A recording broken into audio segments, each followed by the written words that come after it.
Welcome to the start of Tex Murphy. The whole month will be Tex Murphy games. Hey, there sure are a lot of skeletons in here. Quick, pull the head off one and stick me on top of the spine. Oh, please. Good timing on the raid. I just started. Thank you for the raid, Venomane. Welcome. Welcome, raiders.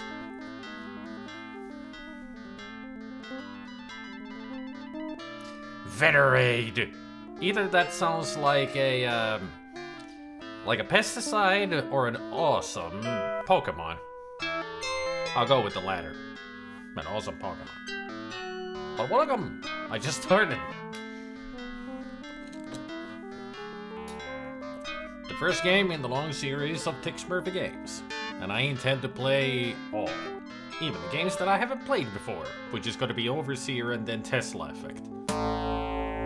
But we're starting with the second game because Overseer is pretty much a remake of Mean Streets, which is the first game in the Tex Murphy series. So it's okay to skip it. Besides, the first game is kind of a drag to get through. Last night was tough. Nearly getting iced always leaves me drained and jumpy. As a private investigator, I've been in tough spots, but that was nearly the end of the line. I ended up sleeping in my chair all day. Now the sun is setting and I groggily stumble around the room trying to regain my bearings. As I look out the window, I can see the San Francisco skyline and what's left of the atmosphere. Not so long ago, a gigawatt of nuclear missiles were launched by some frenetic third world country. Lucky for the shelters, most people survived. The ecosystem may not. Tonight, it seems the sky is extraordinarily red. Not the normal washed ruddy hue, but a thick, malicious, deep red. Something about the color leaves me edgy and tense. It's as if someone or something is targeting me.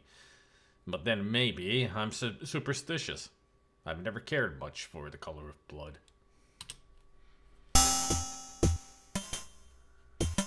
There we are.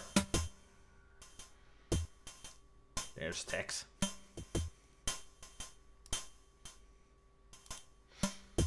File. A grey government issue filing cabinet. Dented and scratched with many years of use. An old-fashioned wood and glass sliding window. The blinds are drawn. An old Olympus FM 72-inch fluid-mounted pneumatic tripod. Oh, right, I haven't set it up, Lord John. That's why it didn't work. That's the problem. I did forget one thing in OBS, apparently. I've changed to OBS Studio. So, you'll have to excuse for me forgetting something. So, apparently, blurb is a thing that I forgot.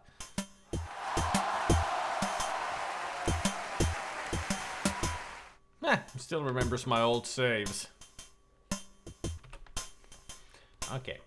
Since it is my mind right now, I should add blurb to OBS. Otherwise, I'm gonna forget. I didn't even think about it missing.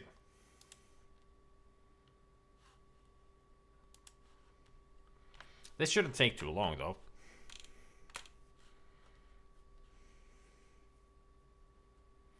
No, I already said yesterday that I'm gonna be playing this. I even asked people if they mind if I started playing something else, because I wanted to, this was my backup plan. If Talos Principle 2 hadn't worked, I would have started Tex Murphy.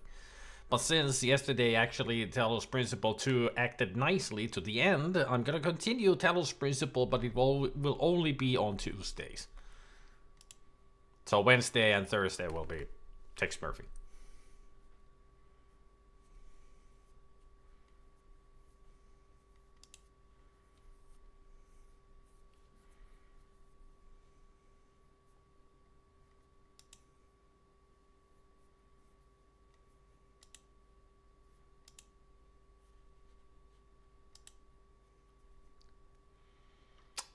How did I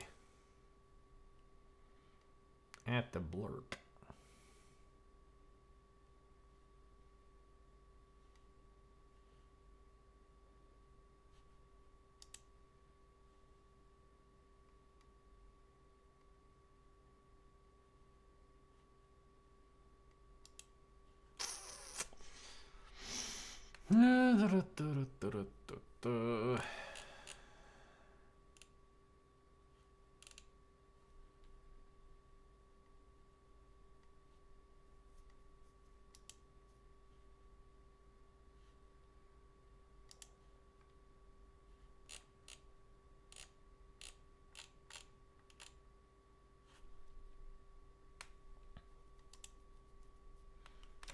Okay, this might take a little longer than I thought because I don't remember how to add this to OBS.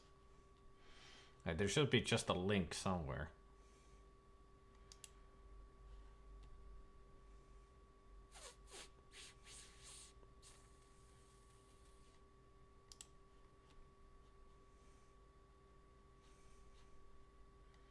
There it is. Found it. Source. Create a new blurb.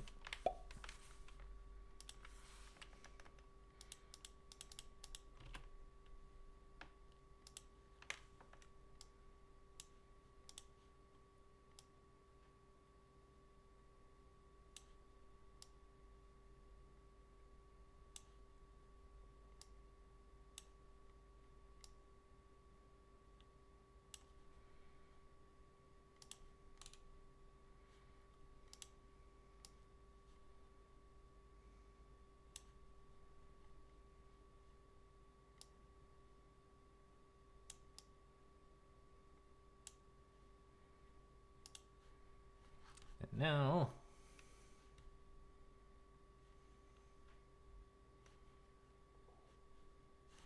let's do a test, shall we?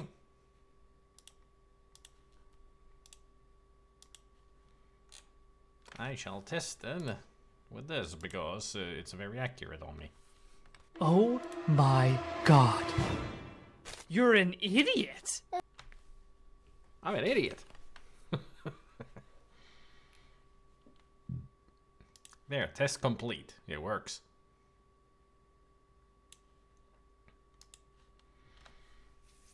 You're an idiot. That is one very spinny applause over there. Jeez. Mlem indeed. Alright. Now that it works, we can go to the game. Shall we?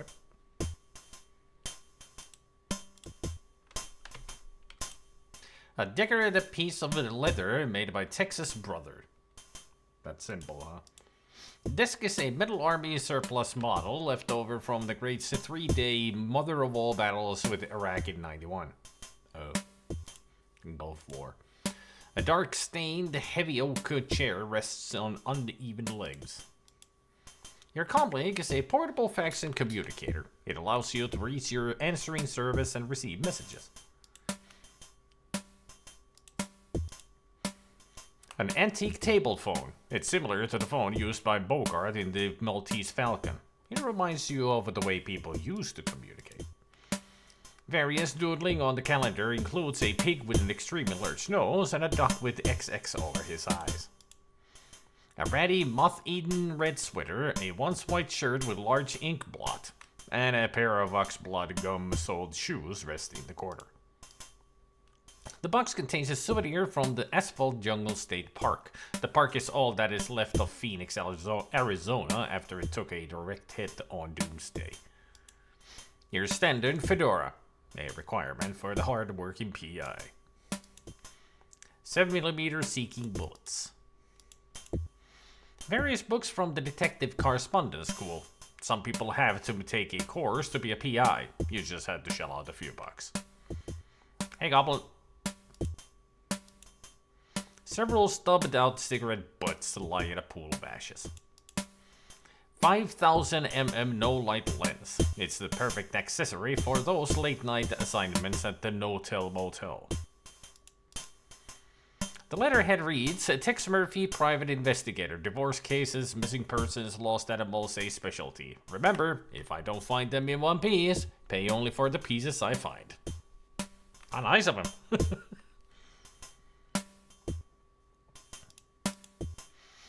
A table lamp sits on the corner of the desk.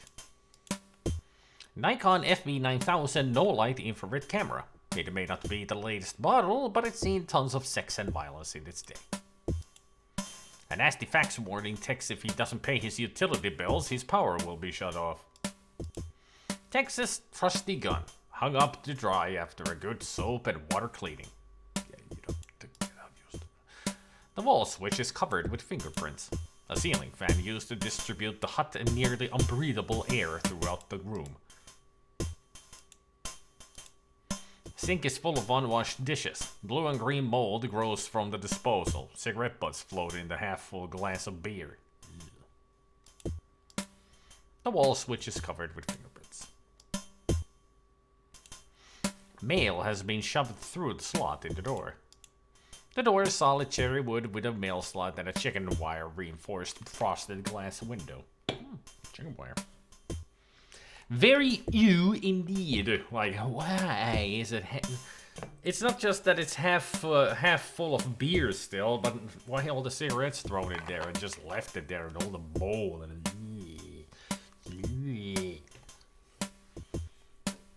I mean, I know that it's usually the stereotype that private eyes are like lazy people, but that's just disgusting.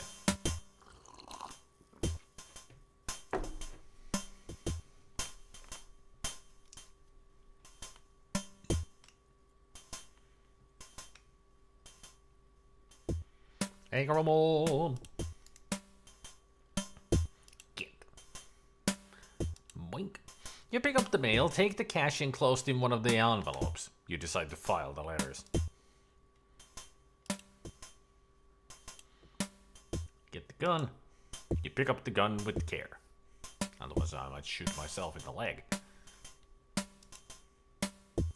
You pick up the camera. You take the comm link. Hi, Tex.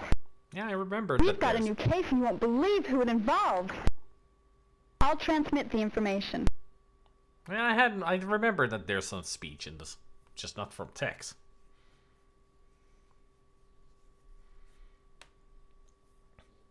Marshall Alexander, Terraform Core 582, Market Street. Mr. Alexander wants you to come by to discuss the case, see his secretary to let you in. He'll be there all day. Hey, Gil.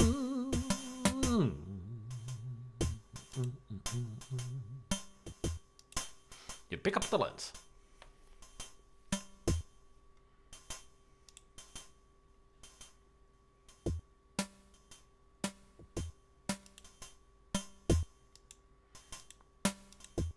A basic detective lockpick kit. Pick up the ammo.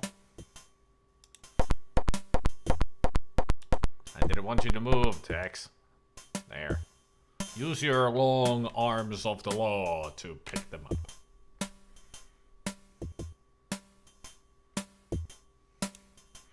Can we get the fedora? You can't take that. What kind of a private eye are we if we don't wear a fedora?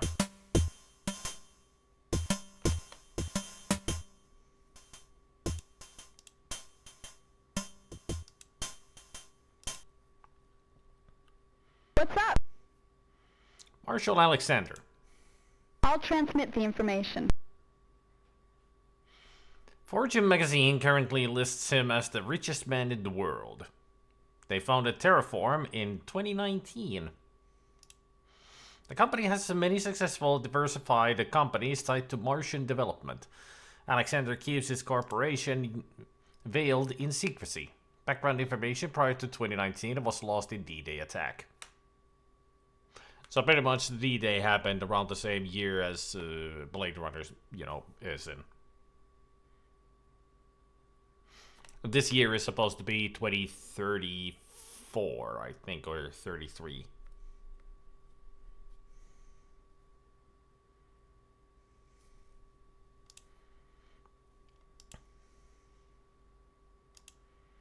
I'll transmit the information. Terraform is Marshall Alexander's company. They are specializing in terraforming the Martian planet to build a suitable atmosphere for habitation. So it's Millennium 2.2.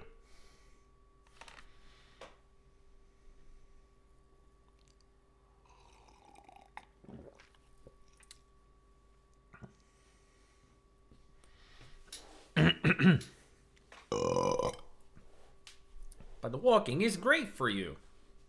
I should continue. I've been gaining weight. I should go for walks. Not that actually we have sunny days and the ice is finally melting from the roads. I can actually go for walks again. It takes a while to get used to it, but you will get used to it. As long as you don't go running. Walking is better.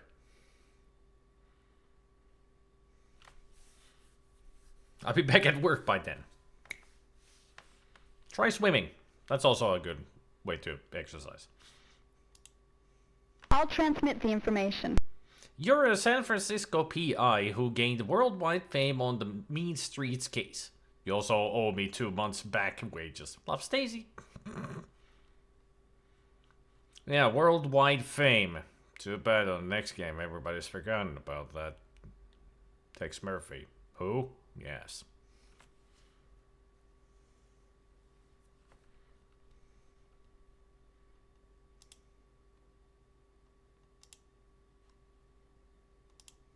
See you later.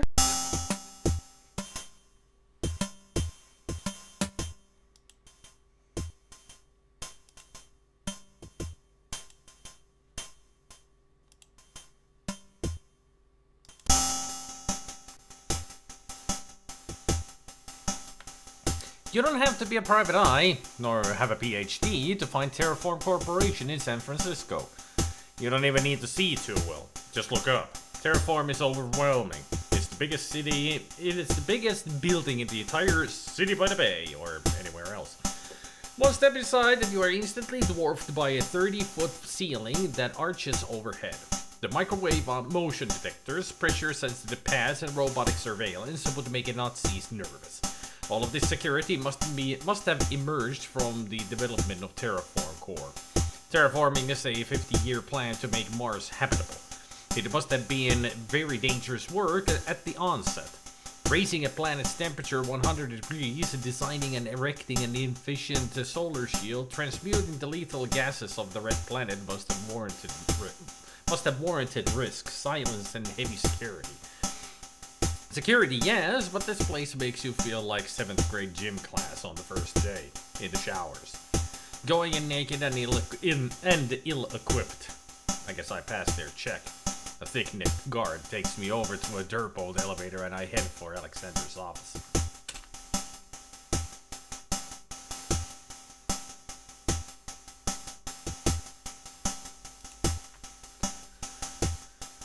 I feel violated by the gigantic big wall of text.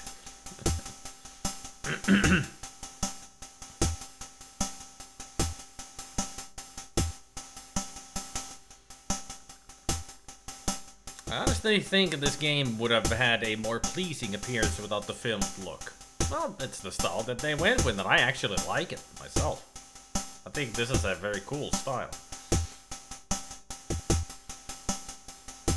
I wear a weighted vest to get more out of my walks, anything to stay away from having to run.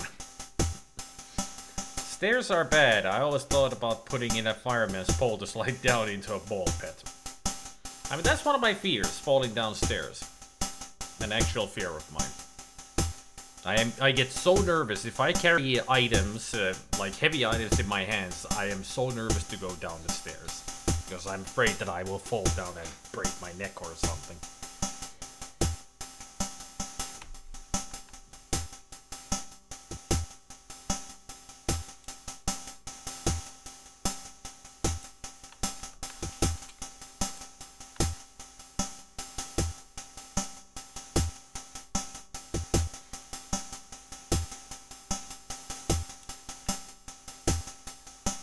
Game sound is slightly loud compared to your voice. I just let go of the item if I felt myself slipping. I would do that, of course, but it's just the fear that it will happen. That's the difference.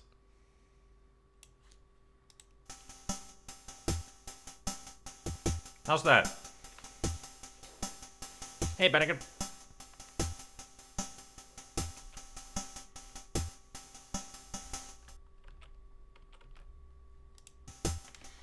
Should be better now.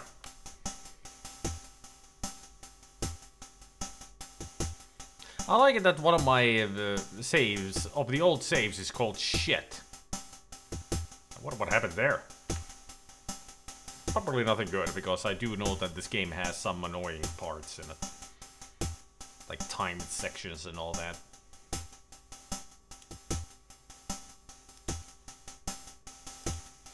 A plaque reads, Terraform core facilities located on Mars near the Tharsis Bulge. Phase 3 is now complete in meeting the goal of providing a breathable atmosphere. A piece of art from the sculptor Sabatini. It protrudes from the floor at unsightly angles. Uglier works of art have sold for more, but not in recent history. A tufted Corinthian leather sofa made from a recycled Chrysler Cordoba. It will be easier to pick one up at the hardware store. I don't want to pick it up. Wedge-shaped glass trends something. A leaded glass window by Francis Klein and entitled 1000 Points of Light. An oversized tacky logo of Terraform core is mounted on the wall. A nearly extinct, genetically undamaged fern plant. Titanium steel doors. An oak desk with a white marble top. Rhonda Foxworth, Mr. Alexander's executive assistant, is an incredibly well-built, gorgeous example of true art. The door to the ladies' restroom. Operating switch to washroom door. Elevator call button.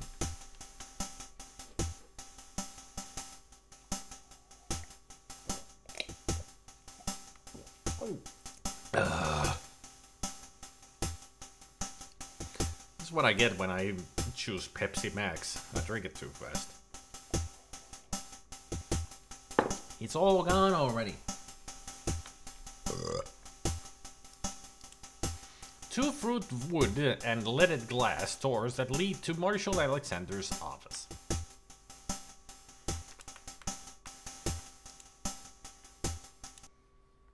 May I help you? I'd like to see Mr. Alexander. Maybe you could answer a few questions.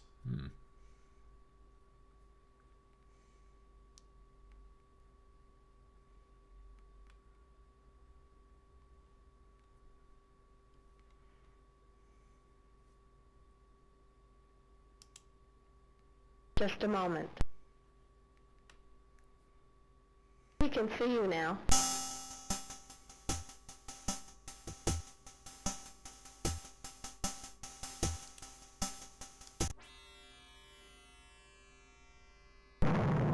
Now this is Blade Runner.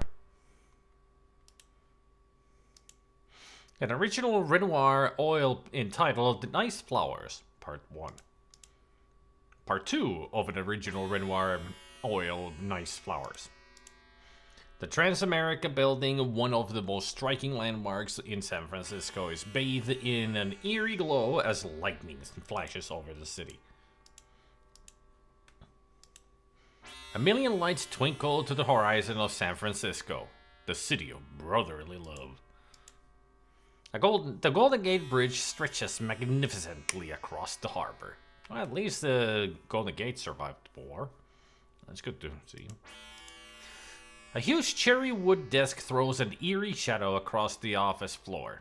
Life support monitors are built into the desk. Alexander is 65, overweight and sickly pale. He has an expression on his face that could bring a strong man to his knees. Fortunately, yours are just shaking. Good evening, Mr. Murphy. Good evening. Sinister voice from nowhere. My daughter is missing. She may have been abducted. May have been, or has been? Any ransom notes, or...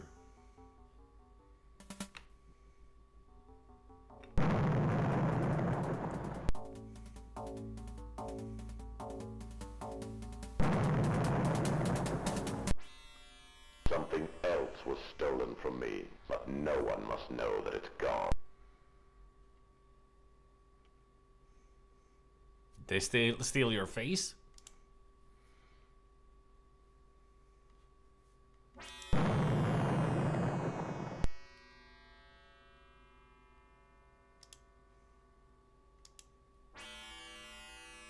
Now do your job. Alright.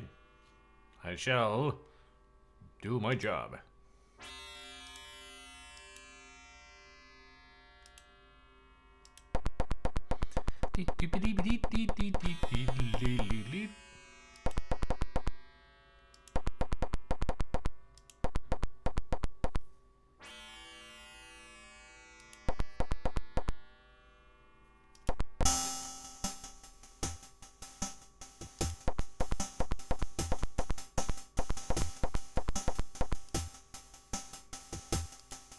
The switch emits a loud click.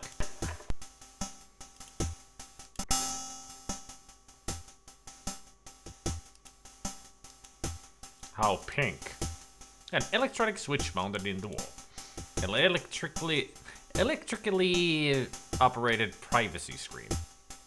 Electrically. For me, it's a hard word to say. You see a simple-minded, thick-willed, dull-brained creature staring back at you, but you're still more handsome than the average post-nuclear mutant on the street. And empty Rubbermaid Royal Princess garbage can. The latest in bathroom panache, a cold fusion-powered microwave hand dryer. We're still waiting for it to produce heat. A luxuriously thick Royal Canon hand towel. Various types of soap. Double black onyx sink. So all this for a toilet. It's a bathroom. This sized. And it's only got one seat. Methinks that they may be pampering the assistant here, with this huge bathroom. I mean, you could fit a shower and a bath in here.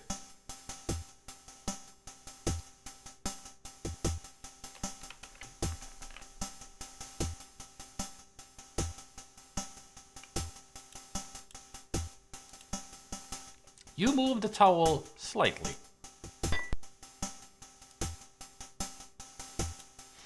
And an incredibly expensive diamond earring lies on the floor.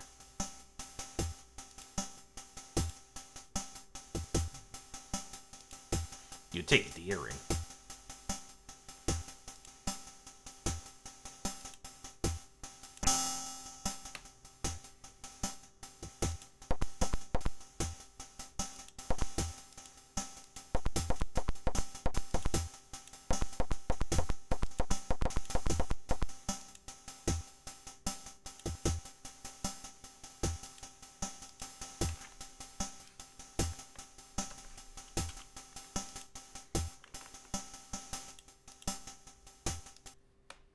May I help you?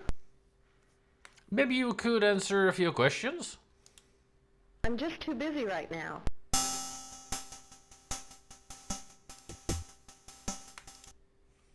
May I help you? May I offer this earring? Oh, thanks. I thought it was lost. How about dinner? That was quick.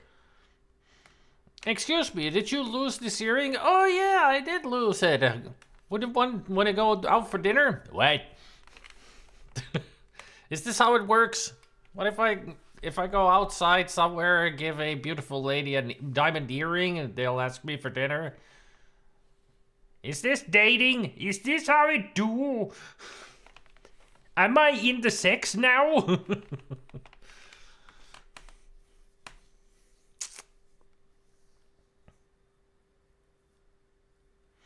I'll meet you tonight at Clement's. It's the 5-star restaurant at the Plaza Hotel. Well, I usually get a 20% finder fee for lost or stolen articles, but I'll only charge you 10%.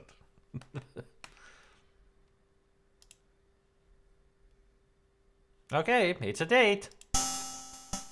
Yay! Okay.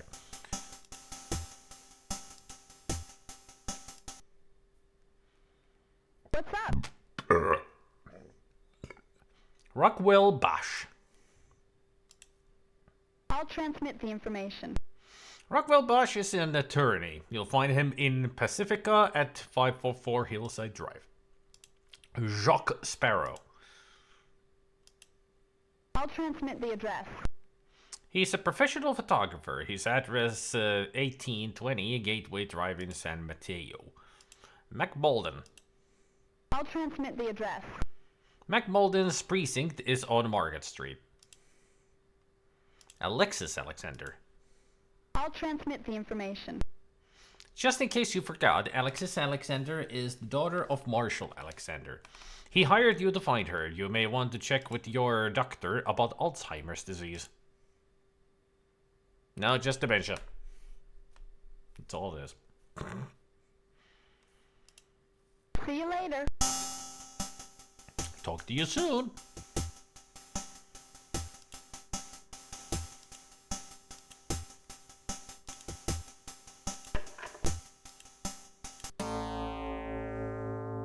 The trip out to Terraform is a lot more pleasant than coming in. And it's nice to have a client that looks like he can pay.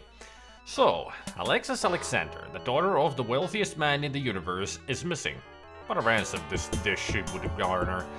But in the information he transmitted to me, there was nothing to prove this was a kidnapping. Then he says something else was stolen from me and acts as if this was more important than his daughter. I tried to get more information on what it was, and he clams up on the subject. I don't think he's giving me the whole story, and one thing's for sure, he's desperate. At least he gave me a few places to start.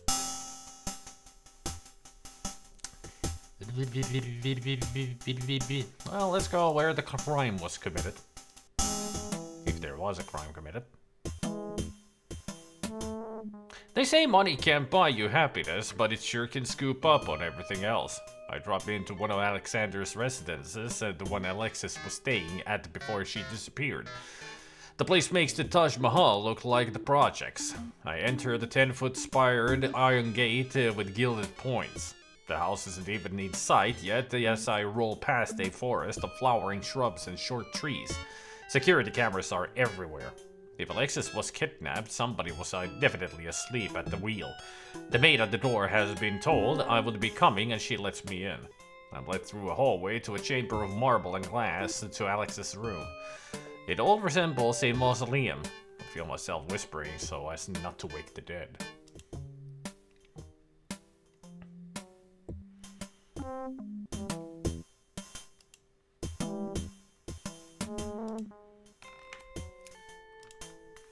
Also, Grumble, you shouldn't feel violated with the wall of text. This is a film noir game after all, so there's gonna be a lot of inner dialogue like film noirs should have.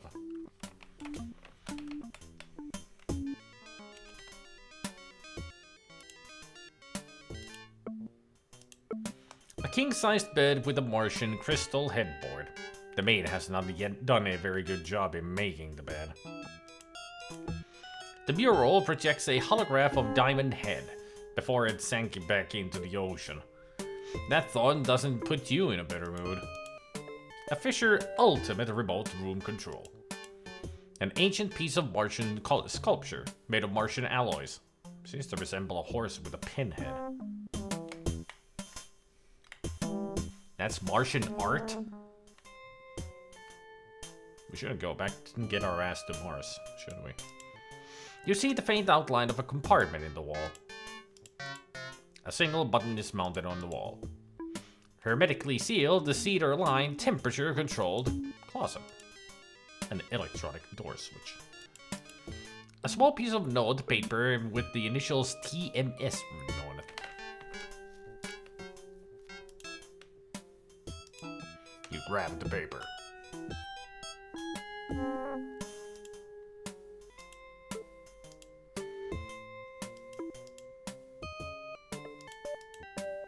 The pillows don't appear to offer that much comfort lying on the Martian crystal.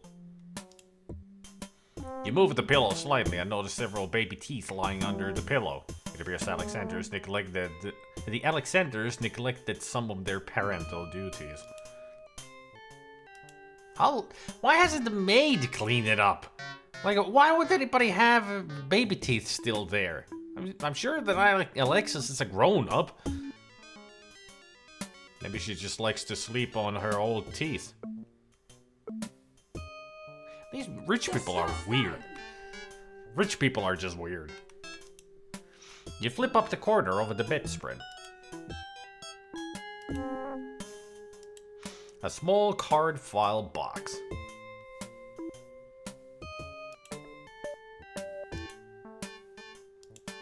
The box opens with a click.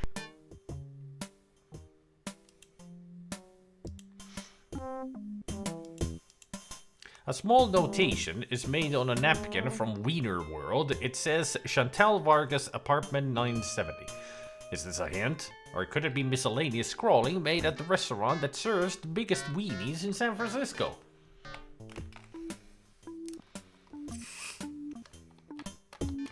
Yeah, Tex Murphy. Moist Martian Memorandum.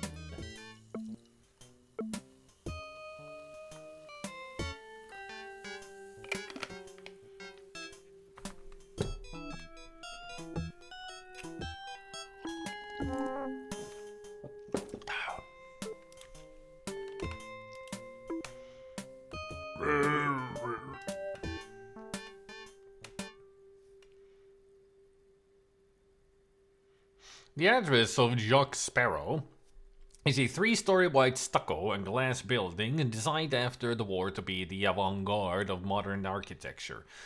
They failed. It looks too square and the windows need washing. Inside it's just as dank and sticky as outside.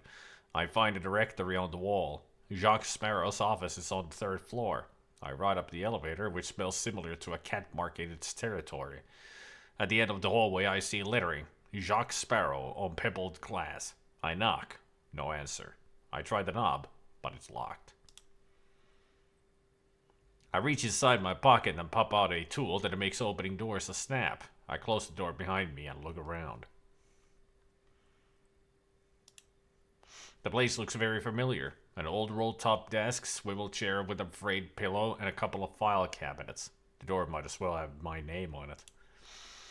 The file cabinet was locked, but it was easy to pop open. Inside some cheap rye, a phone directory, and a manila envelope.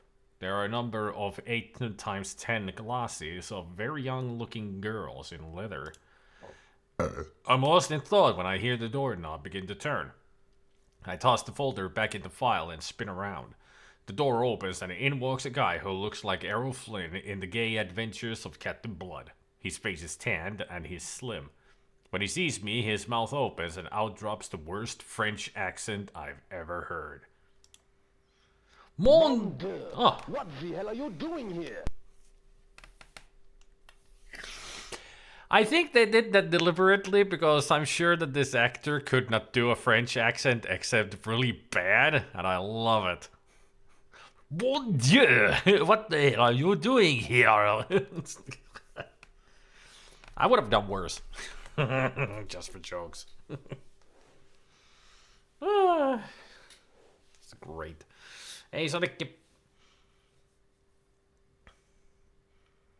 it looks pretty quiet here today. Perhaps you could answer some questions. You got a nice studio. How much for a sitting? This is certainly the right business for a sleazy lowlife like you. And what business are you in? I'm a private investigator. I'll ask the questions here, dirtbag. I look for missing persons. You are nothing but a fake cop. So I'm not a real cop, and you're not a real crook. You're just a sleazy little greaseball who takes dirty pictures. It's true, I'm not a cop, so I'm not subject to the same restrictions. We could do this the easy or the hard way. Look, we both work for a living. You help me, and maybe I'll help you sometime. I do art. You know, classical stuff. Yeah, you do fart. That's what you do. I took the liberty of looking through your files. I don't think Martian babes in bondage will ever rank with Mozart or Bach. Okay, I'm interested in the classics. Maybe you can show me your work. Okay, Spunky, get out or I call the cops. Go ahead, but some of those girls look underage, and if the cops show up, I'll have to show them what you've got in your private files. Take it easy, answer a few questions, and I'll be out of here. Relax, I'll answer questions. There we go.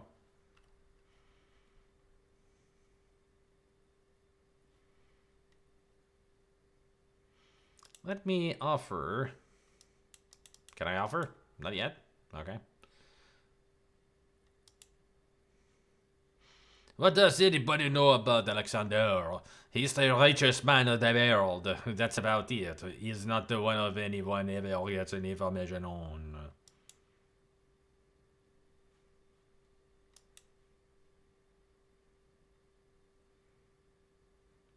What if I cancel? Oh. I want to offer him some money. Oh, this is trouble. Oops. Shit.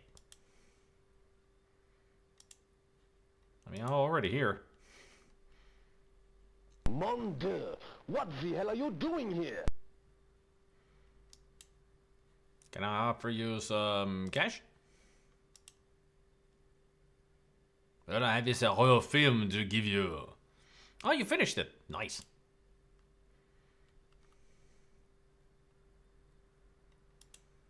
And what business are you in? You are nothing but a fake cop. I do art, you know, classical stuff. Okay, Spunky, get out or I call the cops. Relax, I'll answer questions. Terraform.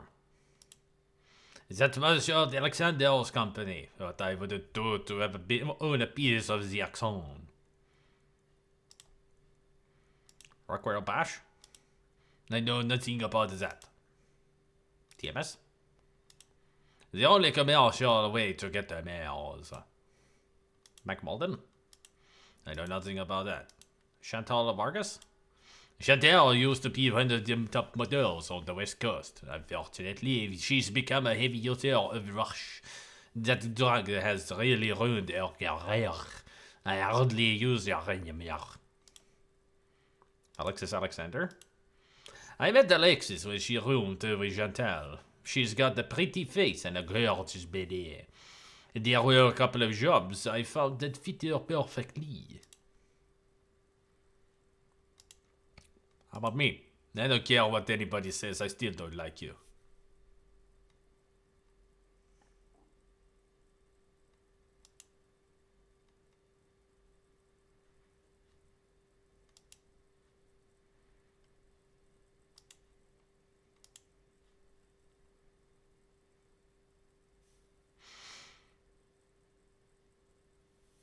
What does anybody know about Alexander? He's the richest man in the world. That's about it. He's not one that anyone ever heard of. Alright. That's all of it.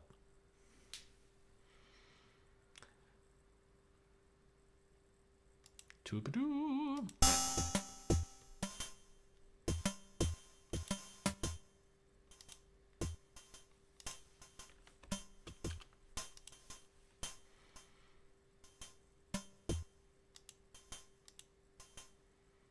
There, I got the film. Good. That's what I needed.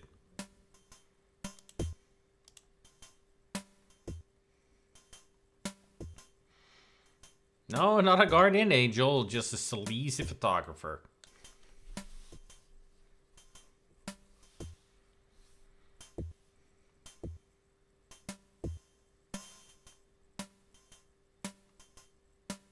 Hey, Digi. What's up?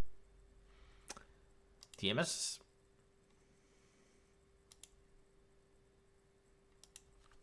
I'll transmit the information. TMS is the acronym for... I hit my bottle. That's what I want to say. Acronym. Transmotion Shuttle. The office is in the old ferry building down on pier. If you're looking for a way to Mars, you'll have to wait a while. The next one leaves in 4 weeks. I'm sure we'll get there first. Faster. Somehow.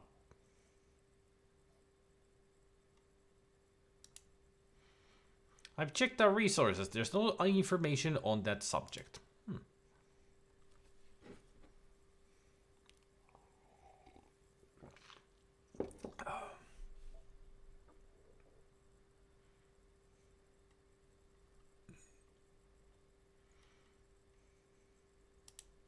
See you later.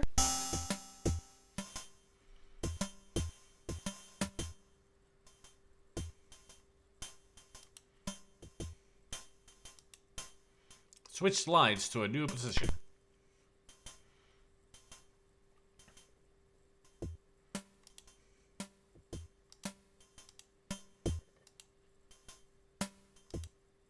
You snap the camera and lens in place. Click.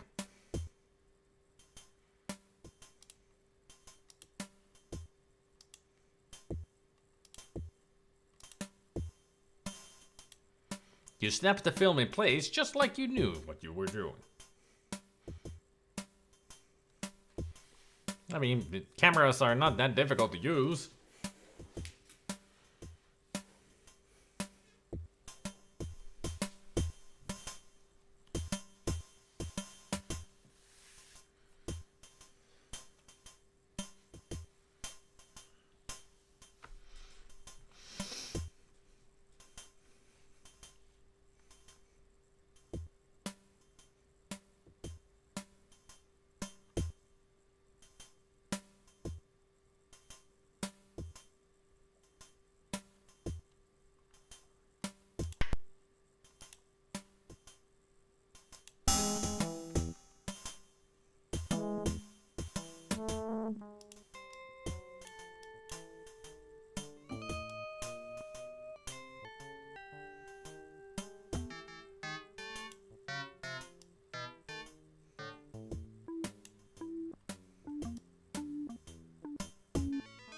Shit, I missed it.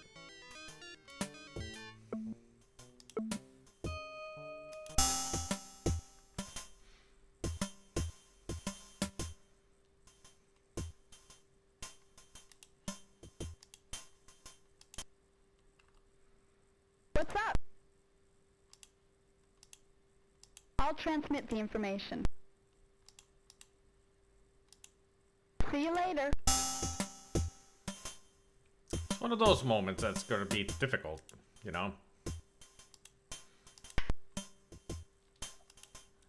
Use the camera. Bam.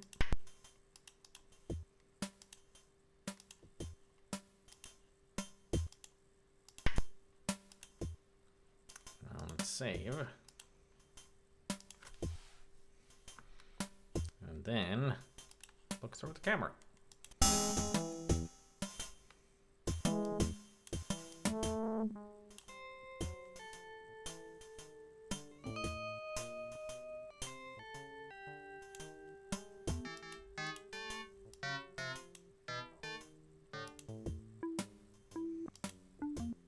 That photo may come in handy someday.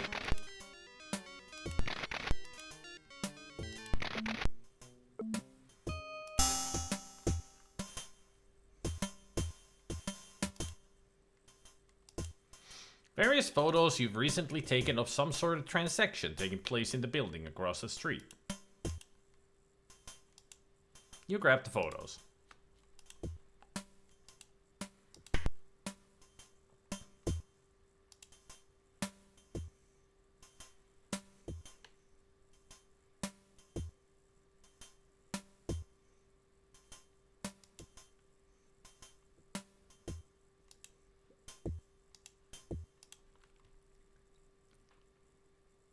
Port of San Francisco. Chantal Vargas' address is at the Hitchcock Building, a huge urban tower near my office downtown. These towers are self-sufficient living spaces that allow the residents of the building to avoid the decay and the violence of the inner cities. I ring the bell and a tired but striking woman with deep, hungry eyes and long, unbrushed brunette hair answers the door.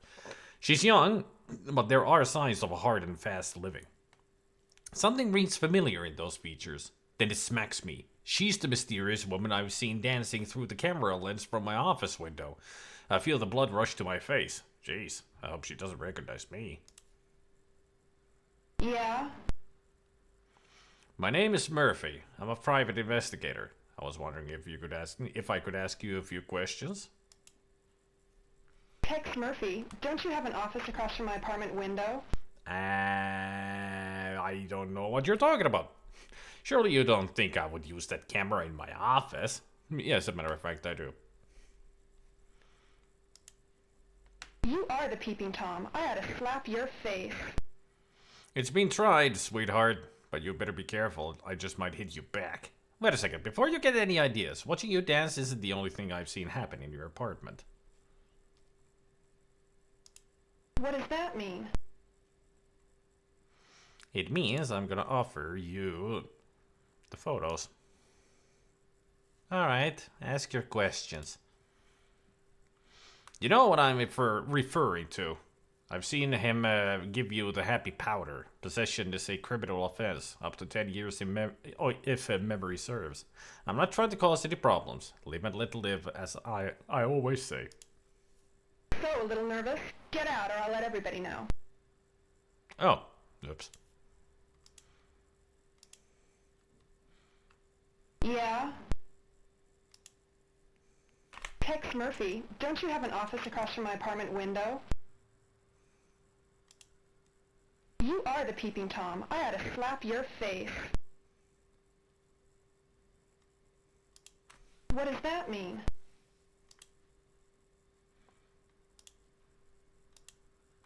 Let's ask about stuff then.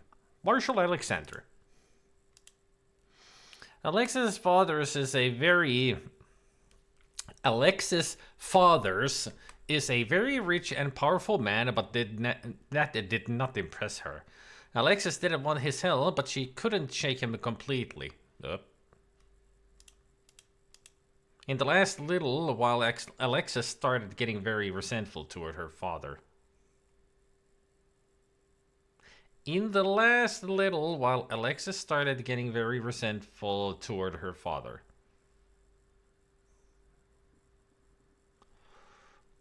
Get a feeling there's a word missing.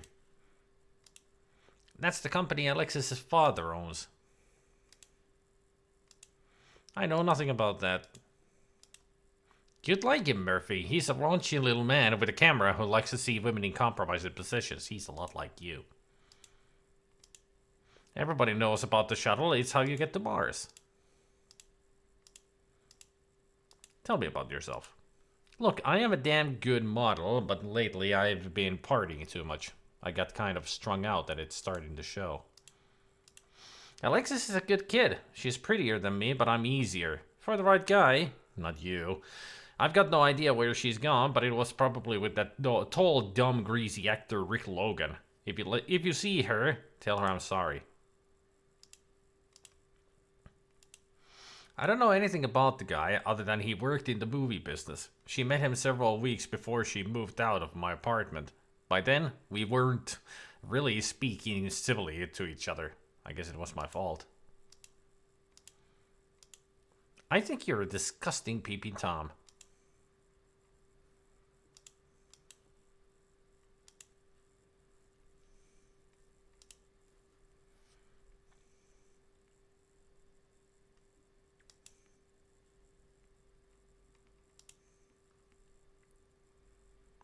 Mon Dieu, what the hell are you doing here?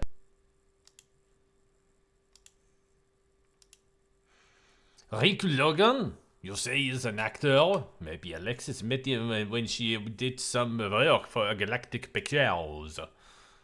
Galactic Pictures? Galactic Pictures is a third-rate film company. They specialize in cheap exploitation thrillers. I did some publicity work for them. Alexis did some work there too. They are also the same studio that came up with Jolt Vision. Huh. You alright?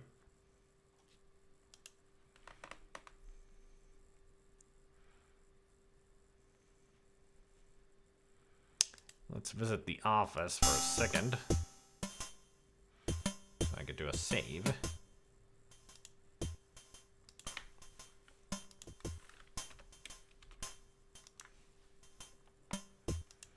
And then we travel to Plaza Hotel.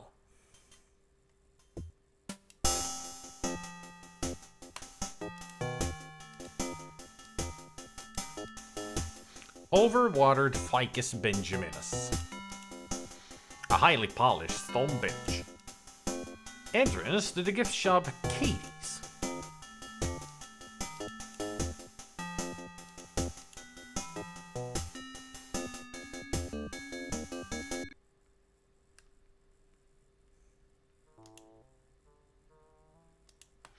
Diamond necklace Cartier 25,000. I have absolutely no idea what this is. Ask our artist Doug Vandergrift. It even says, what? Various skincare products from World of Beauty. 20 bucks. Various colors of lipstick. None of them seem to be right for you. Various skincare products from World of Beauty. Sea Dragon sculpture by Lardo, 1,000 bucks. Personal hygiene products. A Wilson Clark glass and aluminum display case. Your friendly counter attendant. The exit look back to the lobby. Hypoallergenic ophthalmologist test and eyeshadow, 3 bucks. Box of Bombell paint scents, $29.95. L'air du temps, bath and shower gel, $9.95. Small crystal sculpture filled with a powerful fragrance. A perfect rose. It's hard to find one that isn't because nowadays they're all genetically engineered.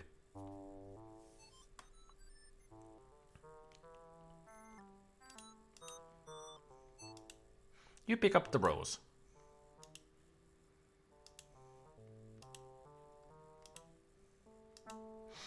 Thank you, and I hope she likes it. I hope so too.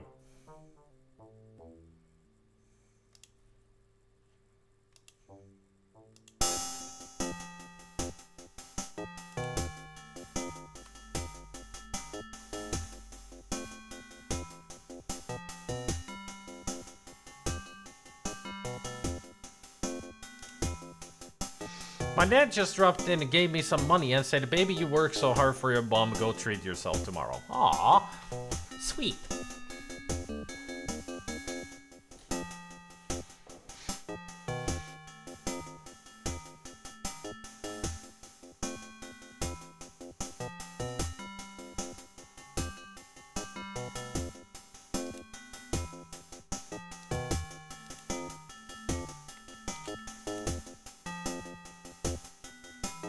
Indeed, I would say so.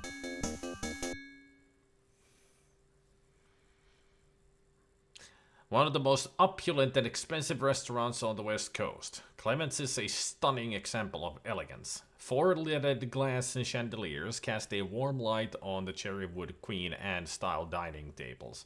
The sound of sterling silver tablewares tinkles from the kitchen. Original artwork, leaded crystal, and rare imported wines call out to me.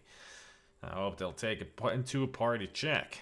I see Rhonda already seated at the corner table. She sits reading the menu in an evening dress cut low enough to make it interesting. Hello, Tex. Like my outfit? Nope, it's not low enough. Sure, Dollface, I like. I've seen better, but it does accentuate the positive. Your taste in clothes and restaurants is excellent, even if it is a little rich for my blood. I guess so. Say, did you see what that guy was eating? It looked like cat food. Now, would you mind answering some questions?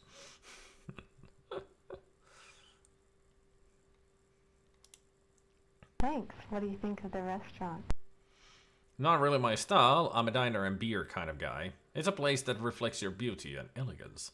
I think we ought to forget dinner. Let's go back to your apartment and I'll count the moles on your back. What a charmer, this guy. Maybe it's time you change your style. I just might take you up on that. My style might be more interesting than you think. Could be. I guess we'll see about that. Please give me a try, because darn it, I think I'm falling head over heels in love with you. Heels, as in, healing. instead of heels like your shoe. I think you will. You're women with style and class. So many typos in this game. Why shouldn't you? I've been around, sister. I know when a woman likes her man on the rough side.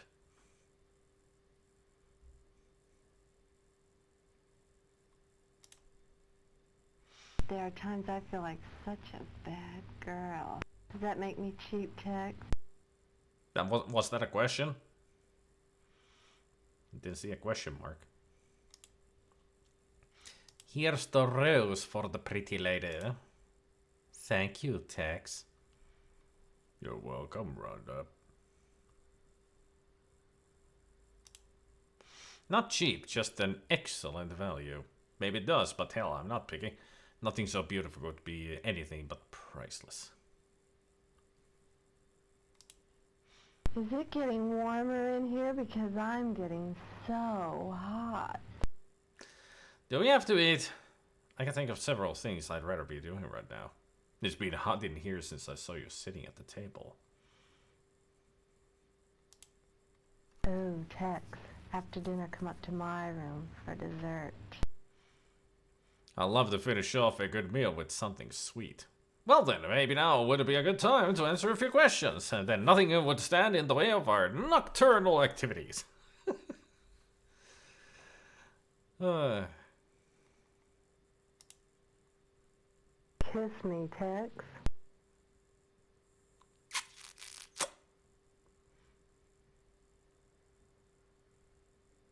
Well, later that evening, we're going into business.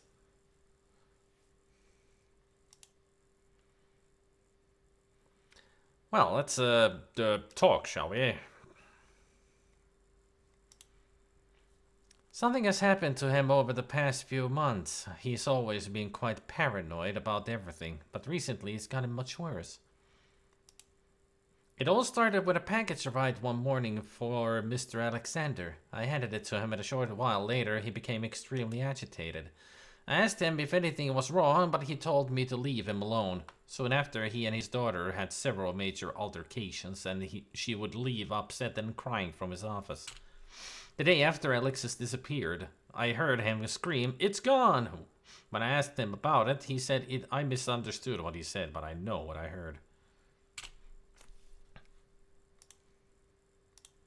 It really is not a dream place to work. Security is very tight and the people who work here are very cold.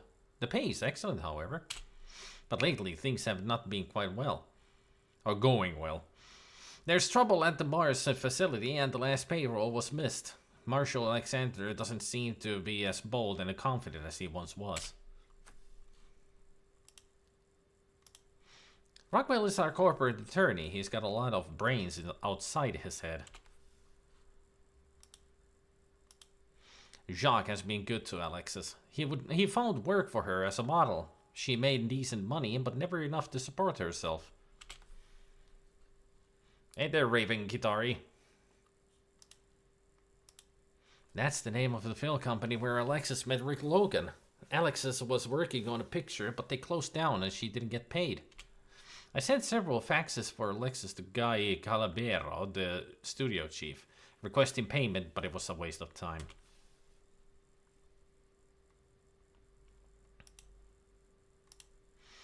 The Trans-Martian shuttle is how many Terraform personnel get to Mars. He's the police officer who investigated Alexis's disappearance. He asked me a number of stupid questions. I felt he was a dull, thick-headed, imbecilic slug. He was a friend of Alexis's. I guess they had a falling out a while back. That's the name of her latest boyfriend. She had really fallen for this guy. She had a crush on him, but he never paid any attention to her, and then wham! He was all over Alexis. He was someone who worked in the movies. She showed me a picture of him. He was handsome in a greasy way, I guess. He didn't look like a Boy Scout, that's for sure. He had many opportunities to take her out, but he never seemed interested. Then one day he turned 180 degrees. He was all over her. They were inseparable after that. Hey, Chris. Alexis is a beautiful girl, but she's easily confused. I guess it's because she's still young and her parents never really cared that much about what she did. I hope she's alright and hasn't done anything crazy. The last time she left, it sounded as if she hated her father. I know she hated her stepmother, Nora Desmond.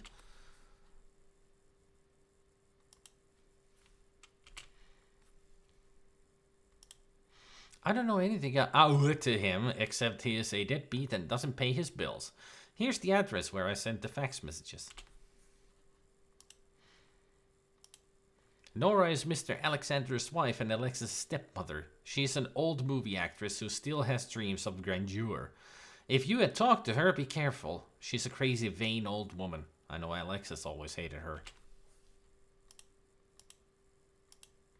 You had yourself pretty good in the saddle, cowboy.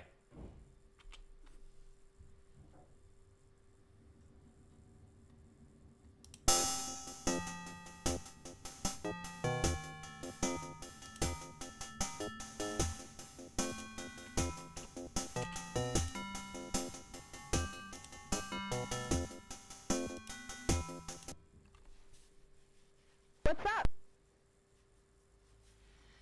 What is up indeed? Let's get some information. Nora?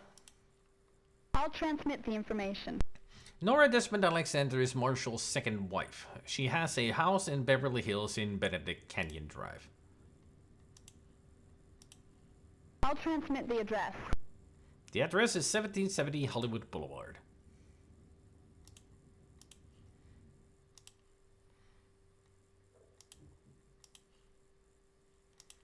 Nothing about the guy Calabero or Rick Logan. Fascinating.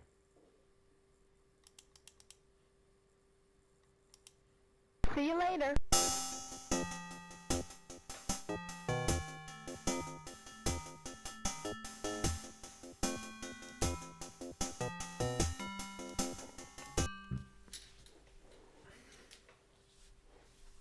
Nora Desmond's house is not so much. It is smaller than the Palace of Versailles and probably has fewer windows than the New York Trade Center.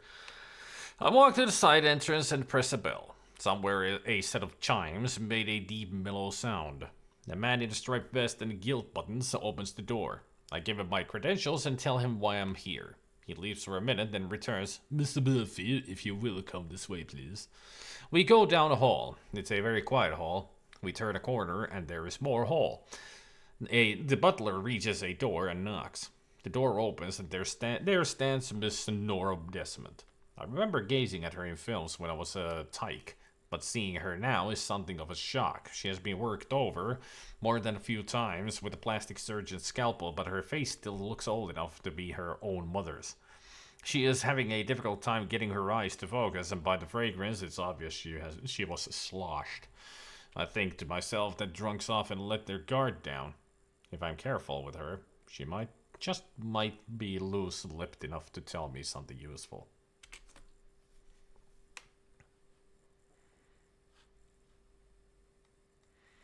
What can I do for you? Tell me about yourself. I was big. I gave it all to him, that ingrate. I was beauty beyond compare, a movie star. Now what am I? Well, someone else wants me. Lowell Percival is interested in me, and he may just get what he wants. He treats me like dirt. I get no respect. I used to be something. I was an actress and a singer. Now what am I? Nothing. He doesn't give me the time of day. He and that slut daughter of his. Well, he isn't going to last forever, and if his daughter is still missing, I'll get the whole estate. Don't reveal too much of your motive. Now you're a freaking suspect now, at this rate. It's my husband's company now, but soon it will be mine. A slimy ambulance chaser, if you ask me. I know nothing about that. You like the pictures? Ha! I've seen some of the aberrations they call movies. I work with legitimate producers. Yes, legitimate is a word. I know nothing about that.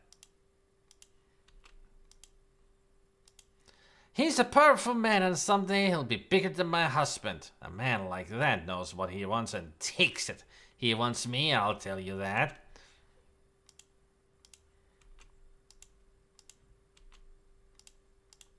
She's a no-good tramp. Well, I say good riddance. No sweat off my nose. I say she doesn't deserve a cent of his money. I've been with him all these years, giving him my love and respect. She treats him like a cockroach. If he dies, she's going to get rich. That isn't fair. She's only my stepdaughter anyway.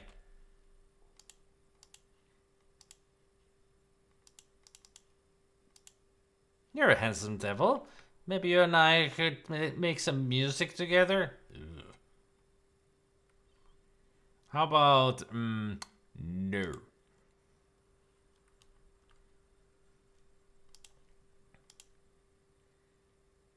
Yeah?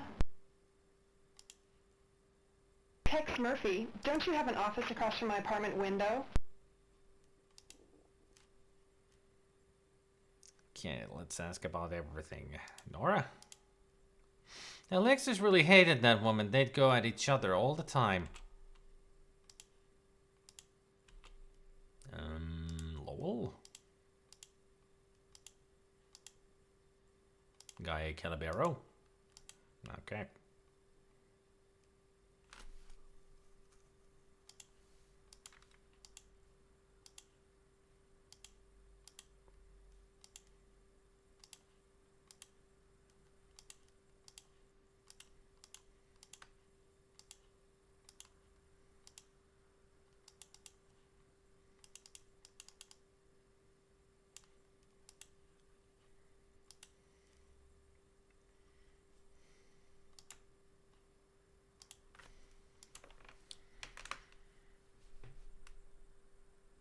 Guy Calabero, owner of a defunct Galactic Pictures, a movie producer, had a face you couldn't forget. Guy had gotten into showbiz in a traveling carnival as one of the sideshow acts and had moved down a notch to movie producer. He was natural at B-exploitation movies like The Red Planet Mangler, The Return of the Red Planet Mangler, and The Red Planet Mangler vs. Benji. Ah! What can I do for you? Good dog. Sit. Stay.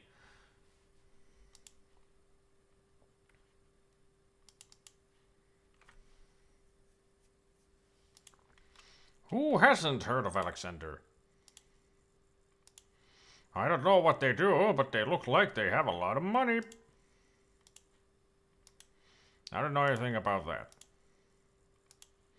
Jacques is a freelance photobug. The studio used him on occasion for publicity shots. Nora Desmond, last time I saw her in a role was as Joan Collins' grandmother in Dynasty 2000. Galactic Pictures ran into some financial difficulties. Nothing I won't be able to take care of in a few months. Really? Maybe I'll take the shuttle and try my luck on Mars.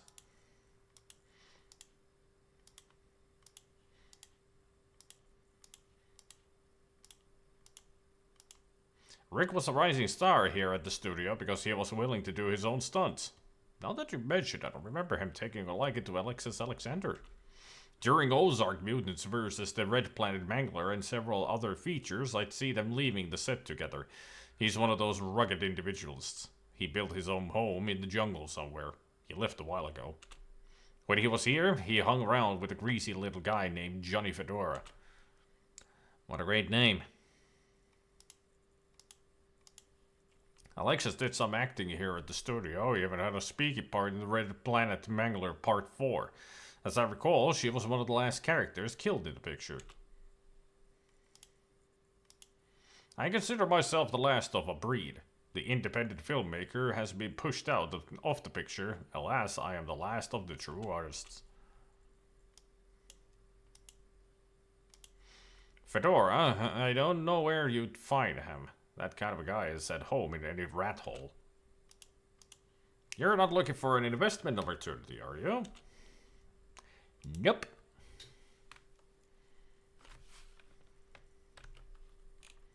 Definitely not looking for anything like that. Thank you very much.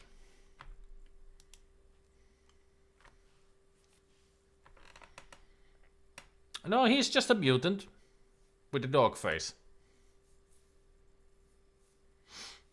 In Tex Murphy, the world has suffered of World War III, nuclear war. So, radiation has caused, like in Fallout, a lot of mutations. So that guy turned into a dog.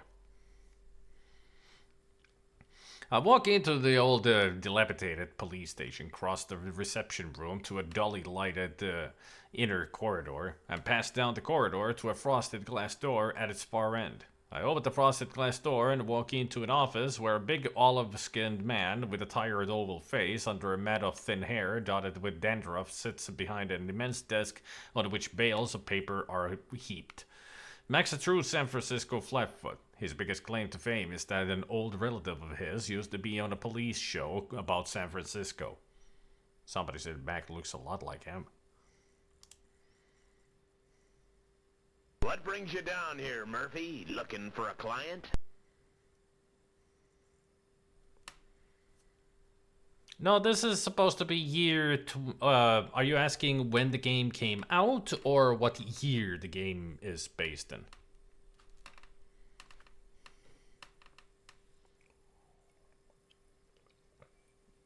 Release year. I think this is could be 1994. Could be 93. No, not that early. I mean, the next game is in FMV, and I think that's in 96, 7.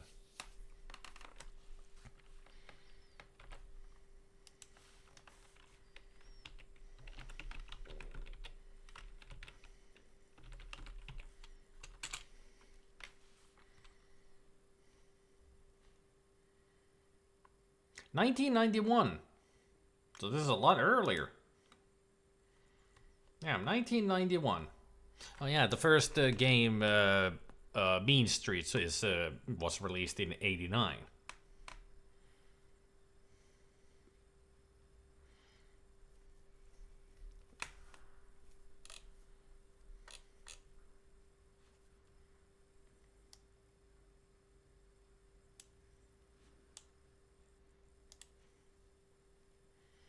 Yeah, Under a Killing Mood is 94, and that has FMV in it.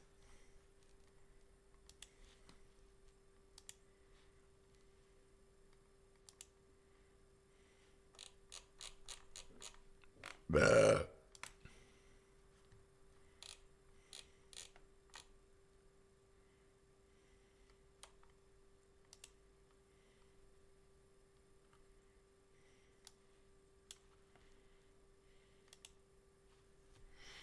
Apparently so, Lisa.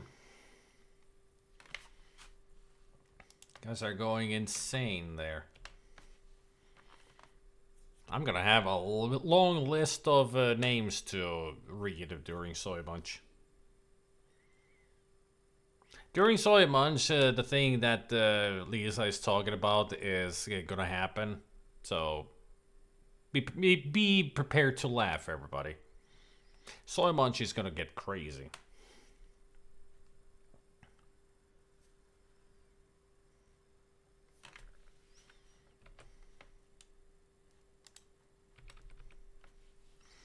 Nope, looking for that free lunch you owe me. Nope, somebody's got to do work while others drink coffee and eat donuts all day. How else would things get done? Up yours, Seamus. I'm not exactly idling away myself. My clients pay me to make your life easier. I know it's foolish for me to get angry at inanimate objects, but you make me mad anyway.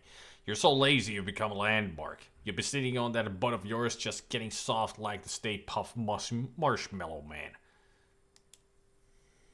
I know I'm going soft in the head from talking to you, Murphy. What do you want? What? I need a validation on my meal ticket. I thought you and I could put our heads together on a new case. Jam it. We're too busy. I've noticed some tension in here. What's going on? Come on. We're always helped each other in the past. ...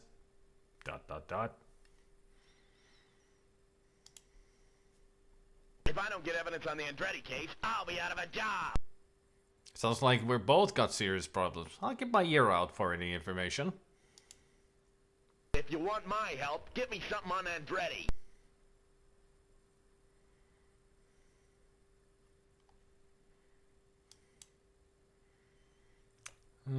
Where did we go next? Back to Guy Calabero. What can I do for you? Ask about...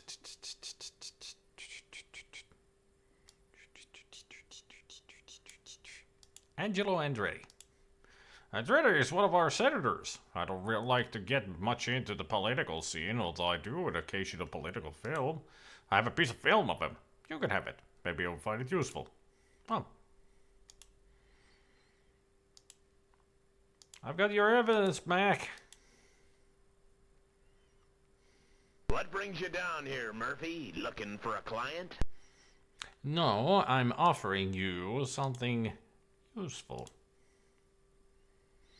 Thanks, Murphy. This is just what I needed to nail this guy. Go ahead and ask your questions.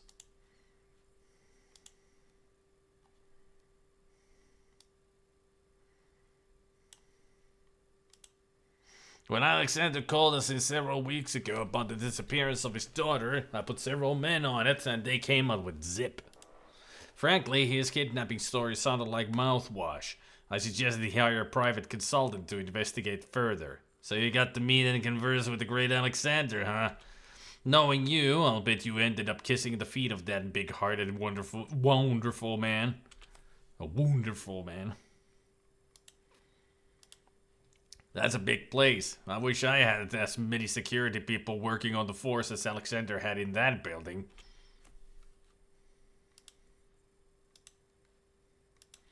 He's that attorney that works for Alexander. I never cared much for lawyers, especially the brainy types.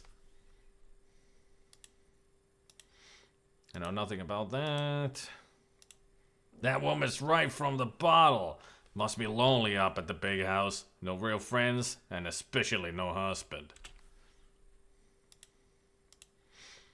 No, nothing. What kind of PI are you? That's the transportation shuttle, you dimwit. Me? I'm not doing so hot right now, Murphy. I appreciate your help on the Andretti case, though.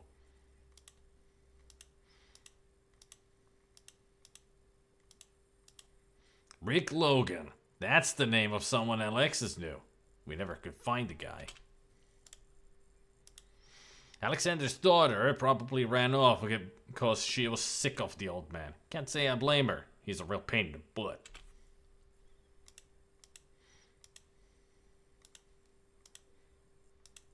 Johnny Fedora? Oh, the little maggot we found in a dumpster several weeks ago. He was a petty criminal, a cheap thug. Looked like someone got sick of him and put a couple of slugs in his worthless hide. He had an old shanty just outside Freaktown in the hot zone. Nobody stays down there long because of the radiation. He had lined his shack with lead and was living right near the ocean. Here's the address.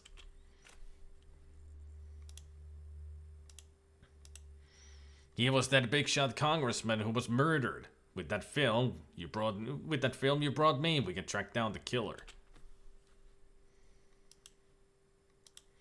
It's good you've got a thick skull, Murphy. It protects the weakest and most insignificant part of your body. Ha ha ha ha ha ha ha ha ha. So funny.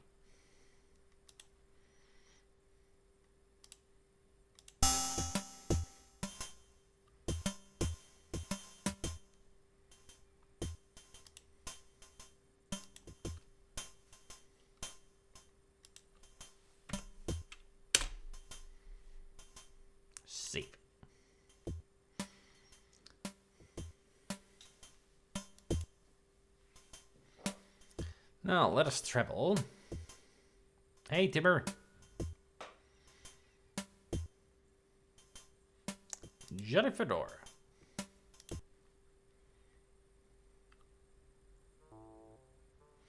Jetty Fedora certainly picked a garden spot. Even Freaktown could not compare to this desolate hellhole. The ground around the junkyard has the eerie glow of low-level radiation. The wreckage of autos, trucks, and aircraft rust in the crater of a battlefield nuclear blast. These are the charred hunks of machines left after the war. All contaminated by radiation that would last 12 million years. Yeah, actually. I see an old railroad car that matches the description I've been given for Fedora's house. There's some sort of dog chained near the place. It's a mutated cross between a bulldog and a rhinoceros.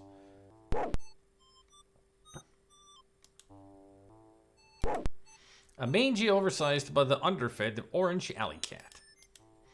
The ferocious mutated canine seems easily irritated. The door on the shed is made of wood planks. Looks recently repaired. A 1970 Volkswagen Bug sits decomposing near the boxcar. A dilapidated Union Pacific boxcar. A primitive power line hookup between the shed and the boxcar. An old rotting Goodyear truck tire. A twisted pile of wood, metal, and garbage. A small tear in the roof of the boxcar.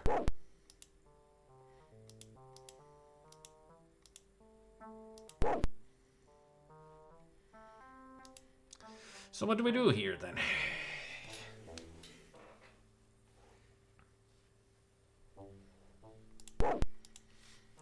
A blood-colored, glowing, radioactive ooze sits bubbling near the shack.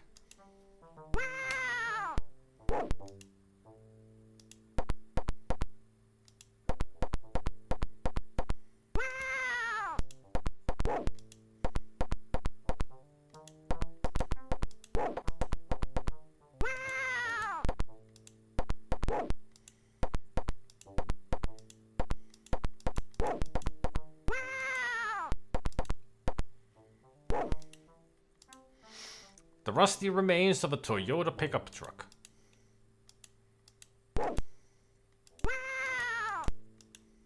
A large granite boulder blown here from Australia.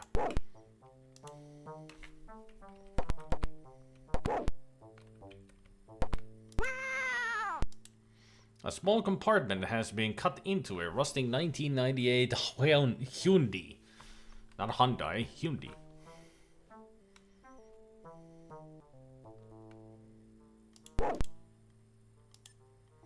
You pull back the metal covering, the compartment. A pair of worn rubber galoshes. You grab the boots.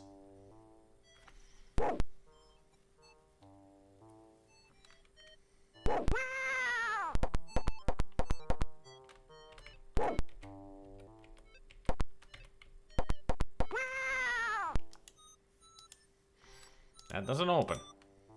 You're not close enough. You're not close enough. Not you are not close enough. It's your possession not close enough.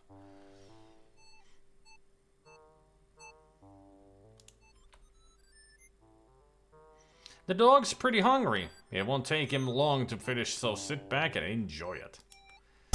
Well, I just died it.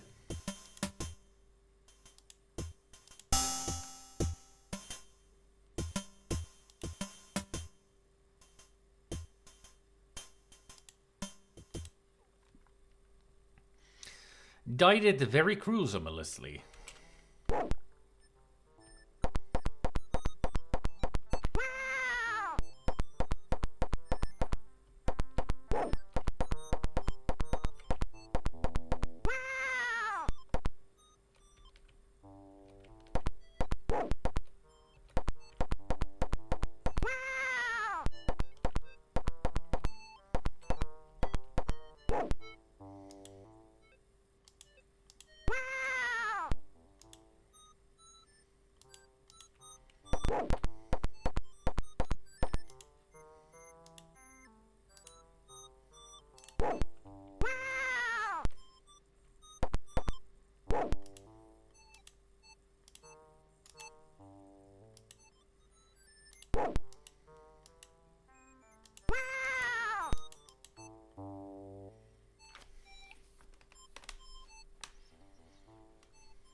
I don't think that's a good idea.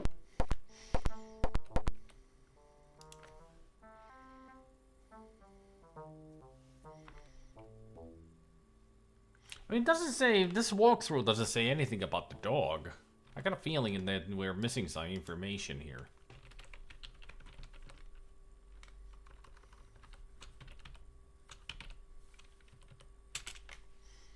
I mean, I gotta avoid the dog somehow. Hey, Mockets.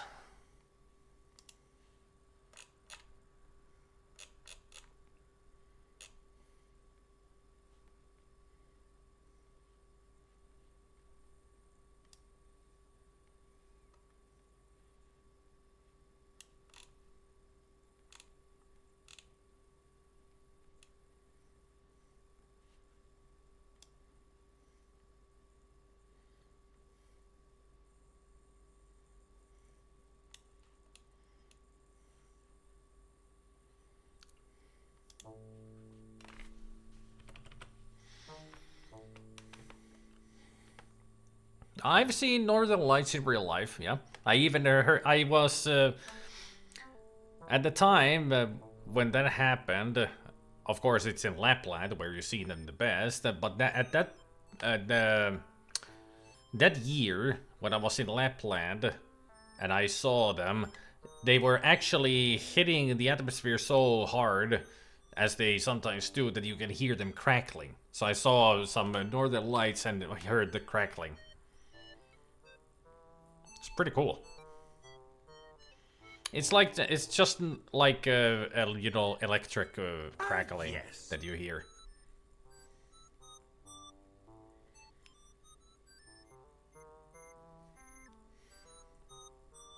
Back from falling asleep accidentally. I know, in film noir things can be kind of... Couldn't even finish that. But good morning, Gabriel. Yeah, this is Tex Murphy. Martian Memorandum. Yeah, it's been a while. I mean, this was Tex Murphy was my backup plan if Talos Principle 2 didn't work well. So, but since Talos Principle 2 is actually working well, I will continue playing it, but I also wanted to play Tex Murphy, so we have Tex Murphy now. So throughout the whole month, Tex Murphy games. Every Wednesday and Thursday. Starting today.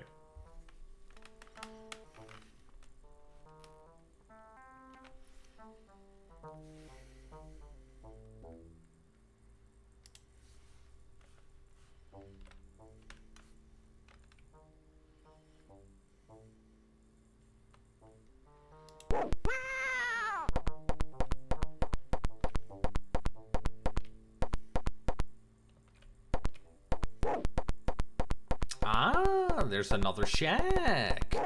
That's what it wasn't describing well. But there's another one. The corrugated metal shed door. It looks like an old container of... Meow. Meow. No. That is true. The cat on the boxcar is not as good as Markiplier's meow.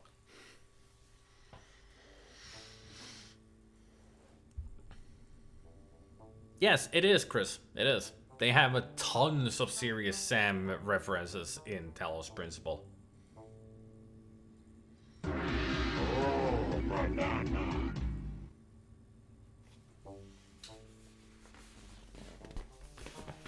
Banana. Banana. Banana.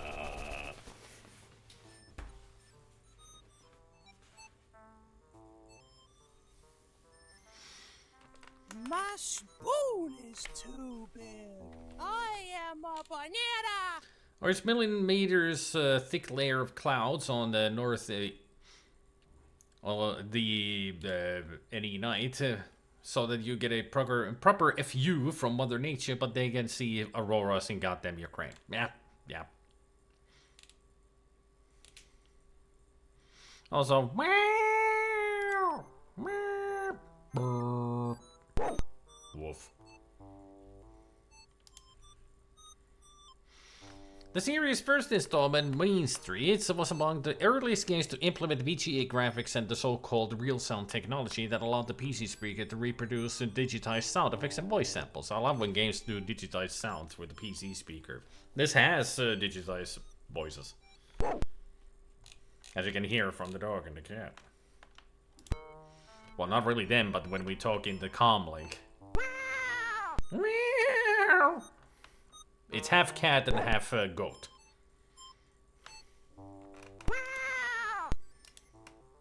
That won't move. Then open it. The door slides, open it with a jerk. Hey, don't be calling Tex a jerk. I mean, he's a rude, but he's not a jerk. A rusting aluminum ladder. Here you can tell that this is an American game because it's aluminum, not the aluminium. You take the ladder, just shove it in your pockets. You know, those good old detective pockets. It looks like an old container of meadow gold tub of butter that has liquefied into a slippery viscous lubricant. Or it could be somebody's shit bucket. You make the call. One of many decomposing rubber tires on the property. Wow! Maybe the cat is Owen Wilson. Wow! Wow!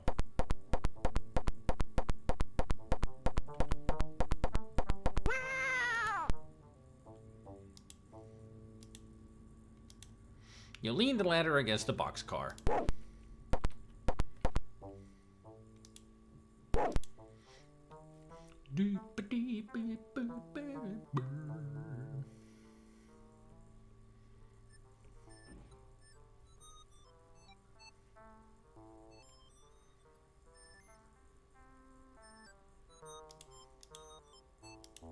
You carefully climb the old ladder.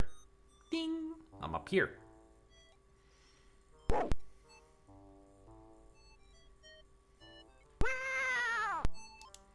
You drop through the hole.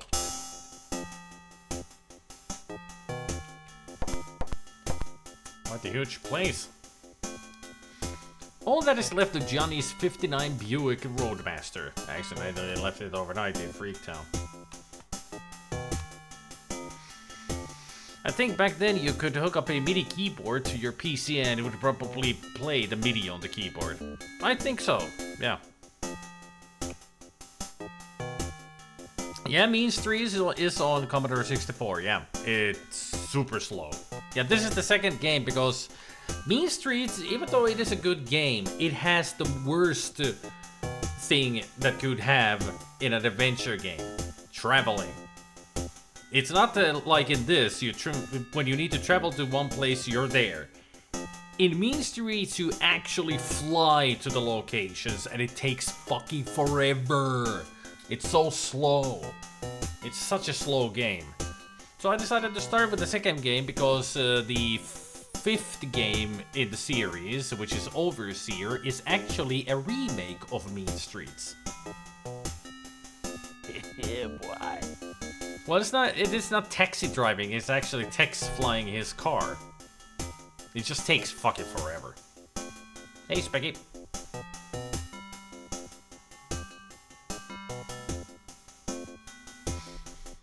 Yahama, you mean Yahama, electric keyboard from like 3 decades ago. Did it work? Most likely. No cable and required 4D batteries. It wasn't worth it to take it. Was cool to see again. It sounds like a computer museum piece.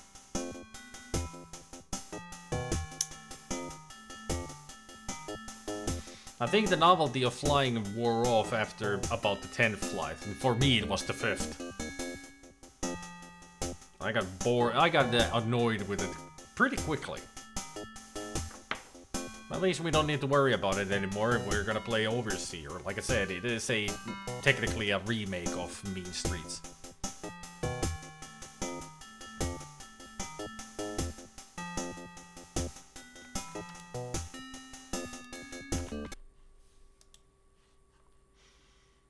Ooh, one of those. Yeah, I've seen something similar. It's very cool. I think my friend has a keyboard like this. I don't know if it's Yamaha, but...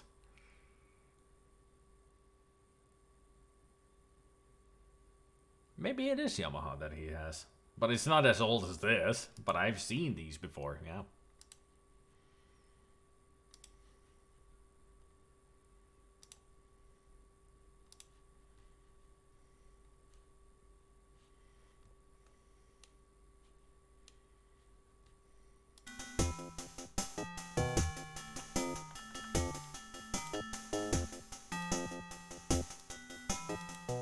Newspaper dated July 2018.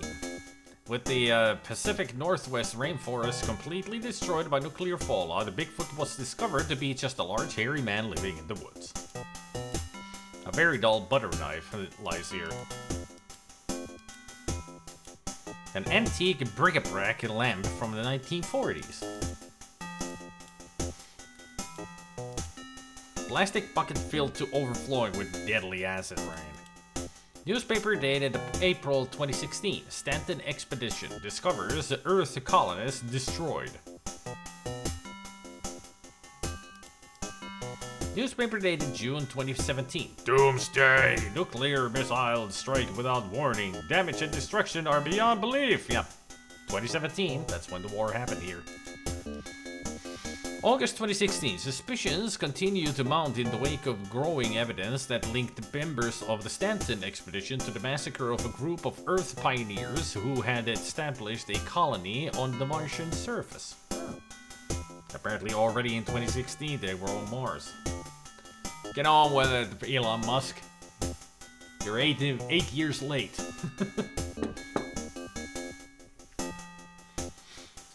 It does kind of count as computer stuff a little bit. It's hooked up to the computer, but it's still a musical device, not computer. But I could say that those kind of keyboards is part of computer in the way that you can actually program stuff into it. So you can download like rhythms or samples or even example tunes to the keyboard, and it'll play it automatically. So yeah, you can say that it's a computer stuff.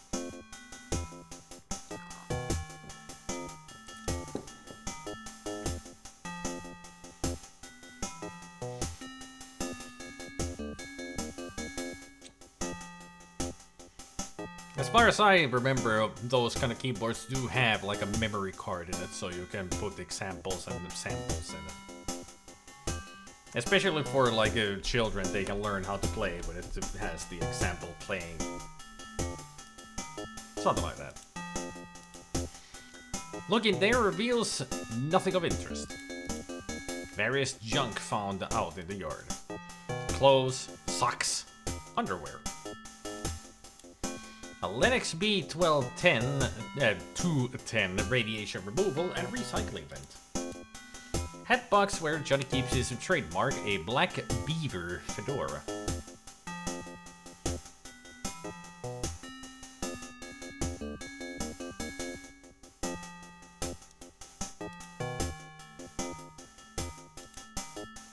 You take the knife. Tin of chewing tobacco, half-pint bottle of rye whiskey, pocket watch, and a mountain of unpaid bills. It appears easy payments make Johnny very uneasy. That doesn't open. That doesn't open. Doesn't open. Doesn't open. I guess nothing of this opens. You slide the drawer open. A can of Dr. Mike's deluxe cat food. Maybe at some point we'll get hungry. You never know. An ancient iron bed frame sits rusting near the corner.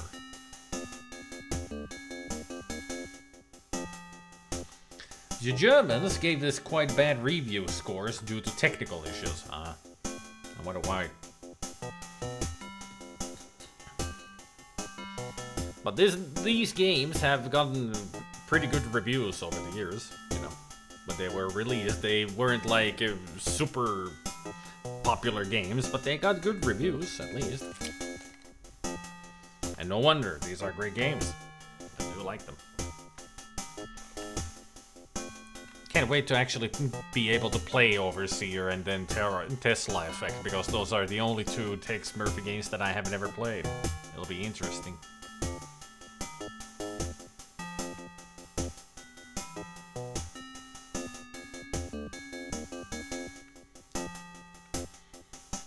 One magazine could not get the game to run, and another complains about pixel hunting and being unable to move an item from one place to another directly.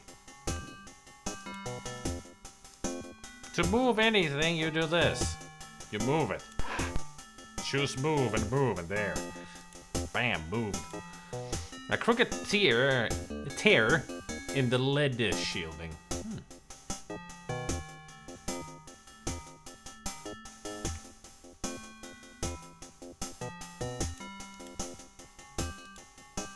You grasp the edges of the lead shielding and easily fold it back, revealing a hidden safe.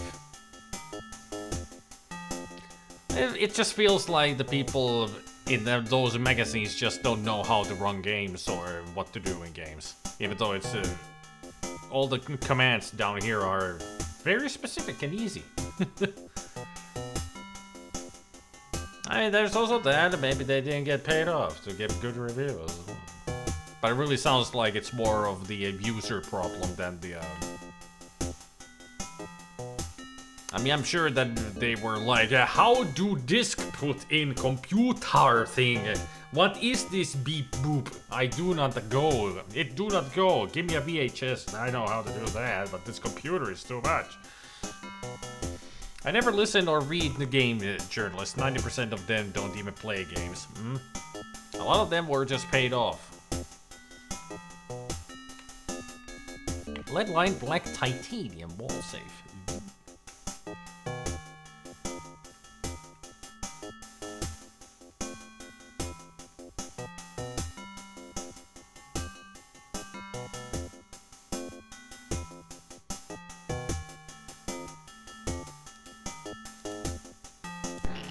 You attempt to move the safe's handle, but a 220-volt charge knocks you flat on your keister. Well, so that's where the electricity goes from the outside. You unlatch, then open the massive oak door that leads to the junkyard outside.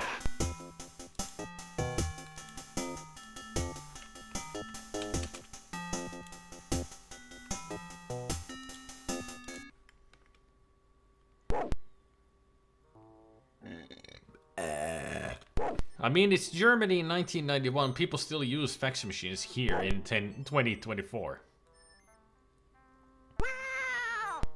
Sounds like they're afraid of the digital age.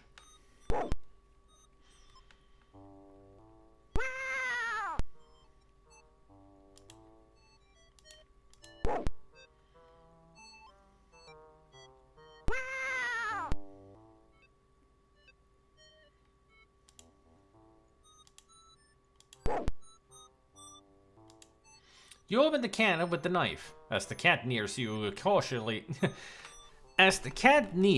you casually toss the open can off the roof. The cat leaps and follows it down.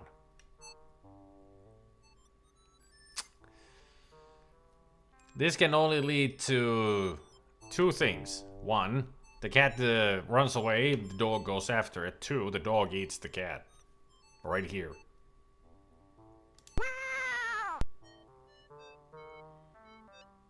Let's hope that the cat is faster than the dog. You're not close enough.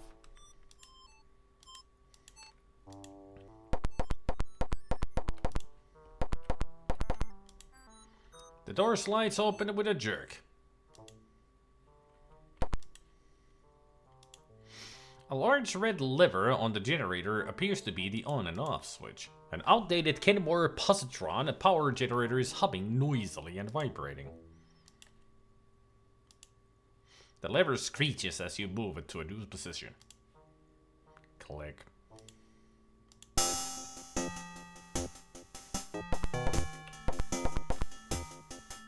So not electrified anymore? You move the save handle and will a set of...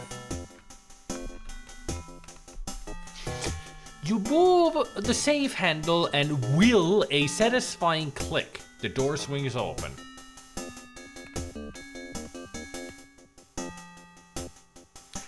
Sometimes when there's these kind of typos, it's hard to read them, you know?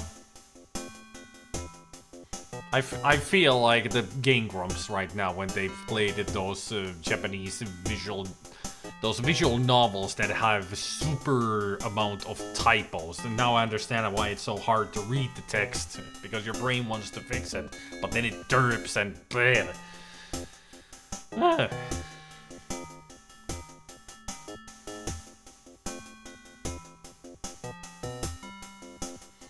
I move the handle and then click. Yes, it is open.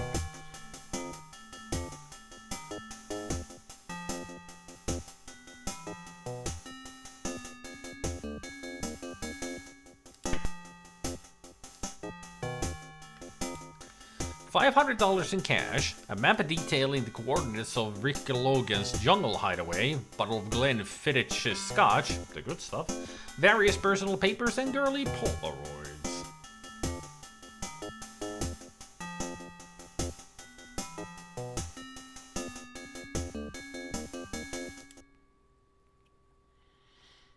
Marshal Alexander's been murdered. The police will meet you there. No, it said I'll transmit the address. It said that he's dead, not murdered.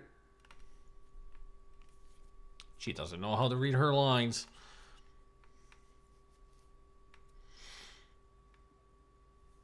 Many people struggle to read something without typos. That's junk from worst pre-made ever.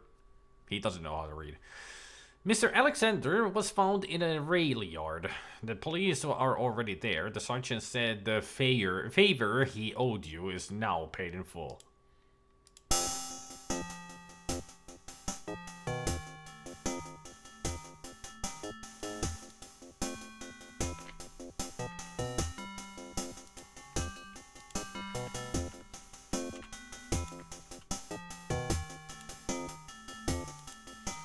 You gingerly remove the contents of the safe. Inside the safe is a note from Rick Logan. The Oracle Stone has been obtained. I'm making arrangements for it. Meet me at the jungle coordinates 1770.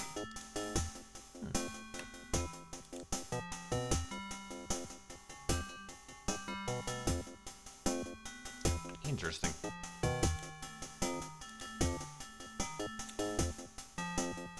Murder scene.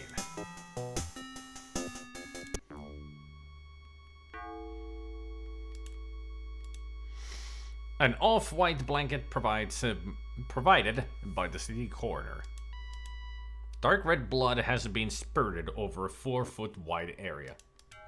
A keyring with the ID letters MA lies partially obscured on the ground.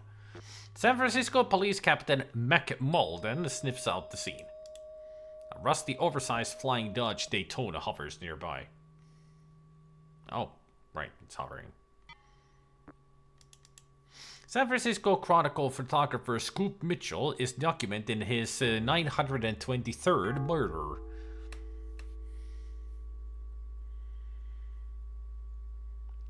Rainbow cookies? Gimme.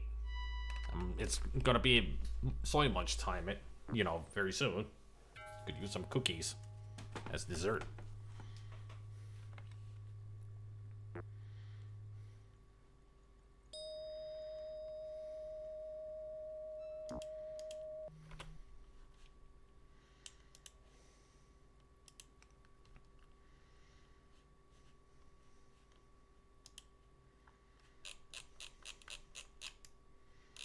You guys really need to slow down there on the movies and such. Jeez.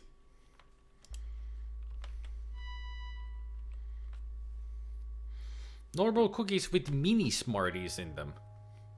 Huh. Malden goes over the facts. Court figures Alexander was iced around 3 a.m., a grisly scene. Alexander's throat was slashed with a Jose Cuervo bottle. The worm was still in it. Even stranger, Alexander's ears were gone.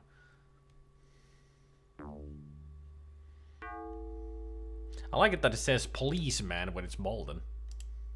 Someone had surgically removed the stiff's flaps from his body. Weird.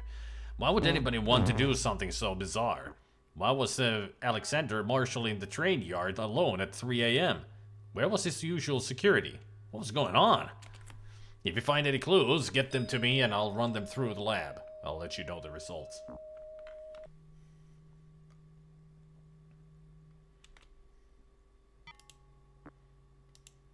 You pick up the keys.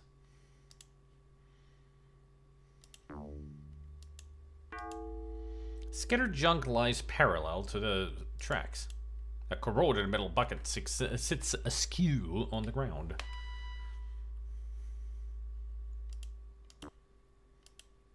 You toss the bucket aside. Dark red blood has been spurted over a 4-foot wide area. A bloody razor-sharp boning knife made of Martian chromium. Maybe the police lab could run it for clues. And hey, Ubi!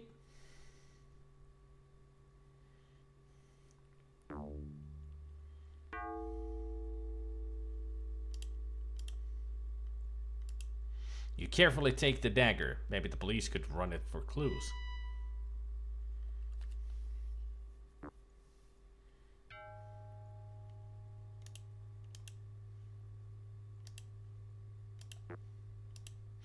You offer the dagger to McMullen. I'll check it out and fax you the results.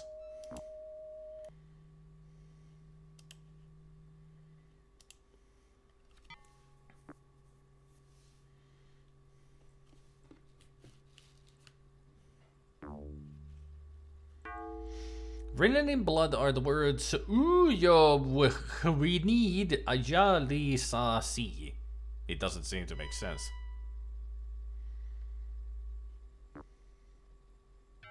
Lisa, see? We need Aja. Uyo.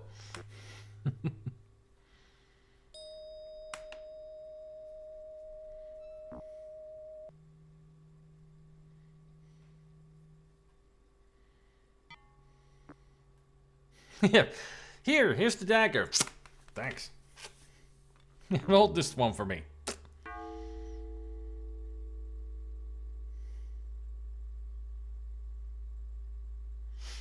That's an ass stuff movie reference right there. Here, hold this for me. Thanks.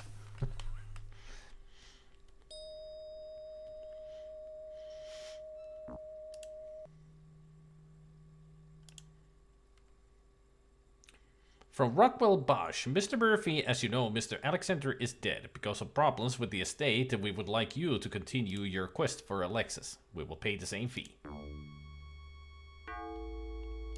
Cool.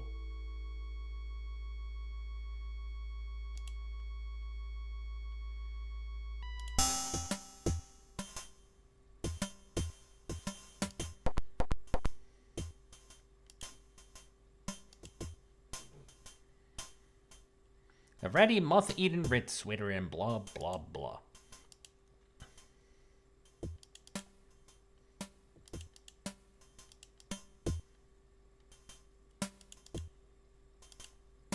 The drawer has been stuck shut for many years.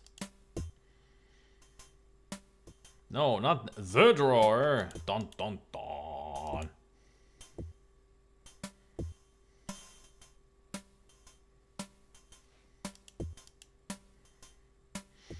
A few classic detective novels, including The Big Sleep and Babes and Bullets, featuring that pesky but lovable Cat Garfield.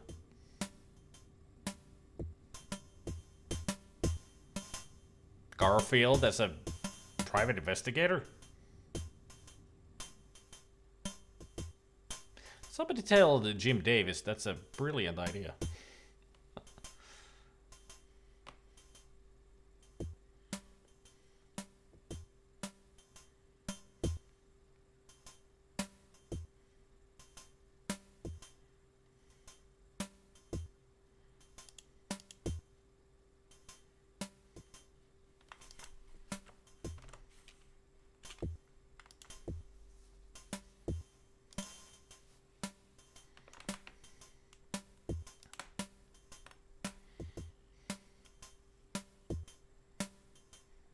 No, thanks for letting us know.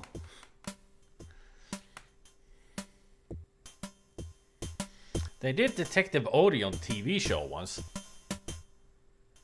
I kind of remember that. That was in, was it in the Garfield and Friends show?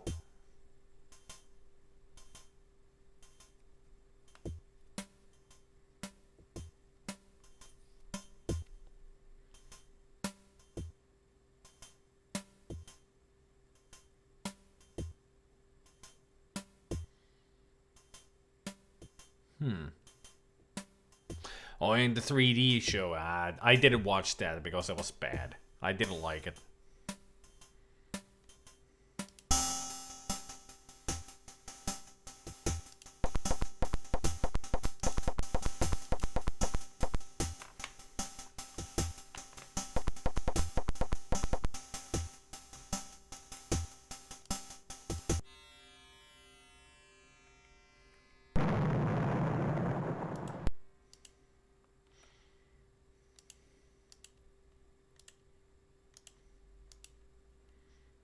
Aha! A grey Grundig 12-inch wall safe that requires a key. Well, we got the keys. The safe comes open as the key is turned. Special funds checkbook with record of payments totaling $250,000 to Lawrence Barkley. A note from Ferris Collett on employee dissatisfaction. Collett is the power plant manager of Mars. Just look at it, it's all the information you need. That's too heavy even for Arnold. The safe requires a key. Anything behind the picture number 2? It wouldn't be a good idea at this time. Okay.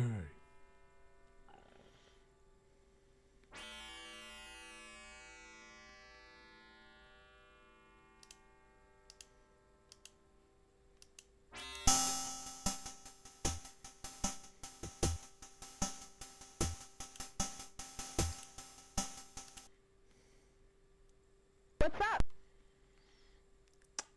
Lawrence Barkley. I'll transmit the address. He's a surgeon who has a practice on Mars. His office is in Marinaris City. Okay. Well, we're far from there. Stanton Expedition? I'll transmit the information. According to 20-year-old newspaper articles, this was a scientific expedition that massacred a group of early Martian pioneers. I'll transmit the information. Head of Stanton Expedition, the first major scientific group to explore Martian ruins. Stanton is believed to have ordered the execution of a group of colonists to obtain an ancient Martian artifact. Newspaper reports from that period indicate he may have been killed in a D-Day attack before he came to trial. You don't say. I feel like the thought plickens here.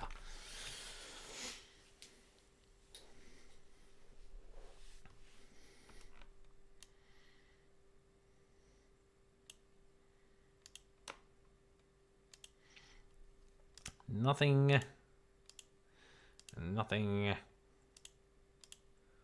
I'll transmit the information. Here's a summary of the Examiner's article on Andretti's death. Congressman Angelo S. Andretti was murdered on his San Mateo home last night. Police believe Andretti was killed because of his relentless pursuit of the underworld crime lords.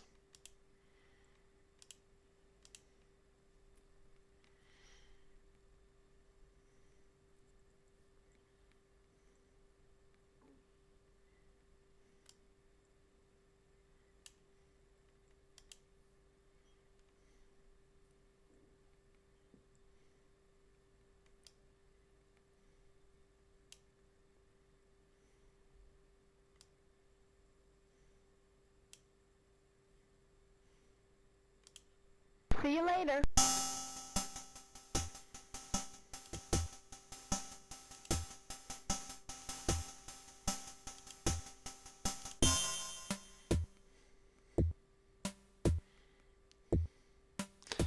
The coordinates I've got to Rick Logan's hideaway are vague at best. I can see nothing from the air, so I set my speeder down as close to the coordinates as possible and climb out and take a look around.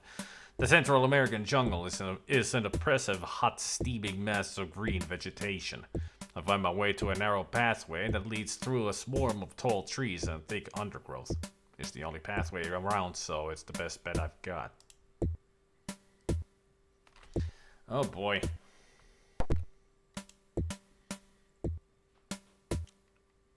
Anybody else get the feeling that this is the place we die a lot?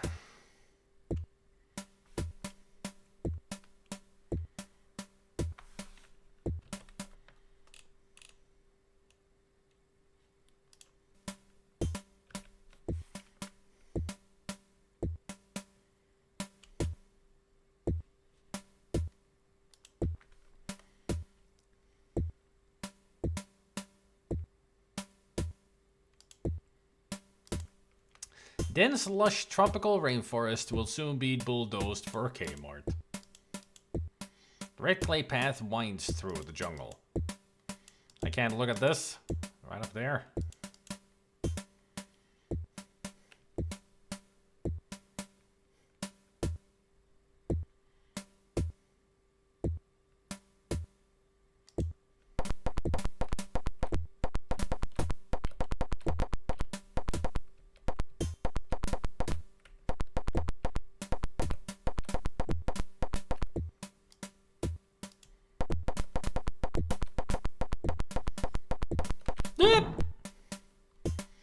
Ow. Obviously, Rick Logan has a few tricks up his sleeve. A tremendous weight hits your head. You mumble, watch out for that treat.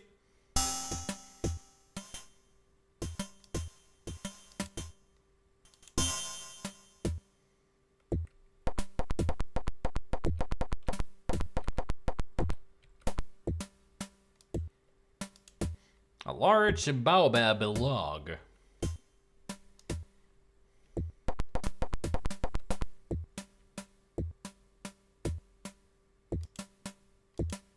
You heft the log. Of course I do. I mean, why wouldn't I?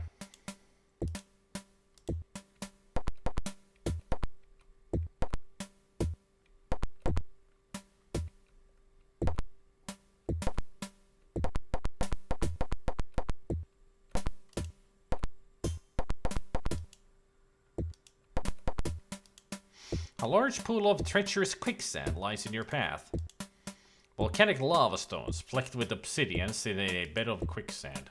Why ain't that just great?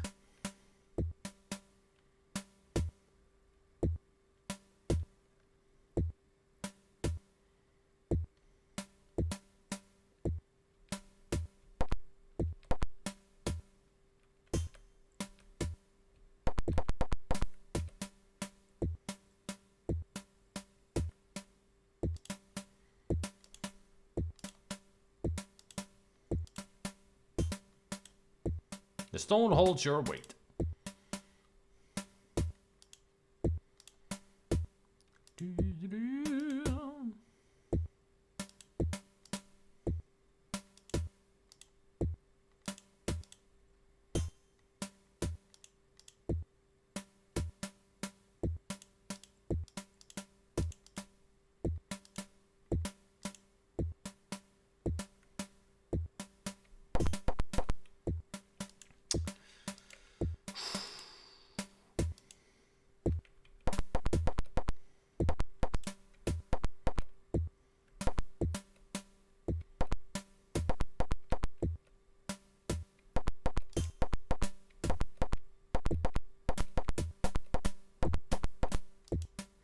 A pit over 6 feet deep has been laboriously dug into the jungle clay.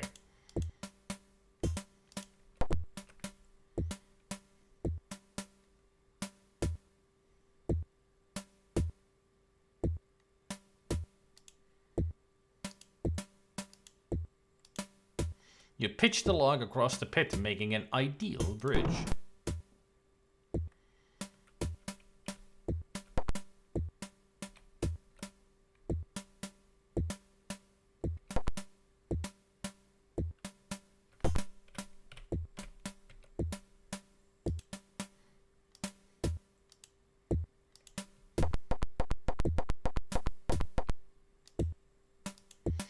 The ground looks very suspicious. It looks like something was buried here.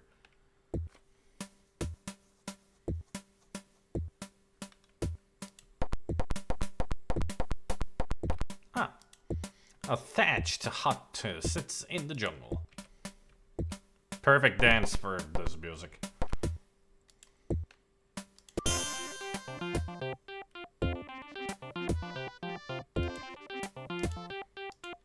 Standard wooden cabinet from Builder's Mart.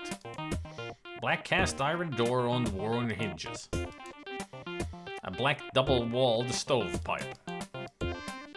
Cast iron stone used for cooking and heating. Yeah, stone. Cast iron stone. An ancient rickety ladder-back chair. A makeshift table, crudely constructed of plywood and shipping tubes. An aging sofa sleeper sits fading in the tropical sun. Rick Logan's only true friend, his pet iguana, Skanky.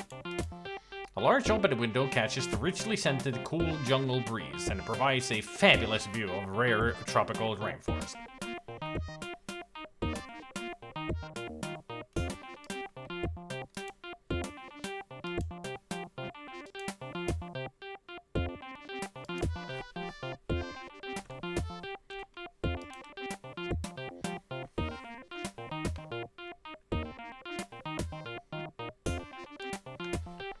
I think we should take a break here now that we have arrived at the hut.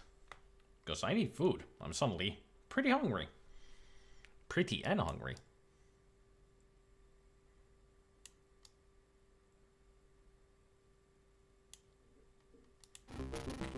I feel pretty and hungry and wise.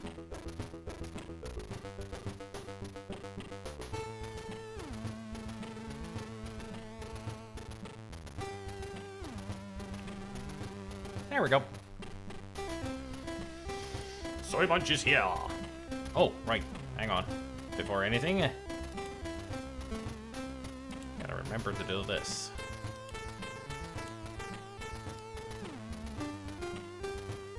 Put that like somewhere like in there.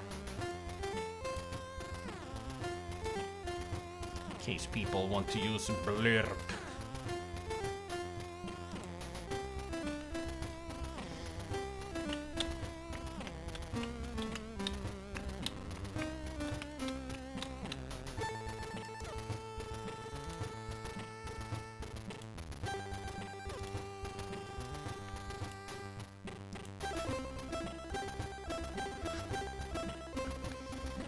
We used to have a lemon head emoji.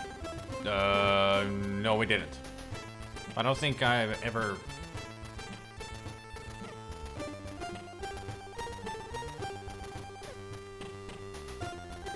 I don't remember ever having a lemon head emoji.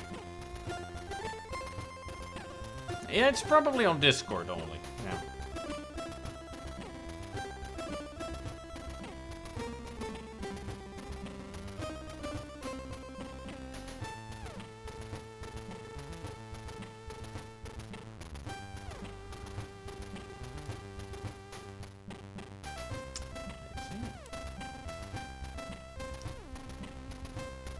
Hey, Lisa.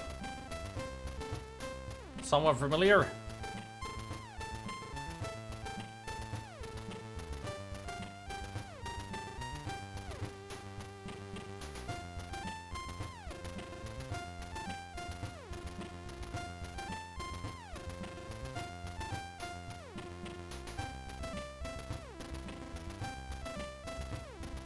Choo choo! Meow meow. It's adorbs. And also, we got a Borgor butthole.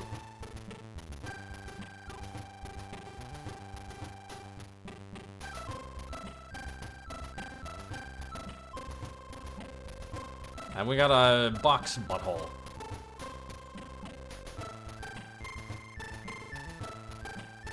Sherman. The lactose-intolerant god of the volcano.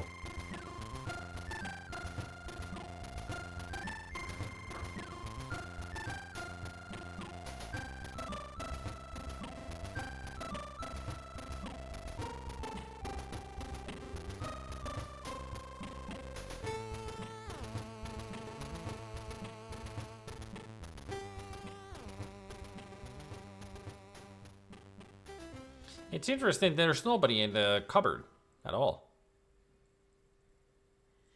There's plenty of other cats around.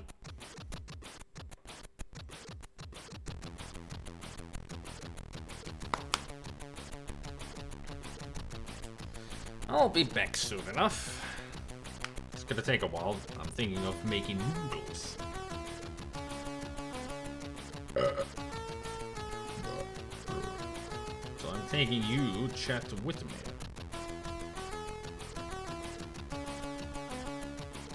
And those who do not know what's happening with Soy Munch, it means it's dinner time. I'm gonna get some food, gonna eat it, and then we continue the game. And also, when I get back and eat the food, I will be reading some very silly stuff.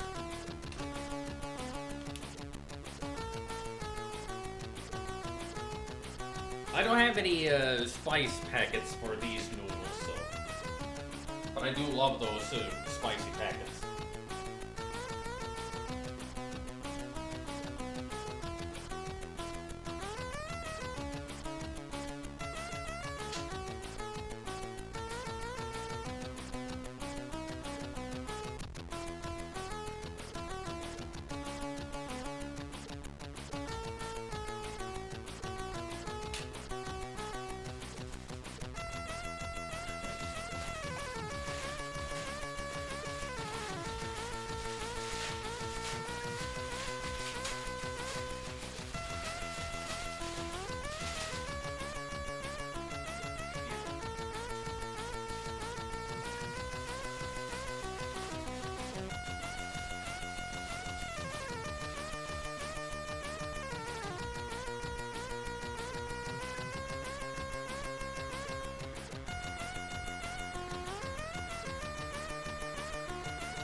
Oh yeah, I forgot that Donald is still resting on Yoshi's leg.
Yourself Pal World, huh?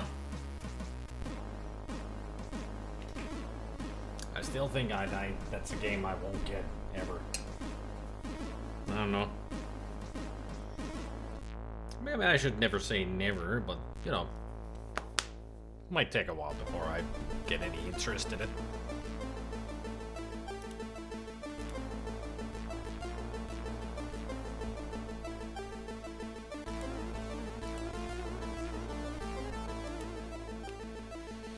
Now you guys want to see the silliness that's been happening in Discord for the past, what? Several hours.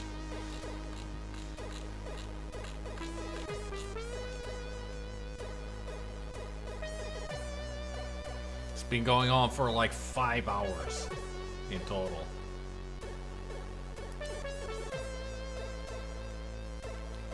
Highly unlikely, yeah.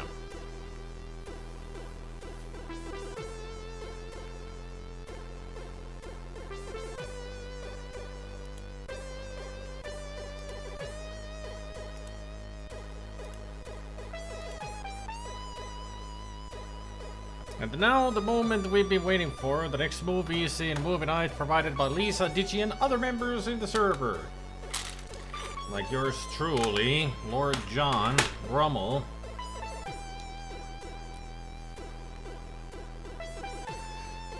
But all of this started because I found a picture that was funny. I decided that, hey, we should do this as well.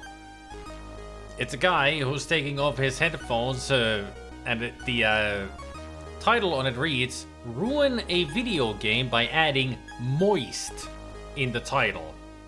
And I started with Half Moist Life and Impossible Moist Mission.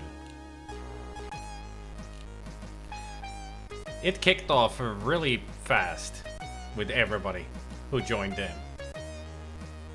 So here's a little bit of a list of all the names that we came up with, and also in movies and TV, I also added there like ruin a movie title by adding the word moist in the title.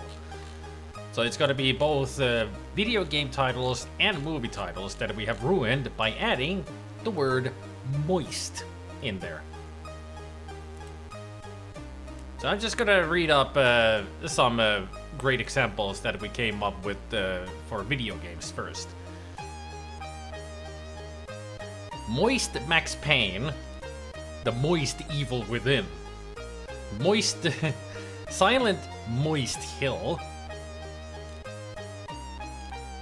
Moist Mule. Moist Diablo. Moist Halo. Maniac Moist Mansion. Moist Mad Max. Day of the Moist Tentacle. Grim Moist Fandango. Hogwarts Moist Legacy. King's Moist Quest. Star Moist Control. Talos Moist Principle. Moist Assassin's Creed. Moist Darkside Detective.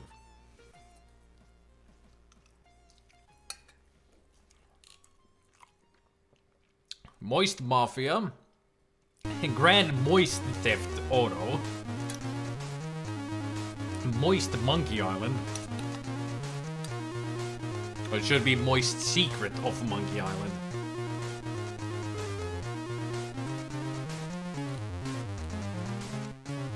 Viscera Cleanup Moist Detail.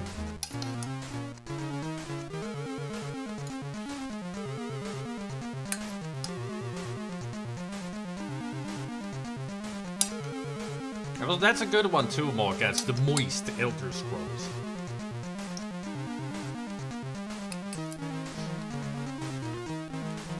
Streets of Moist Rage, Moist Street Fighter, Moist Saints Row, Mortal Moist Combat,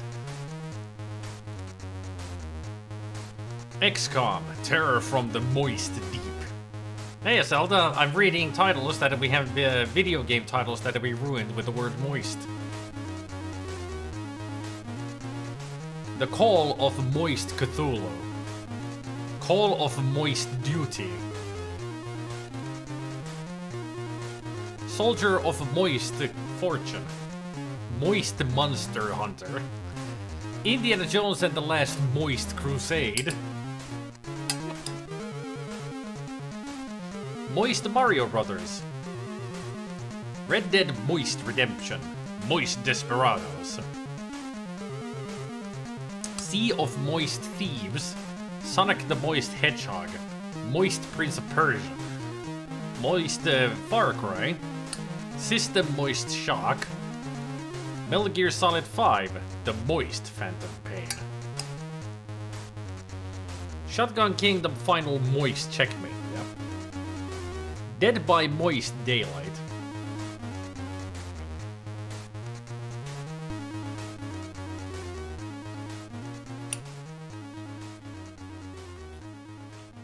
Moist Bioshock, Moist Splinter Cell, Moist Minecraft, Moist Hitman. Moist Betrayal at Krondor. World of Moist Warcraft. Moist Fallout. Moist Dead or Moist Alive.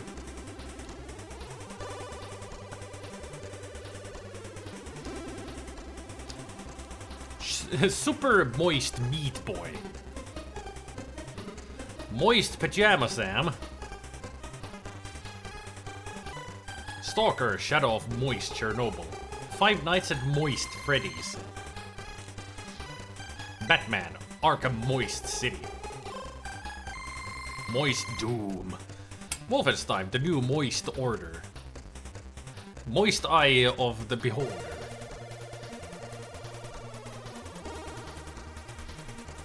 I mean, replacing is a different thing. This is just adding the word moist to the title. But we can do replacing the word with the moist. We can do that later. Or tomorrow. Lure of the moist temptress. Stardew Moist Valley. Moist Dead Space. Moist Animal Crossing. This is a good one. I have no moist mouth and I must scream.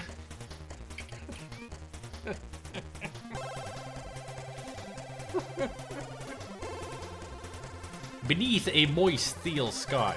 Full moist throttle. Quest for moist glory. Mass moist effect. The Moist Witcher. Moist flashback. Sam and Max hit the moist road.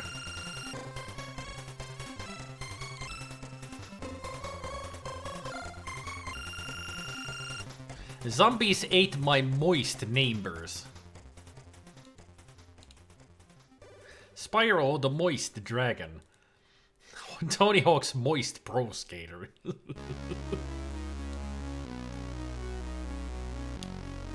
Mario Moist Party.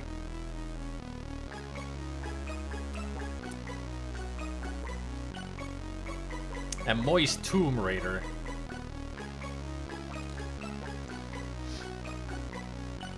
Moist God of War, Moist Time Splitters, Tex Murphy Moist Martian Memorandum, Kung Fu Moist Master, Legend of Moist Zelda, Jet Set Moist Willy. I missed that one because it was during the stream, so Jet Set Moist Willy, that's a good, really good one. Mirror's Moist Edge. Lost Moist Ninja. Castle of Dr. Moist Brain. Where in the world is Moist Carmen San Diego? God damn it, we are funny people. Like, you are funny people. This is all Lisa and Digi here. Miss Moist Pac-Man. Metro Last Moist Light.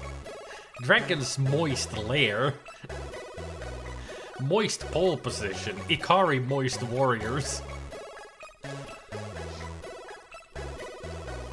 Sekiro. Moist Shadows Die Twice. Scarface. The Moist World is Yours. Left 4 Moist Dead. Legend of... League of Moist Legends.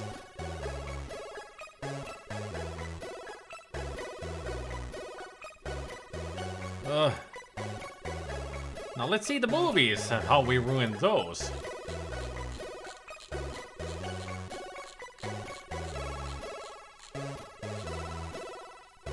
Let's see, my first example was Gone with the Moist Wind.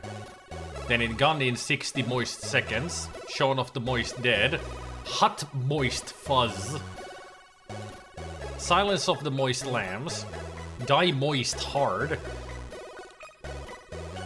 Moist Life of Brian, Moist Nightmare on Elm Street, The Moist Godfather, Land Before Moist Time, John Moist Wick, Moist Jeepers Creepers, Lost Little Moist Mermaid, Beauty and the Moist Beast, The 3 Moist Musketeers, Snow White and the 7 Moist Dwarves, Kung Fu Moist Panda, Lord of the Moist Rings, The Moist Hobbit, Happy Moist Gilmore, Blair Witch Moist Project, The Wedding Moist Singer, Moist Dune, Moist Flubber, Beverly Hills Moist Cop, Moist Halloween and Moist Friday the 13th, Moist Saw, A Nightmare on Moist Elm Street, Moist Miracle on 34th Street, Moist Scream, Green Moist Mile, Moist Evolution, 50 Blind Moist Dates, Shawshank Moist Redemption, Last Moist Airbender, Moist Teenage Mutant Ninja Turtles. Hansel and Moist Gretel.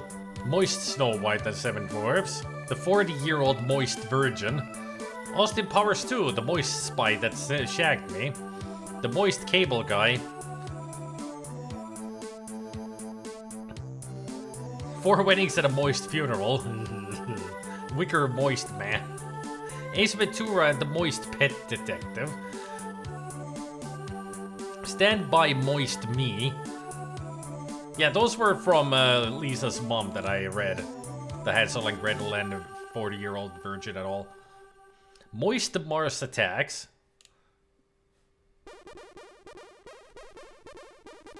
Elvira, the Moist Mistress of the Dark. Total Moist Recall.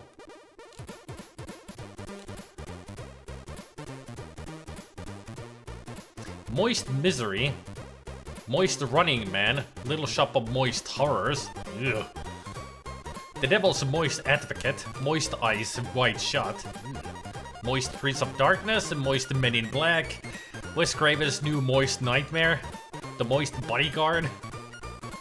Hellraiser 3. Hell on Moist Earth. The Moist Mandalorian. Star Wars. Moist Rebels. Deep Moist Impact. Lost Moist Highway. Free Moist Willy. Charlotte's Moist Web. No, not Charlotte's Web. No. End of Moist Days. War of Moist Worlds. Lord of the Rings, the Moist Fellowship of the Ring. The Last Moist Boy Scout.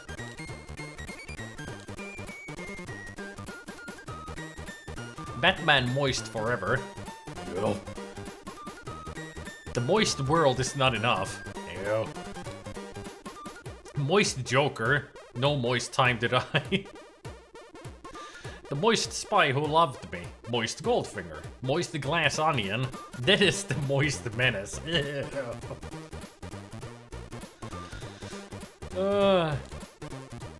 Night of the Moist Living Dead.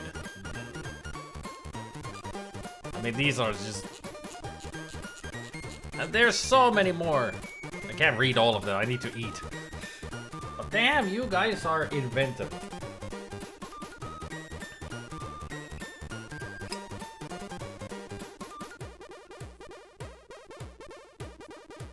But definitely for the next one, I'm gonna put up that the ruin or both categories, ruin a video game and then ruin a movie title by replacing a word with the word moist.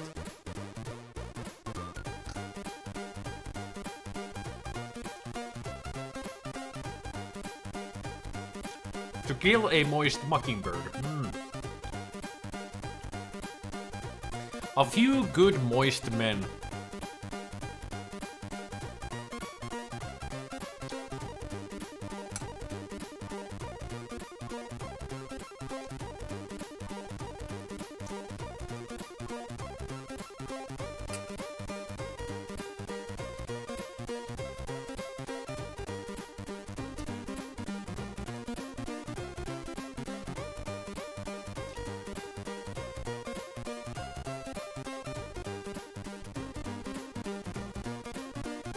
Noodles and meatballs.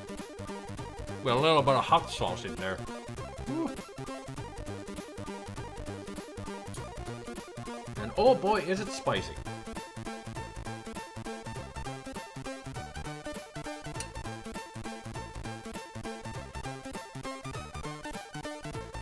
Noodles. Noodles, noodles, noodles, noodles.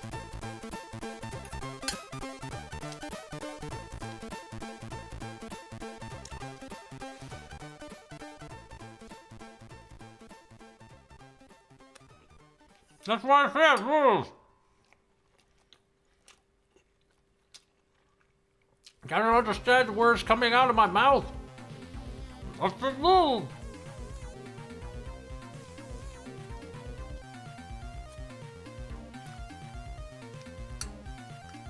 What is the rule? Somebody.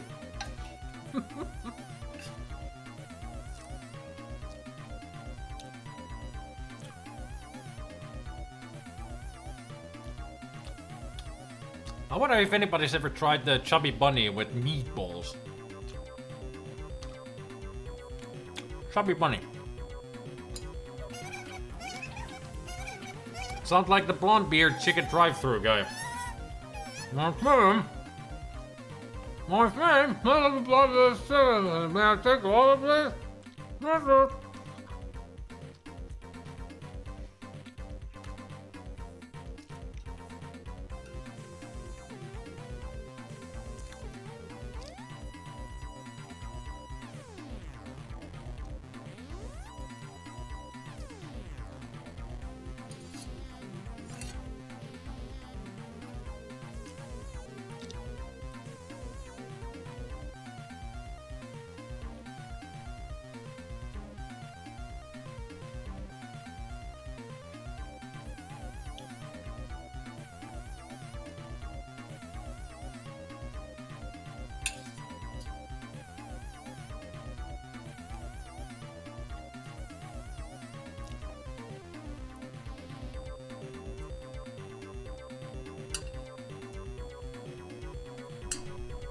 Listen this one.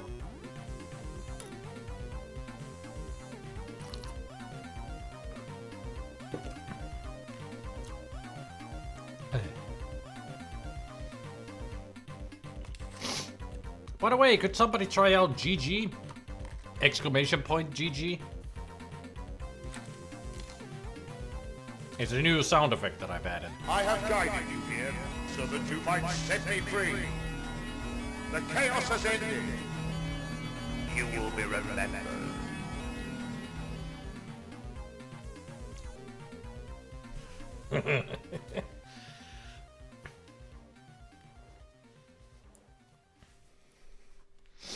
No, Chaos Engine. That's Chaos Engine.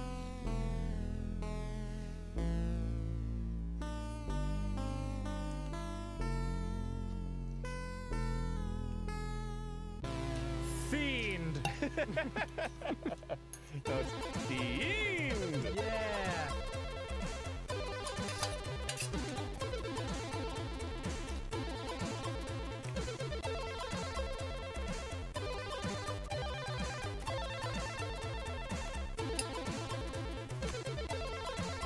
How many Gerontel do I have actually by now? It starts at 411.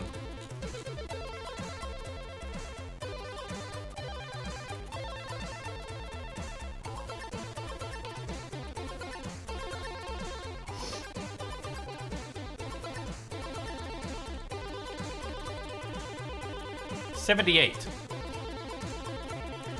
78 tunes by Gerontel.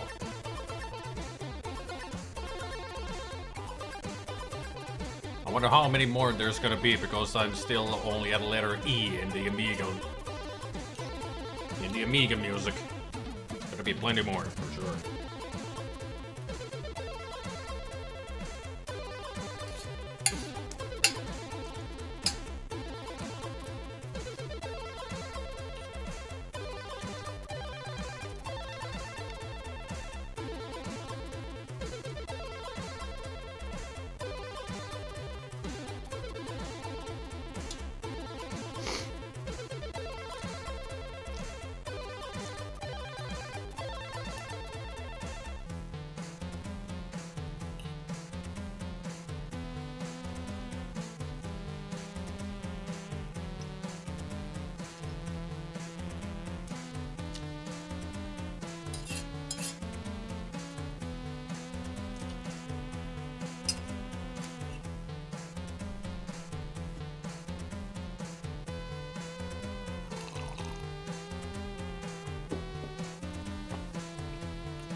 That's better.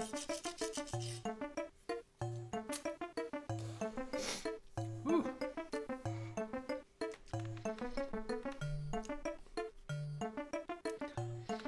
I was gonna crack a funny joke, but I'll save it for later.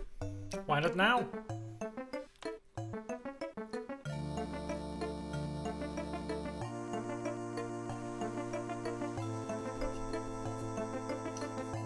One more.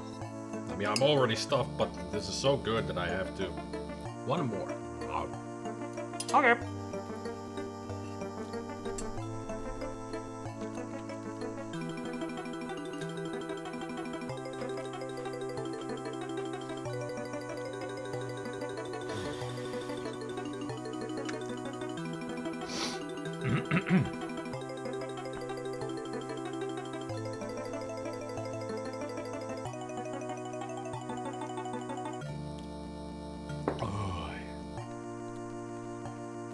And that is quite unheard of, that 4 D batteries.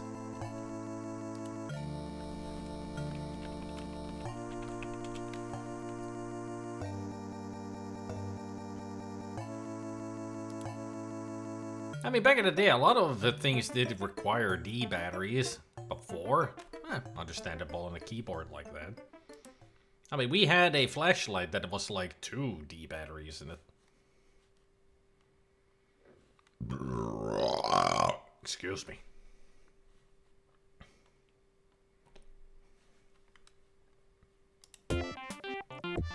Jeez. Excuse me.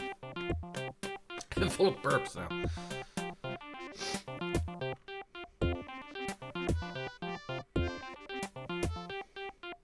Yeah, they are heavy.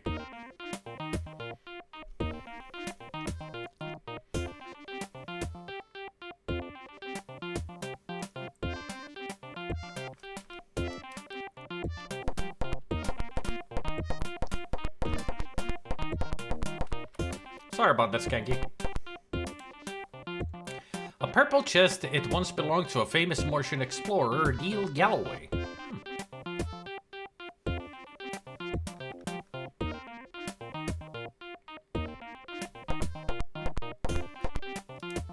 Craftsman steel nose shovel.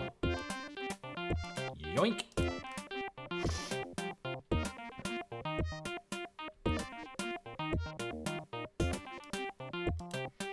A blue and white privacy screen partially hides the bathtub.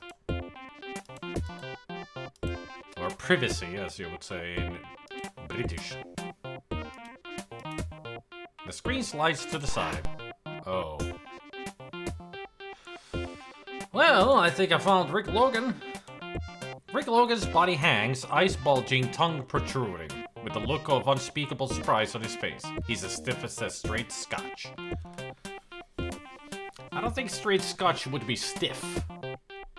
Except...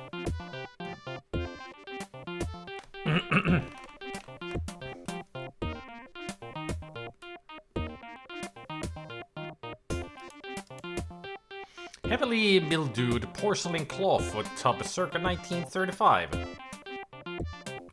100-year-old tub. Damn.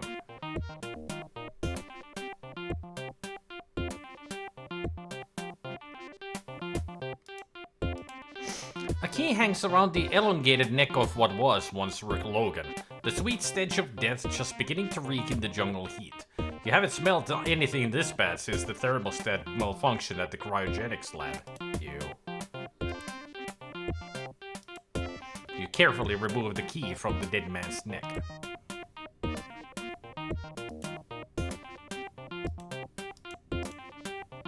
A large open window catches the richly scented cool jungle breeze that provides a fabulous view of rare tropical rainforest. Not to mention the dead guy, hanging from the rope by his neck.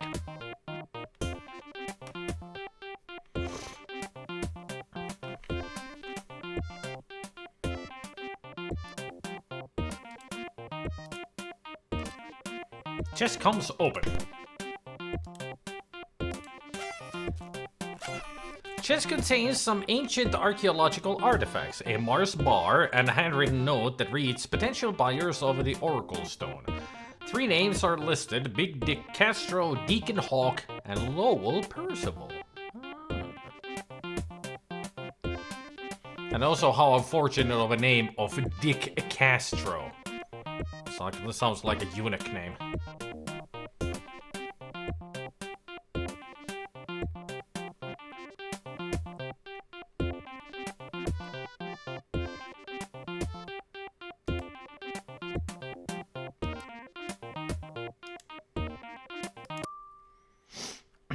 What's up?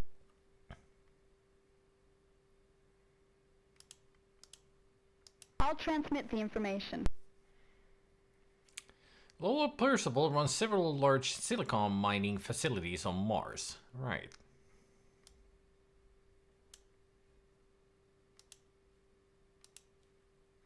Nothing and nothing. Alright. See you later.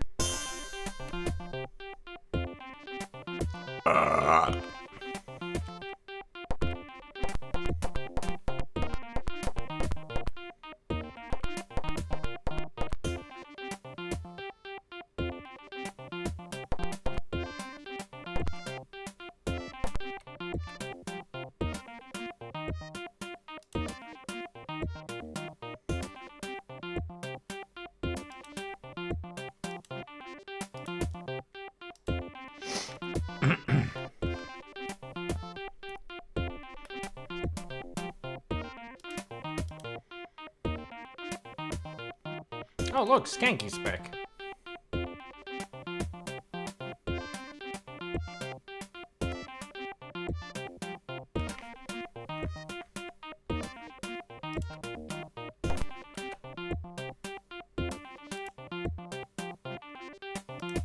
The cabinet pops open. It's a snake! You pull out your gun and empty the entire magazine on the snake. I think it's a dead snake now. Several meaty pieces of extremely poisonous attack snake. Message reads, Dear Rick, if you're still looking for a ride to Mars, meet us at the smuggler's base near the pyramid. The coordinates are 12345 North 566E. You could have had 789 there, you know. 678. That would have fit. Pistä ihmeessä. Tekee vaan niistä parempi.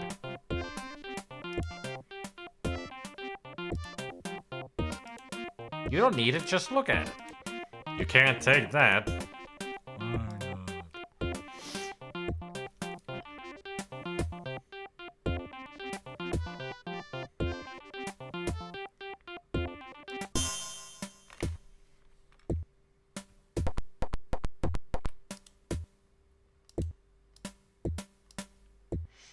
The shovel easily digs into the earth.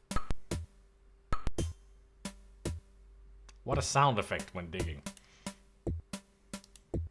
A small rusting metal box lies in the hole.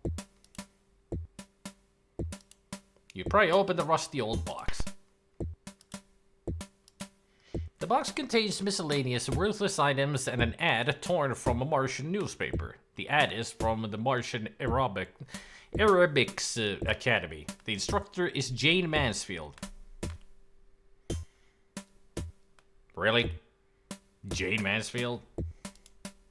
I wonder if she's as good looking as the real Jane Mansfield.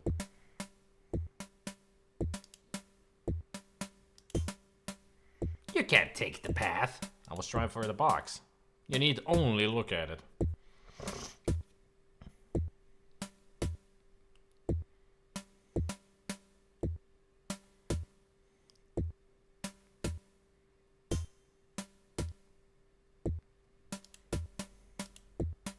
You'll have to find the entrance to the path before you can travel.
It is Smuggler's base now? Yes.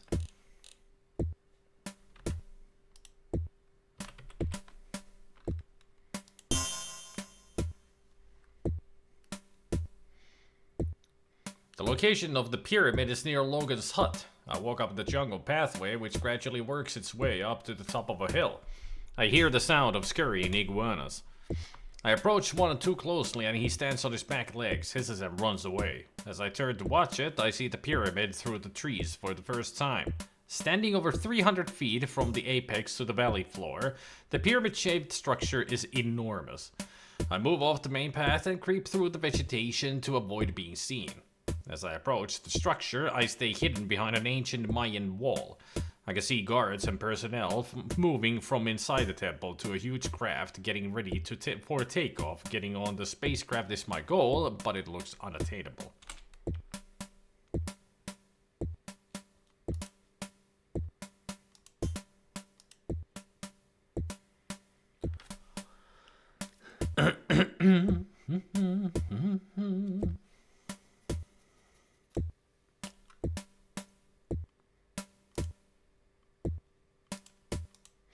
The wall is a stunning example of Mayan precision. Thousands of grey stones are stacked so tightly paper can't be placed between them.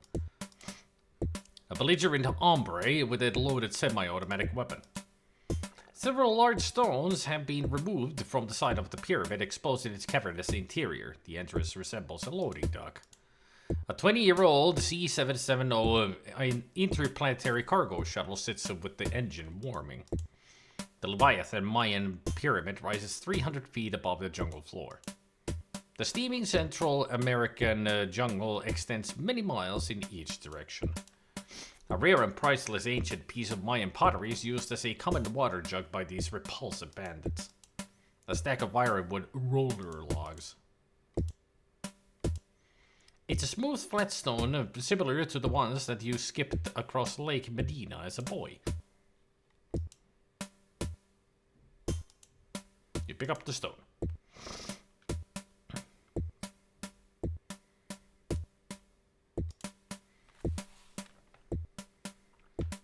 Okay, more cats.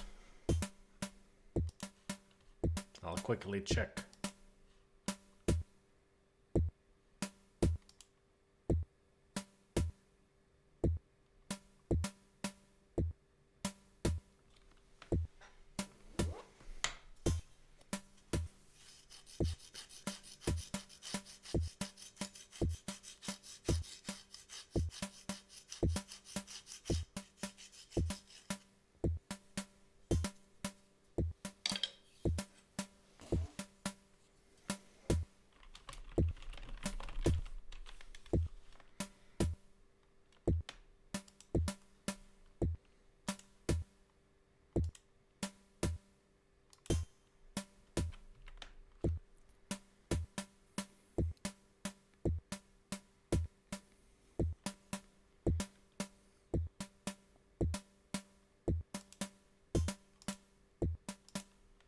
The rock hits its mark. The large logs crash together, rolling onto the clay water pot, making a horrific crash.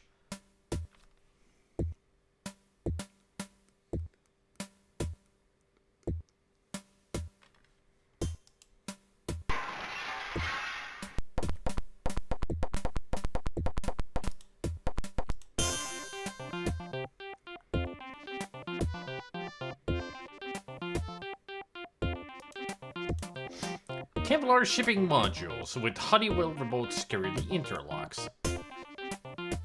The creep spots you. He turns and fires his weapon. It burns a hole a buzzard can fly through.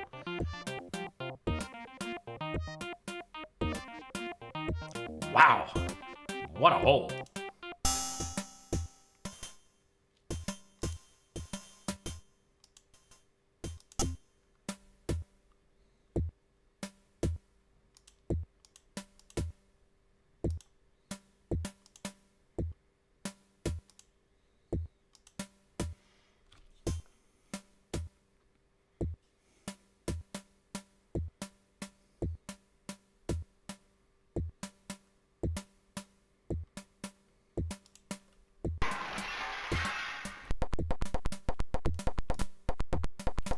Good thing he doesn't hear our very loud footsteps.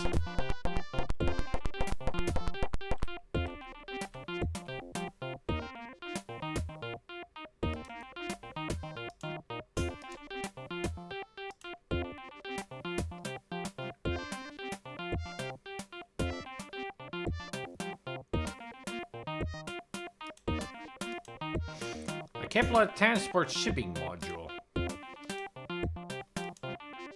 Query shipping modules with uranium samples. Why would anyone be in possession of contraband that would result in the death penalty? A large oxygen tank.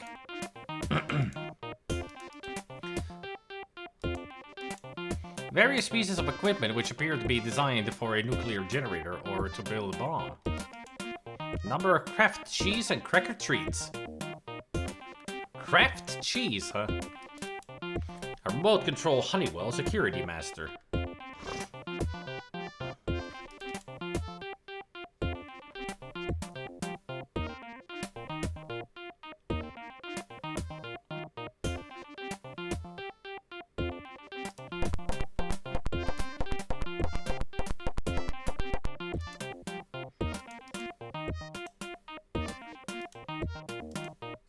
Good plan. You'll need something to eat on your journey.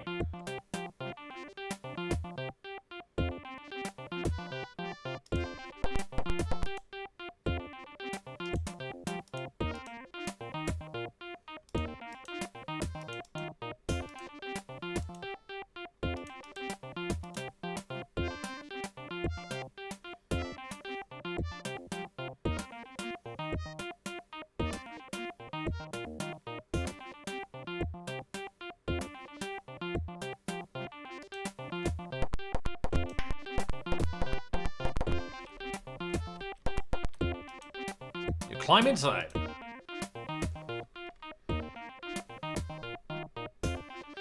Inside the shipping crate looks like an excellent place to hide, but it turns out to be more than that. Almost immediately, the smugglers carry the crate inside the waiting spacecraft. The flight to Mars is relatively uneventful, since I'm locked inside the cargo hold of the ship for several weeks. At least I've got some time to put my thoughts together. I followed the string of bodies to Central America. All I know is that my client is dead and Alexis Alexander is probably somewhere on Mars. Rick Logan stole something called the Oracle Stone from Marshal Alexander, and when I found Logan, he was dead and there was no sign of the rock.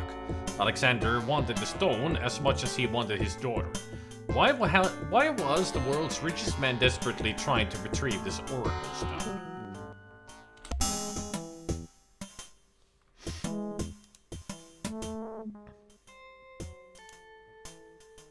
Yeah, except we didn't need to live on bat droppings and skink toes. And flakes of snakeskin. Here we had Kraft cheese and salted crackers.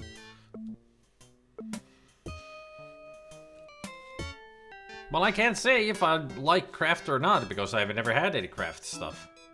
It's very rare to find it, you know, those kind of imports here. But I said that if I did find any Kraft mac and cheese or anything, I would love to try it out.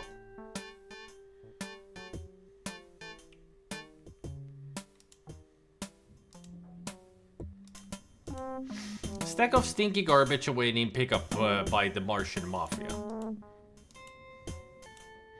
The Martian Gulch was the first casino in Sin City. It had the friendliest girls and they didn't water their liquor. They ran a fair table, but Big Dick squeezed them out of business with his $99.99 fun pack. 2 fun girls, $1,000 in fun money, leather restraints, and a room with a video camera.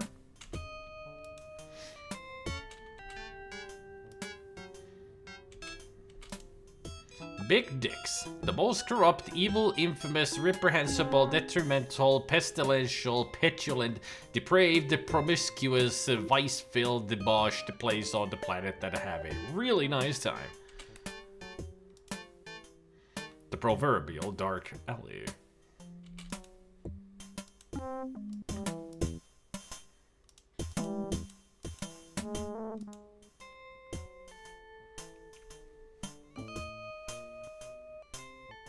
Okay, Lisa. Oh yeah, we have talked about craft before, yeah. But it wasn't me who said who didn't like it. The portal to paradise. Big Dick's Golden Bucket Casino in neon, cutting through the Martian night like a knife.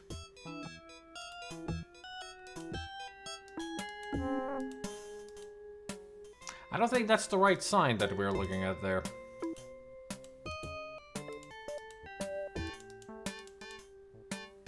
Step inside, said the spider to the fly.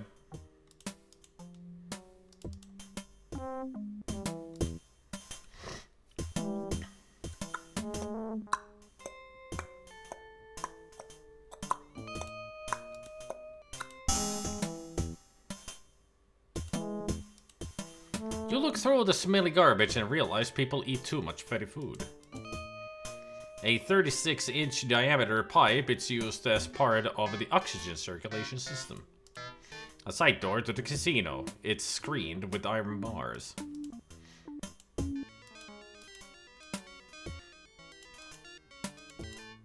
Several large empty crates are stacked closely to the wall. A piece of support brazen.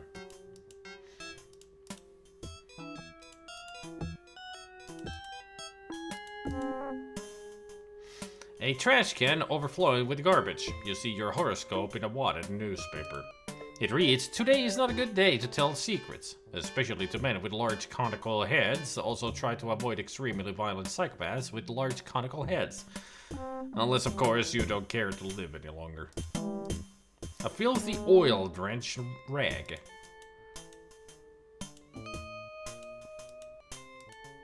An exhaust vent pours hot steam into the air. A side door to the casino. It's screened with iron bars. A warped board made of compressed sawdust.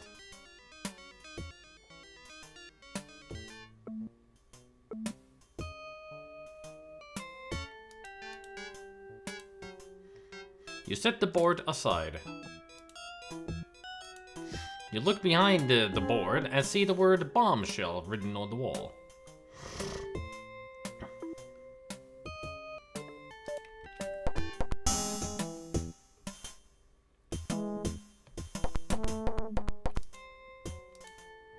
You try the door and find it locked. A small door slides open and two beady eyes stare at you. A gruff voice asks, "What's the password?" You remember the word you saw written behind the board in the alley. You blurt out bombshell. The little door slams shut and the big door swings open.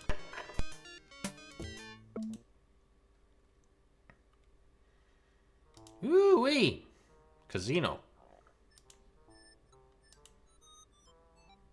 Always a good idea. Here is where you get your $99.95 fun pack from Big Dick. Since you're not a guest, you don't get one. The tan and silver doors lead to the casino restrooms. The one-armed bandits call to you, but as a member of Gamblers Anonymous, you must refrain from all gambling. Besides, gambling routines take up way too much disk space. The tan and silver door, covered in green felt and trimmed in so popular red and black, the crap staple are devoid of dealers. One of the cards in the Big Dick trading card series. The card has Big Dick's photo and his latest financial statistics.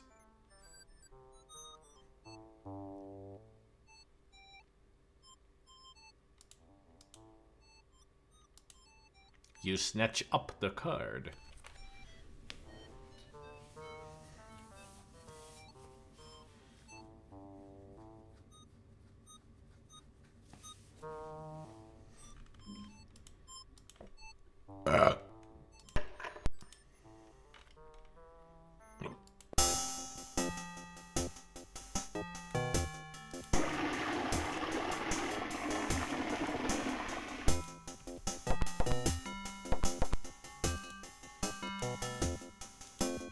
A small antibacterial towelette has missed its intended target. A brown plastic trash can sits on the floor. A wire screen set in place with hexagonal screws. Your reflection smiles back. You could use a shave. A navy blue acrylic sink. A microwave decontaminator hand drying unit. A button and button.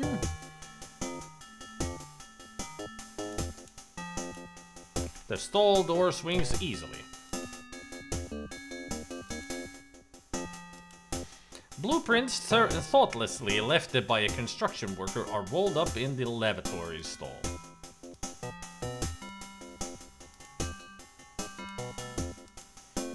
An acrylic toilet with a heated black Martian marble seat. A dispenser that portions out 7 small sheets of tissue. Big Dick tries to keep overhead low.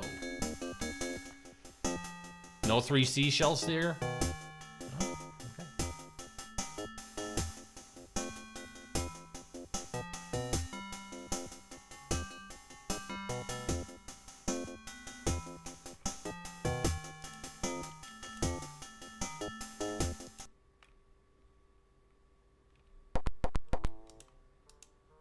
The door swings wide and you look into the glittering street.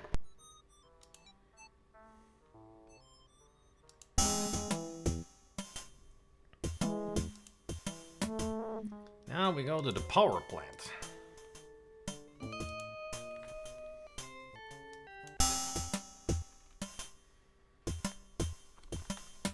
The plant was the first nuclear facility on Mars, and like so many of the early Martian constructions, it is grey, drab and massive. Constructed mostly of titanium, it is actually made of pieces of the great cargo ships that brought the first building materials to Mars. Everything has cannibalized from those early missions. Or was cannibalized. I mean, it's efficient to recycle the materials that you have in hand. I mean, if you were missing some materials, just take it from the ships. If you're not gonna go back to Earth with those, you know. It's only smart. An overflowing tan-colored trash can with the Terraform Core logo on the side. It appears the custodian took a few weeks off. Various pieces of trash include paper cups, computer printout data, and candy bar wrapper.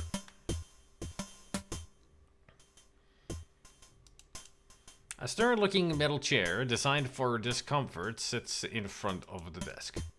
Paper spills out from printers sitting on the unattached desk. Terraform Company logo is mounted to the wall. Secretarial chair made of Martian alloy. One wheel is missing.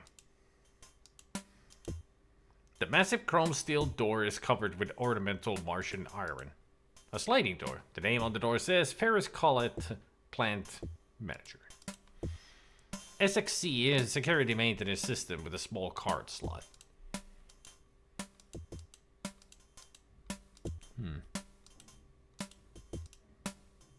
Guess there's nothing else to look at. Monitor light cycles through various security points throughout the plant. Go ahead.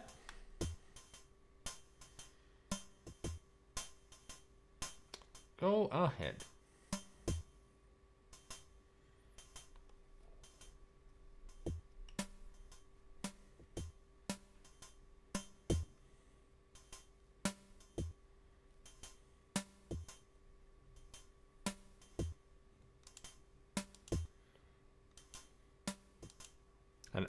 The operating mechanism for the door.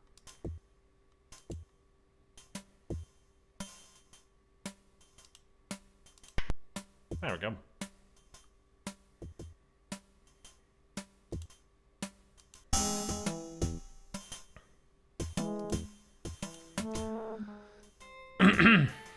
You think you saw your curse for the first time? The expensive desk constructed of California redwood and clear Martian crystal. And an uncomfortable iron-backed chair designed to make visits short and sweet. A luxurious, thick, padded, soft leather chair designed to make its occupants feel on easy street. Outside the window, a sandstorm is raging near the Tharsis bulge. A large piece of equipment you couldn't even guess the function of. A sample of Martian iron ore. The commemorative cup from the 2035 Martian Engineers Annual Picnic. A set of engineering manuals. A A paperweight made of Martian iron shaped to look like Olympus Mons. An intercom system for communication with all plant employees. An IBM 24860 personal computer. The diploma was issued from MIT to Ferris College. Oh, this guy's very, very smart. A small man stands looking intently at the many gauges. A console filled with switches, lights, and indicators which monitor the operation of the plant.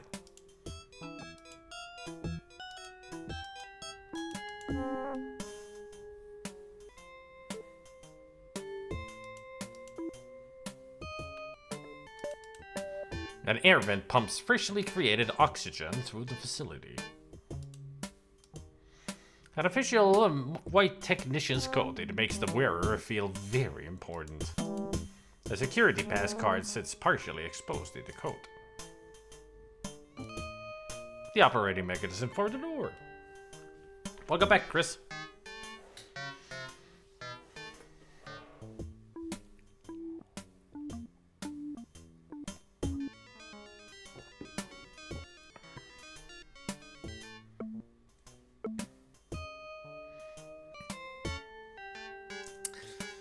Well, more cats. You might get proof of the supernatural that way. Maybe you should set it up like on a table or something and film yourself and see if there's any shadows around. Get some real proof of the supernatural.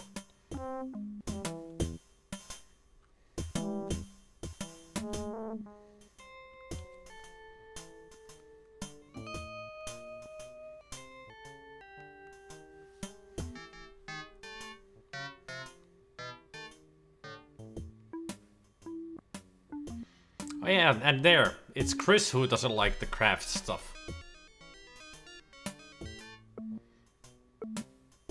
No, that sounds like the plot of Paranormal Activity, not having that.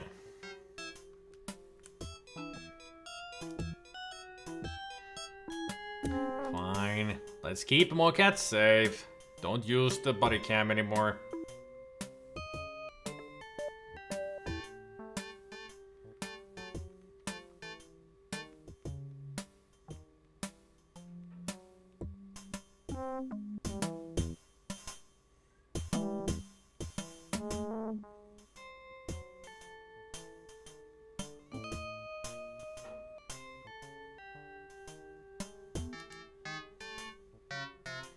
Yoink!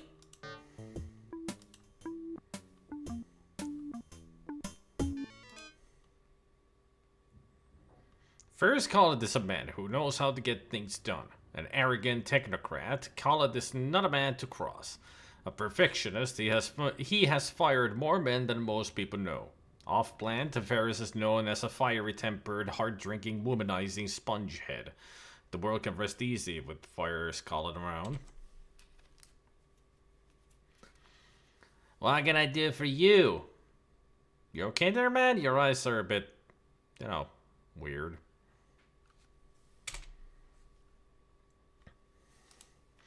Off the record, I can say that I'm heartbroken that he's dead. He never treated the employees like people. They were cattle to him. He made promises to us and never kept them. I hope the next president will look out for us. Terraform runs and owns and operates most of the facilities on Mars, but the cost has been enormous. Lately, they've been missing their payroll. With the death of Alexander, who knows what's going to happen.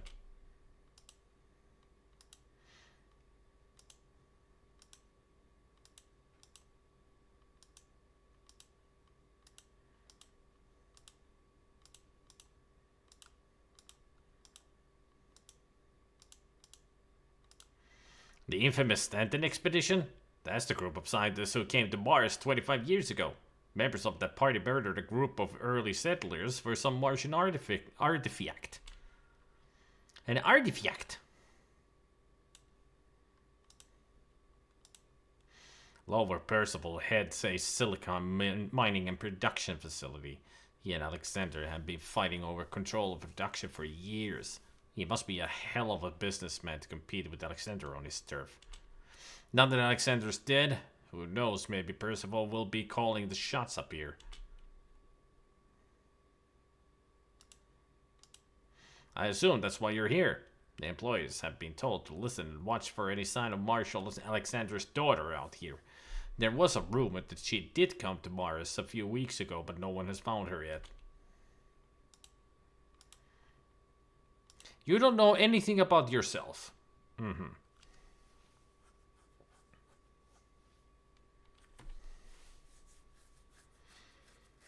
Hello, again. Well, you're not biased, Democats. You're American. Craft is American. That's why we don't get it here.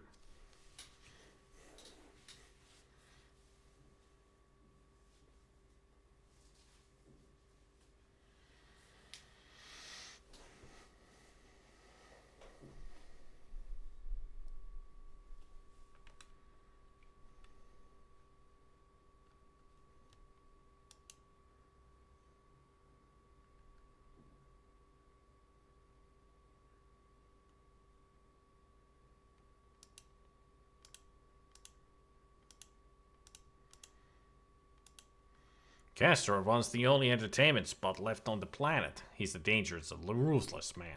He owns the Golden Bucket Casino. I stay clear of the place, but there are a lot of people who owe him their lives' wages. But what can he do? There's nothing on this rock but tedium. Deacon Hawk is a religious wacko that opposes the development of Mars.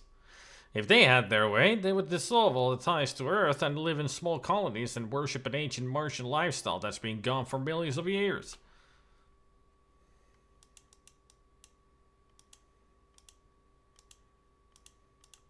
Looks like you could use a hot shower and a cold beer. Yeah, you said it.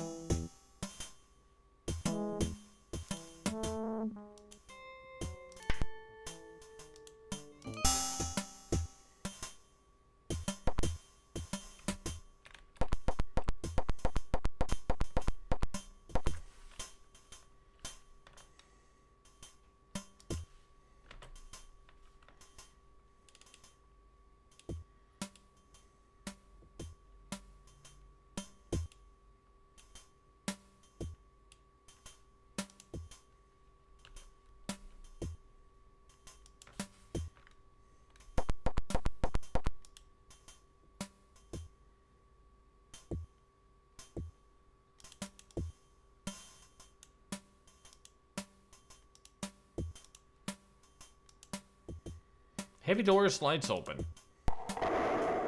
Well, one of the heavy doors open.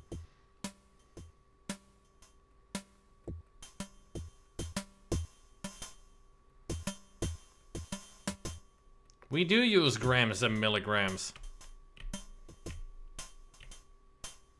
And you don't have any idea how much salt is 570 milligrams? That's a lot of sodium. Not to mention 7 grams of sugar.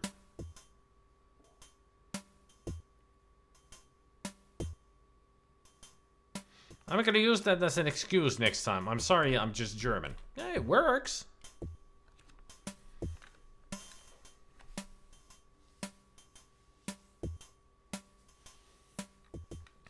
Yeah, also, yes, we do. Europe is a metric empire. Yep. But even if you put those numbers there, to me, it don't mean nothing.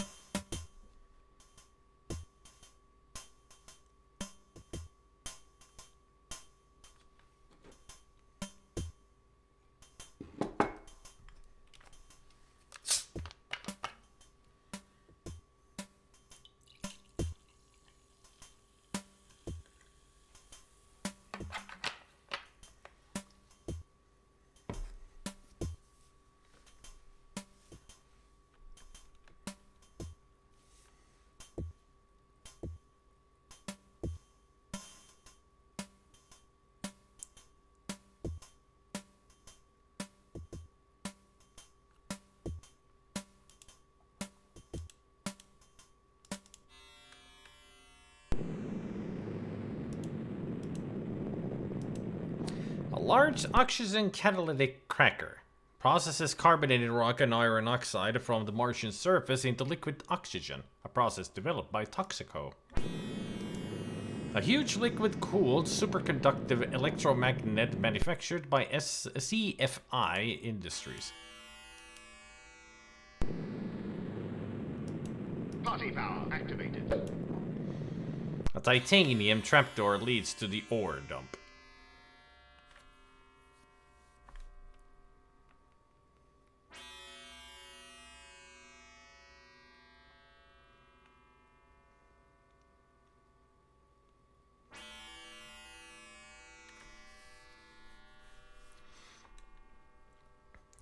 Now, play nice, people. Don't be pointing fingers at the countries and such. So what if they use the Imperial system as well?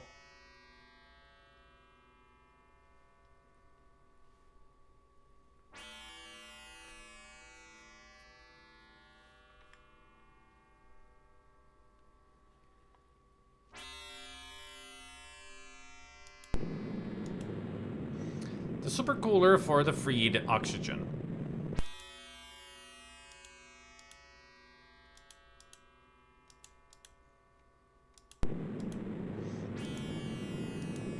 A large metal monkey wrench lies here. A brushed aluminum door with a small sign that reads, "Warning, door does not open from this side."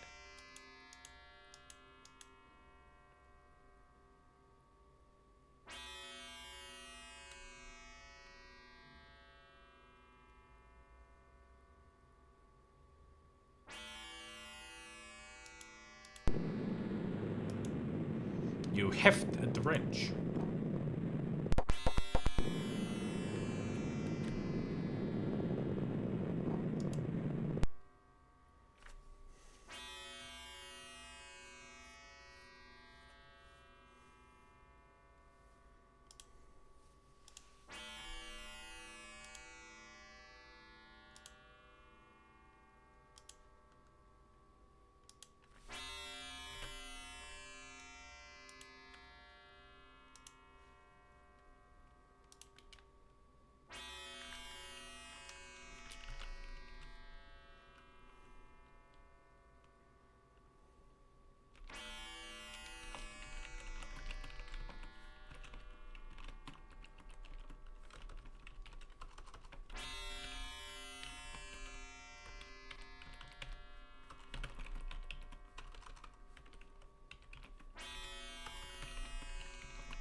This is not the right time.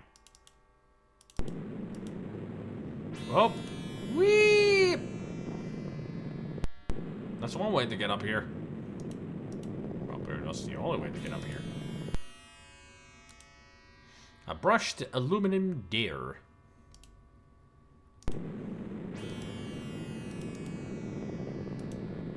It's already open.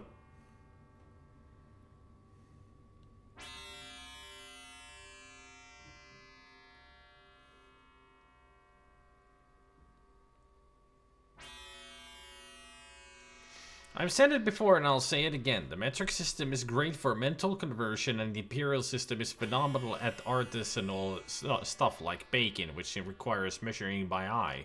How much is 560 grams of something? I have no clue. How much is a cup? It's literally a cup.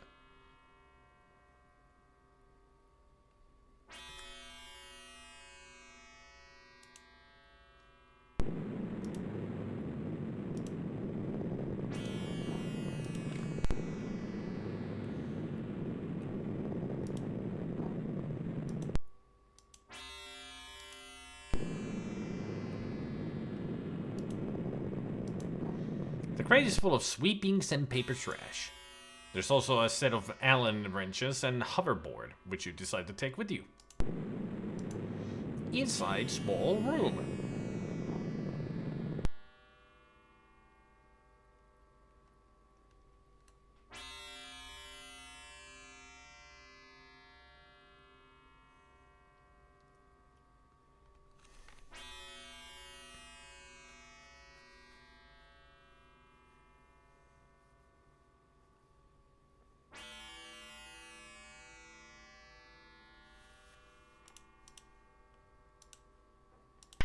Door swings open.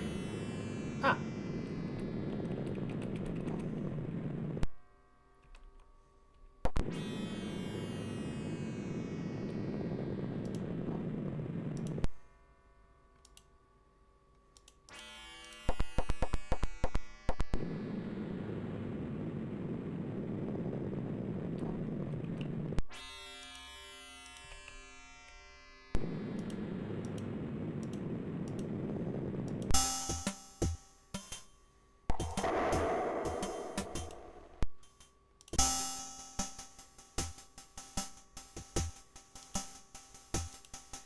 J. Manfield's famous juice bar, where carrot juice, mango juice, pineapple juice, and sodium-free bottled water is served.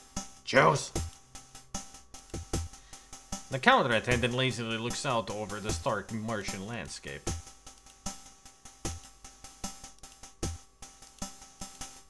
A blown glass, green fluorescent sign above the exercise room.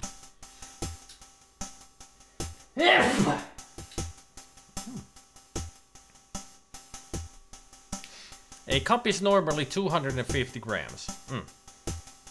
Sounds about right.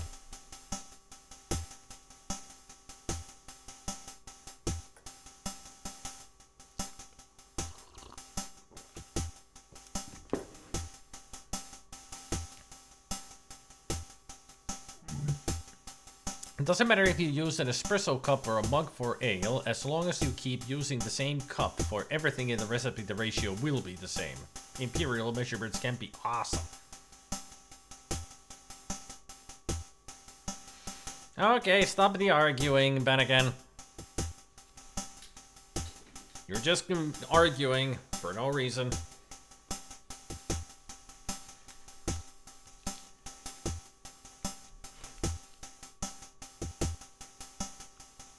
Gave into my dark passenger and got some chicken nuggies. You can never go wrong with chicken nuggies.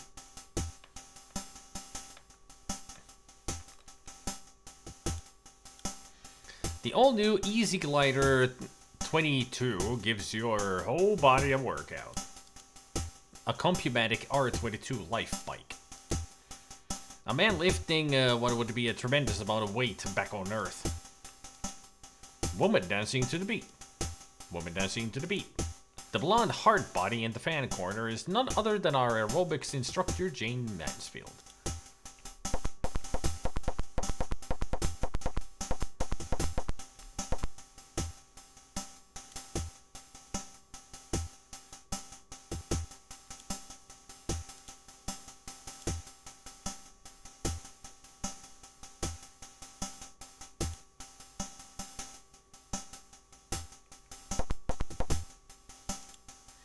She asks if you have anything to check and you answer no. She then, once again, ignores you. In between breaths, she tells you she's too busy and probably wouldn't want to talk to you anyway.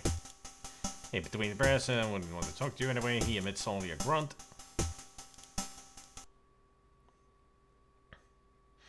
The aerobics instructor is a woman in her early 20s. Her blonde hair is bobbed short, giving her face a somewhat boyish appearance.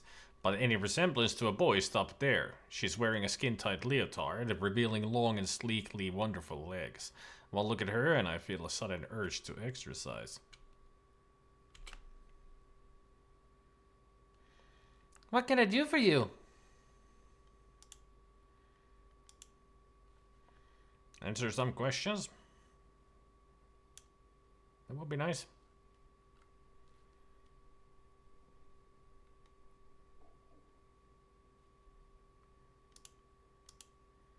Wasn't it tragic? I hope they find the murderer. Nice face. Terraform is Alexis' father's company. They own just about everything on this planet. I don't know anything about that. Alexis didn't get along with that woman. He's got a thriving practice. Any business up here does it pretty well. There isn't much competition.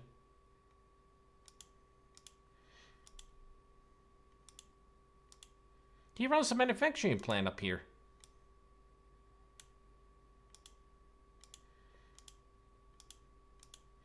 That Castor is a wicked man. I hope you don't have any business with him. I work here at the club most of the time. There's not much else to do. I'm sure that will change over time. I've listened to her speak before. She is a mysterious but charismatic woman. You can't help but believe in many of the things she says.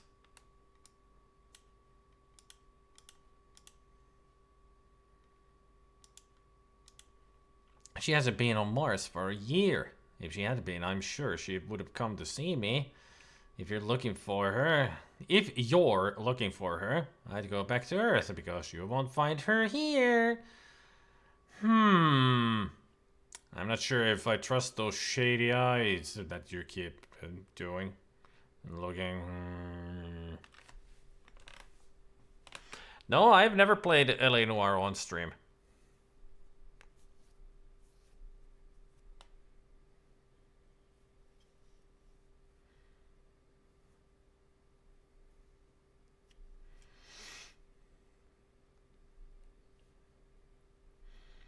Jane without the Y. As you can see here, Jane Mansfield.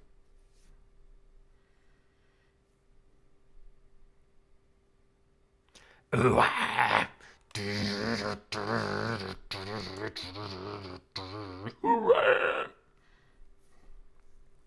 Get down with the sickness. KFC.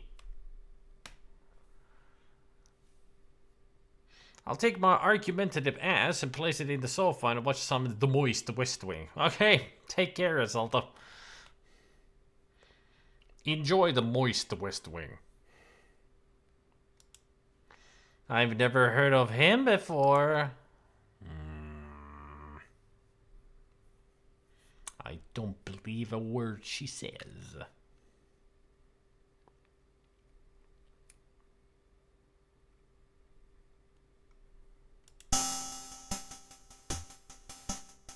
Oh, the attendant has gone away. You look at the Gucci bag in the corner.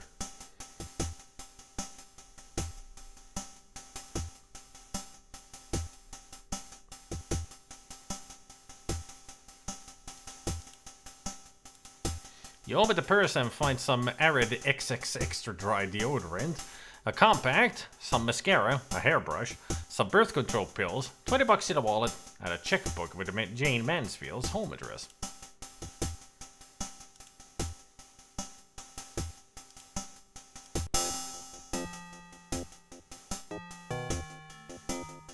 The aerobic instructor's apartment is very tasteful. The room is surrounded on 3 sides by sleek leather couches. This is definitely not the kind of furniture you get from places that advertise on bus benches.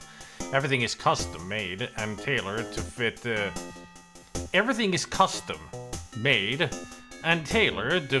unobtrusively into the large spacious room. The ceiling towers 10 feet from the floor and recessed light fixtures glow warmly overhead.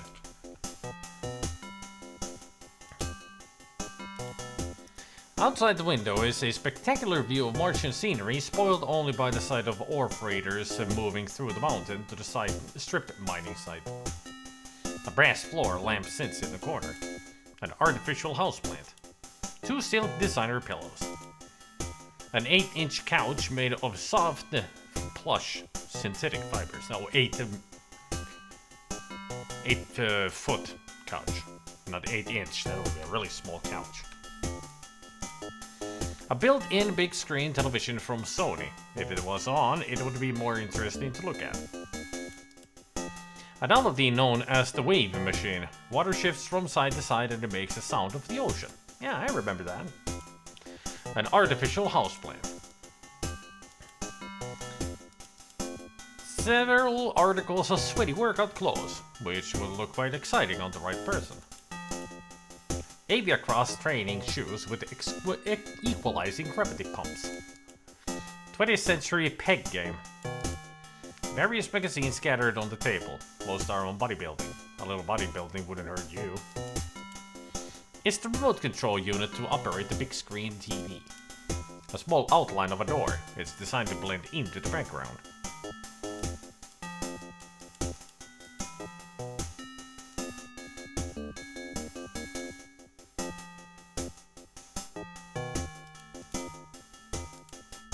You touch the closet and the door moves. An empty suitcase. The tag on the back says Alexis Alexander.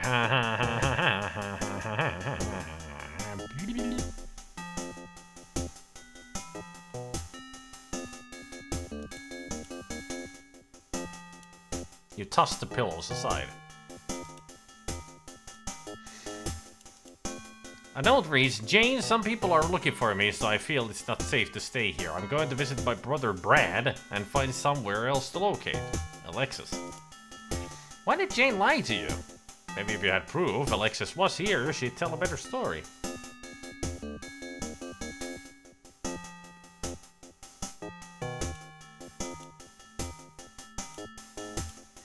I mean, I think that letter is good enough.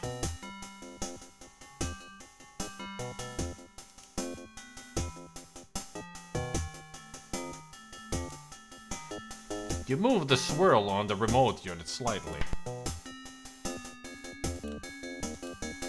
The screen lights up and appears to be on some sort of a religious station. A beautiful woman named Deacon Hawk repeats a message. Come to the temple, come, and gives the address.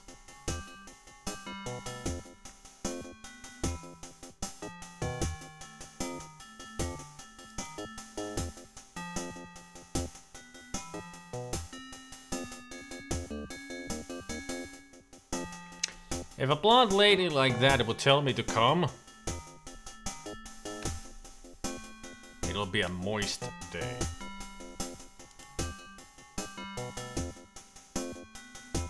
Now, deacon is a title, Timmer, like a religious title, you know? Like priest or monk. Deacon is just a variation of that. So she's a preacher.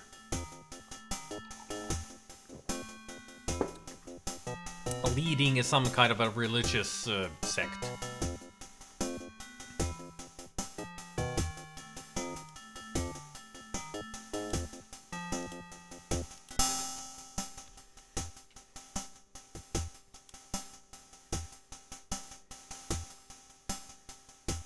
Deacon Frost. I mean, Deacon is also a name, yeah, but it's a title as well. I found this letter. Maybe there's more you can tell me now. I don't know, maybe? Perhaps. Ew. Okay, you got me. What do you want to know? I don't know. Is that a question? A lot of question marks are missing from these questions. Alright, how about now you're telling me the truth about Alexis and Rick?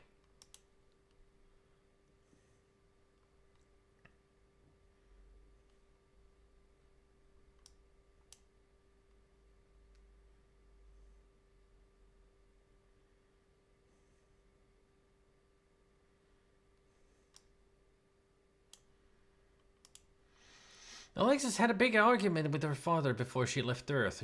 She took a stone that he valued over everything else. He believed the stone to have mystical powers.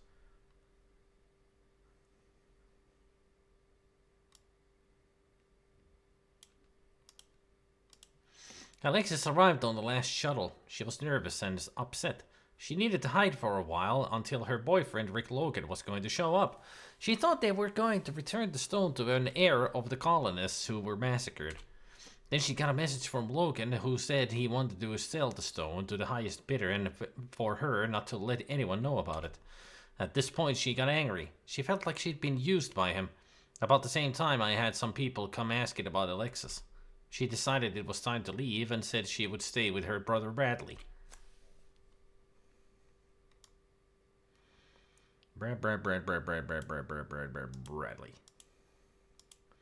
Bradley is the discarded mutant son of Marshal Alexander. Here's an address I have for him.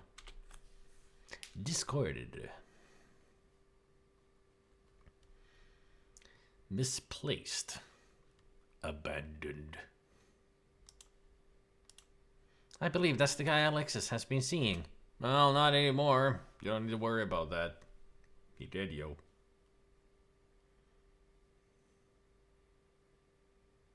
Thank you for your assistance.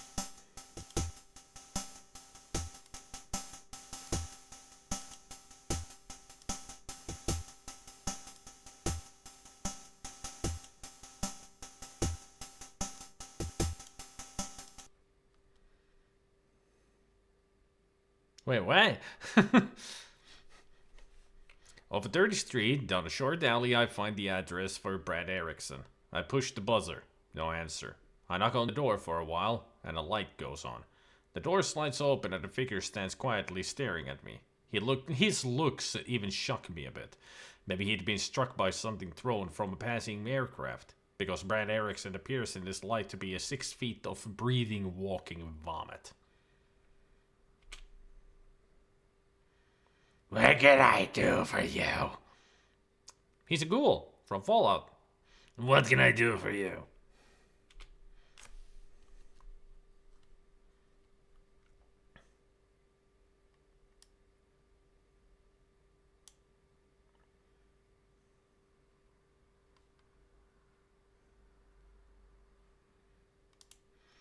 Just before they died, my foster parents told me who my real father was. Marshal Alexander was ashamed of me when I was born a freak and gave me away to a mutant family. They brought me to Mars and took care of me as one of their own. I'm entitled to something from him. That corporation should be shared with me. I intend to give my portion to the mutants.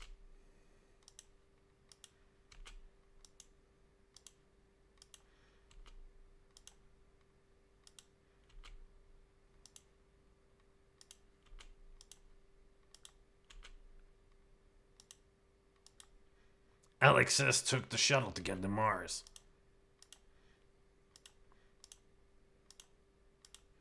I've heard of him.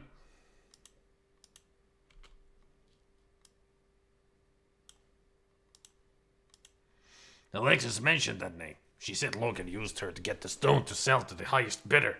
She didn't want any part of that, so she was hiding out.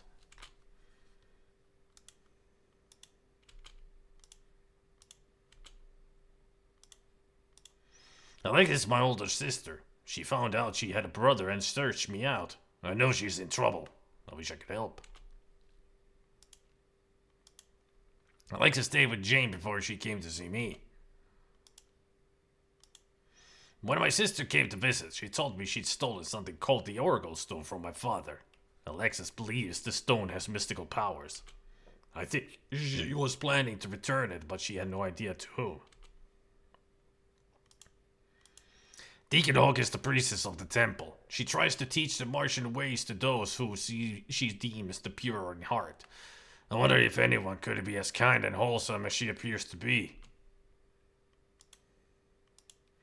All my life I've been kicked around because of the way I look. I deserve a piece of my father's inheritance and I intend to get it.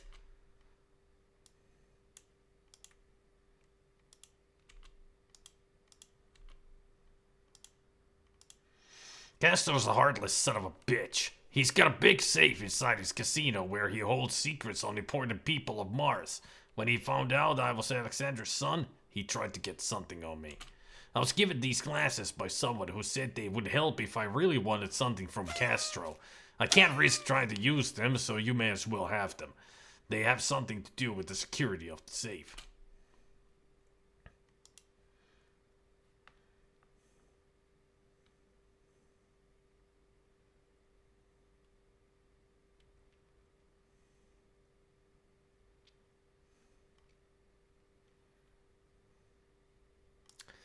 Dr. Laurence Berkeley. Dr. Lawrence Barkley's office is filled with antiques and expensive furniture. Barkley's secretary tells me the doctor will be here shortly. That was the shortest description we've had so far about anything.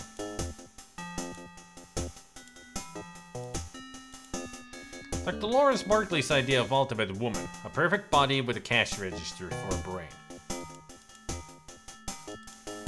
Outside of the large acrylic windows, you see the Martian landscape. A commuter Airbus flies ever so smoothly past your view, and construction continues on the new Sears Tower. A large ceramic vase from the Ming Dynasty. Two marble bookends have been pushed together. A brown Kevlar identifier box. An antique digital sonic nose reshaping tool. Instructions read, insert tube into area of unwanted fat and connect the pump. Flip the switch and watch that unwanted cellulite melt away. An instrument used to elongate areas of the body such as the neck, fingers, toes, etc. Diploma certifying that the Lawrence Barkley graduated from UCLA Medical School as a plastic surgeon. Anatomically correct diagram of the human body.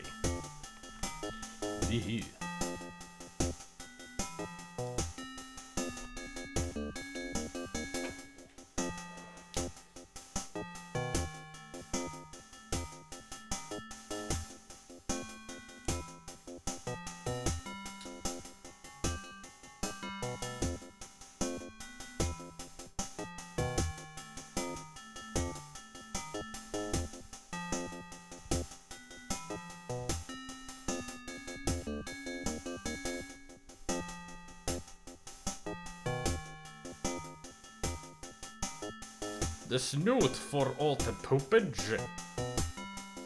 Boopage. Sorry.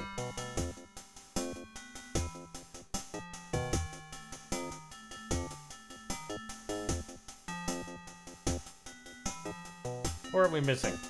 Come on. I know there's people out there. Poop snoot can sense it too.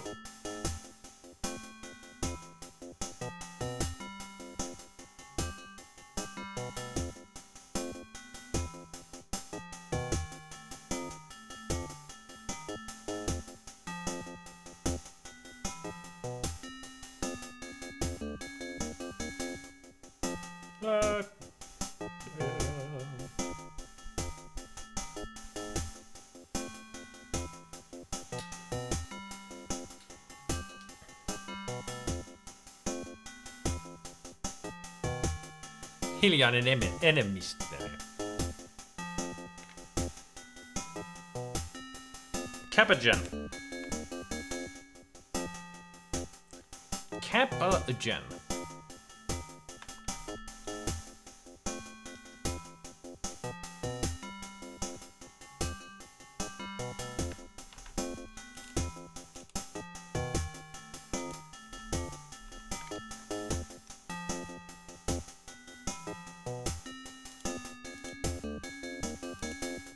You take the box from the shelf. At the same instant, you hear footsteps approaching and a door open.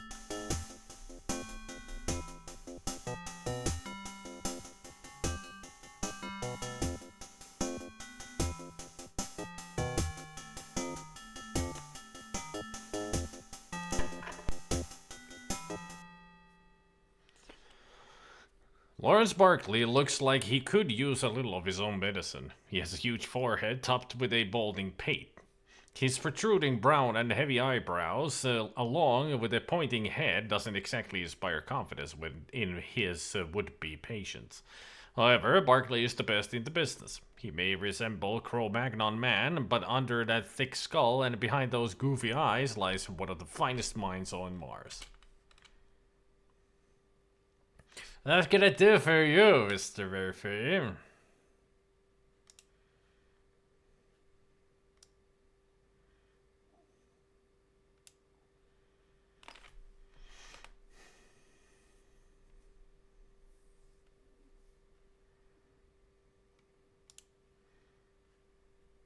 Look at that face. So now about the money I've received from Alexander. I suppose since Mr. Alexander is dead, I can share his story with you.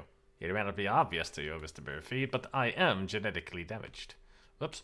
Oops. Yep. Up. Up. Yep. Sorry. Let's try it again. I became a plastic surgeon years ago to learn how to minimize the damage people like me suffered because of radiation. I've worked on myself for years, and soon it will be impossible to tell my face from a normal person like yourself. When I left the university to set up my practice, I had difficulty obtaining patients. Needless to say, my mutation made others doubt my abilities. One day, a nervous and very agitated man came to my office. He approached me on the subject of completely changing his appearance. I felt at the time he was a criminal and I refused. He then made an astounding offer to me. If I would perform the surgery, he would set me up in a comfortable office and cover the expenses for life. But on one condition, I must never tell anyone of the surgery. Well, I was in a desperate situation. Since I had no proof he was a criminal, I agreed. He made me alter his looks completely. He didn't care to be handsome, just average. Since then, Marshal Alexander has been true to his word. He has paid a huge sum over the last 20 years, and I have respected his secret. Now he's dead, and I see no reason to keep it. And I see no reason to hang around this planet. I'll be going back to Earth as soon as I'm finished here.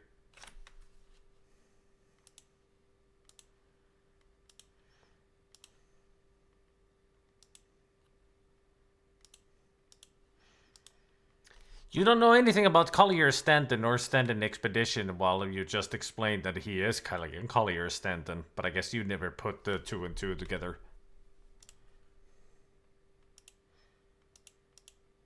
Terraform? They own just about everything on this planet.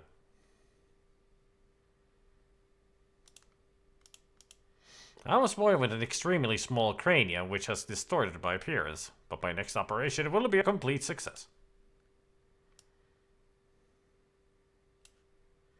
Your intelligence appears to be above average. How about a new face to eliminate the dull ape-like appearance? How about a fist to your face? Alexis Alexander, I'm afraid there's nothing I can tell you. Big Dick? Anybody who fools with Big Dick could find him himself outside the dome without a rebreather. I've seen the Deacon on television. When my cranium returns to a normal size, I might just pay her a visit if you catch my meaning. You sly dog, you.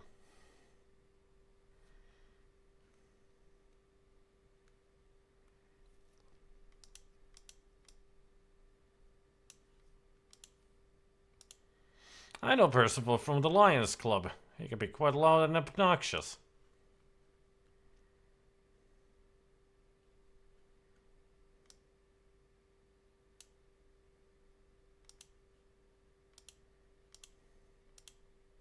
It was nice to meet you, Mr. Murphy. Look me up sometimes when you get back to Earth.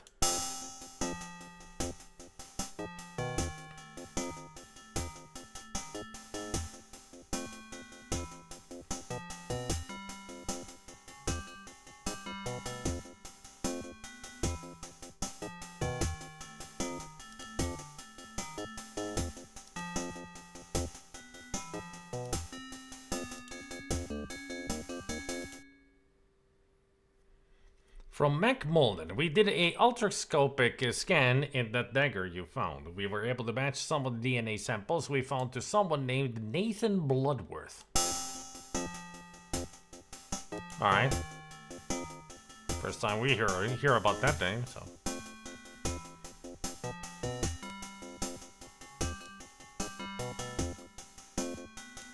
It's a very short tune.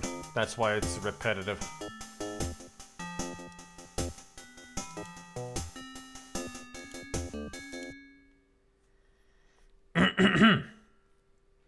Lower Percival is Mr. Business, with all the warmth of a tax account and dressed in a 3-piece suit that would cost most men 3 months' wages. He scowls warily. Percival is in his mid-50s, but his face looks older, heavily lined and flushed, with wire-rimmed glasses and gray, neatly trimmed beard and mustache. The man is the epitome of a cold, calculating Scrooge. I'm afraid I have no reason to talk to you. There is something I need from Dick Castro's safe. If you get it, we'll talk. Otherwise, don't bother me. Alright. Let's go to the casino.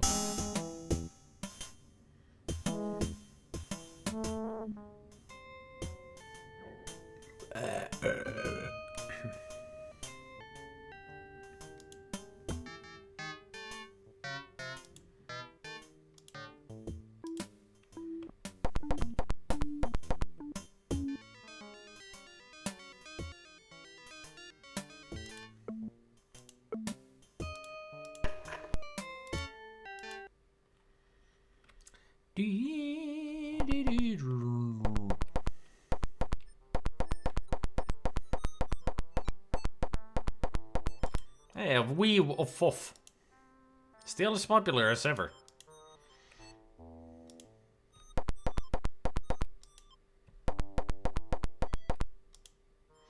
Enters to the security catwalk where armed guards keep an eye on customers and dealers.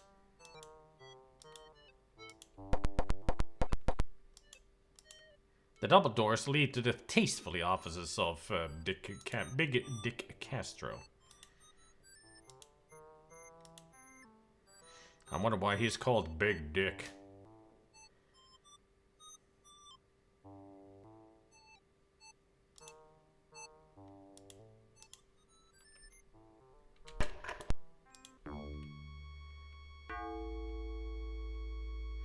Not my first mistake, but possibly one of the biggest. Inside the office, I'm immediately throttled by two goons the size of garbage trucks. After sufficiently crushing my larynx, I drop to the floor. Then one of them slams my head into a desk and I drift away. As I come to, I find myself facing none other than Big Dick Castro. Somehow he knows who I am and what I'm after. It's obvious he's after something from me. Big Dick Castro has the most enormous head I have ever seen on a Cuban. Totally bald, middle 30s, so it's far too late for him to learn to dress himself. He sports an orange polka dot shirt and tie someone had used as a napkin and a white rayon sports jacket. He's everything you'd expect from a man with a big head named Dick. His teeth are nicotine stained from one too many Havanas, and his English was just slightly better than my Spanish. Big Dick's great uncle Fidel was the top commie in Cuba, which meant he grew up on a crust of bread and dirty water. This had made Dick tough as nails and meaner than a rabid skunk. He'd gotten the gist of capitalism and nothing would stand in his way. I want the stone, Murphy. Where is it? Shouldn't you be from France?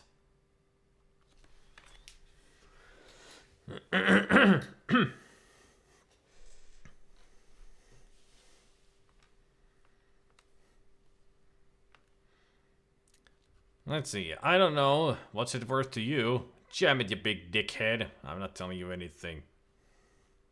I mean, he is a conehead.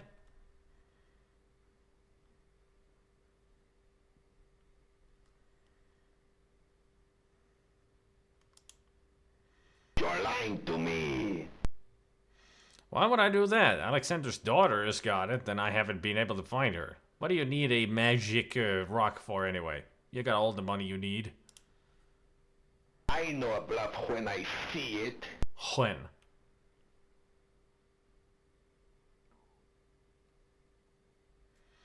Look, give me a minute to think. Maybe I am, but can you afford to take that chance?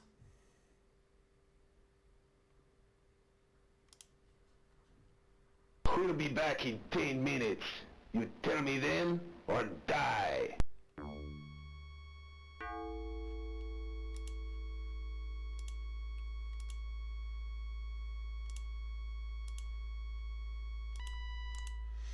A beautiful dark walnut burl desk, accented with silver, bears the monogram BD. Another bad Sabatini sculpture in molybdenum.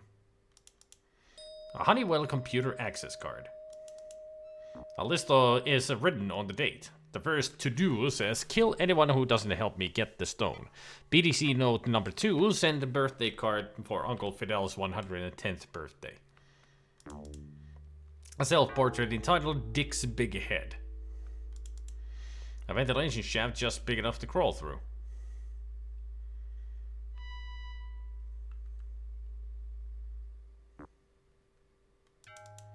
A brass Koch and Loewy accent lamp. You grab the card. You rotate the light head 90 degrees and a secret panel rises, revealing a passageway.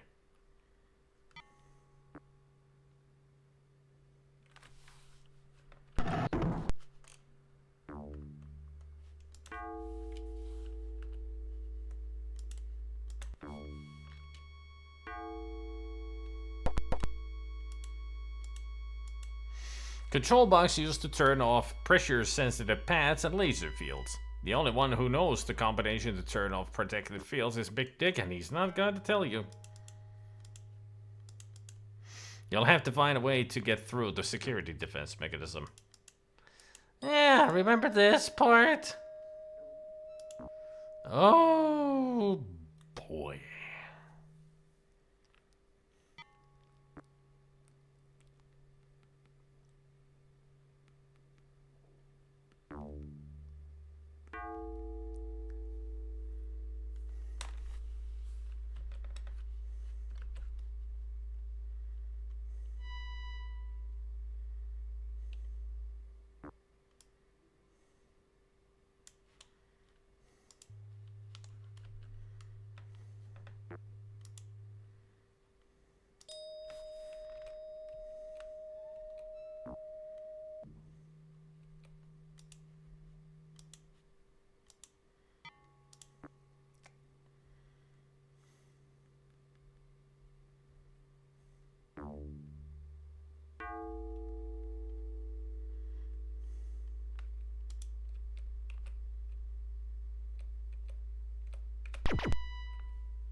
You stumble into deadly laser fire.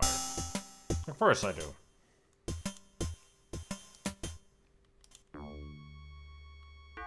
As if I wanted to succeed.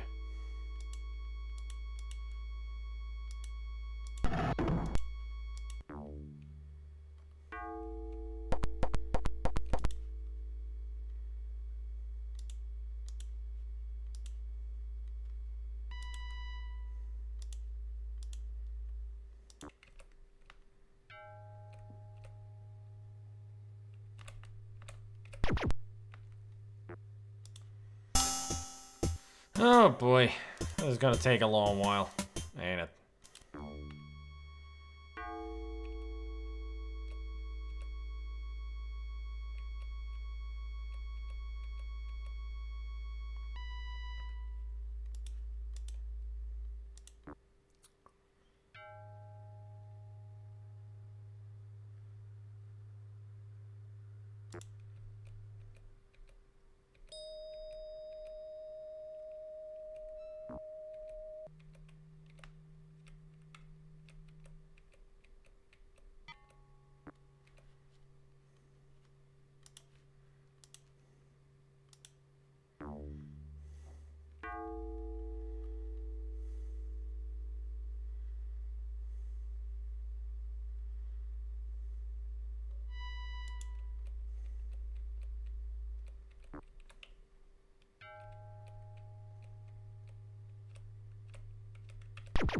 Shit.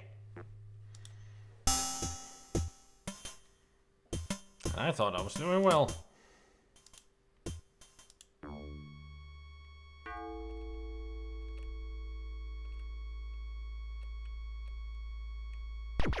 Man.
my goodness, this is awful!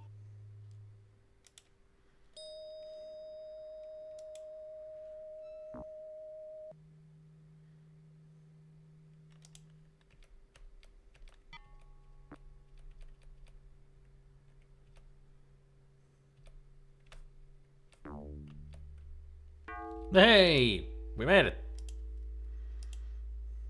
But it ain't over yet.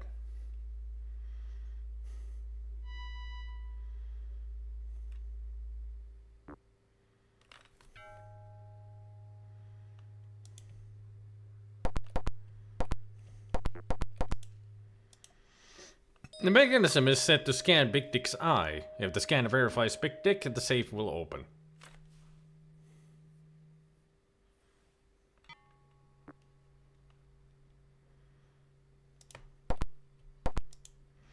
A Martian R24 Loctite safe.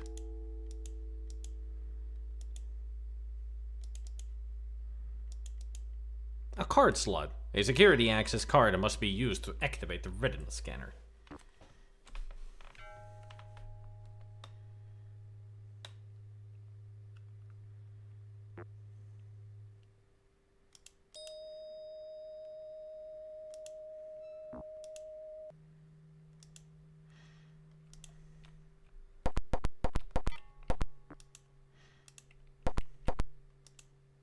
A pleasant voice says, "Prepare for retina scan."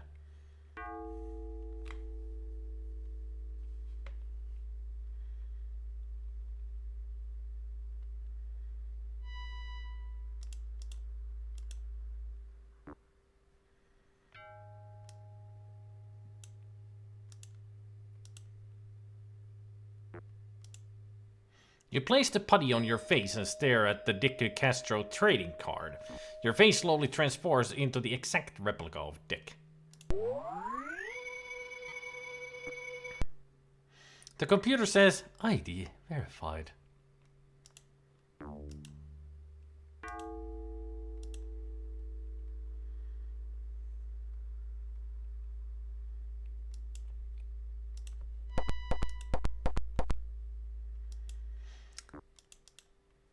$120,000 in cash, the week's receipts. A number of gambling IOUs from Lowell Percival total over $500,000 and several photos of Mr. Percival in compromising positions. A 20-year-old faded memorandum with the following information. To Collier Stanton. The colonists have found an ancient Martian artifact. They call it the Oracle Stone. Evidently it has almost mystical powers. It's a find of great scientific importance, and I suggest we try to purchase it from them. If it can't be purchased, perhaps they will allow us to study it. Signed, Thomas Dangerfield, archaeologist. Big Dick's private stash of Havana cigars, 1 pound of the drug rush.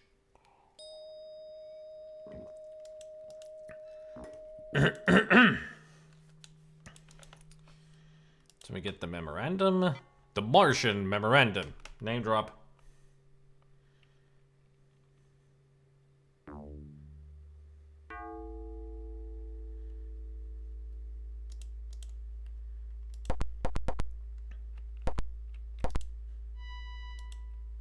Why not? He's thumped you pretty good. You might as well make him pay for it. You take the marker.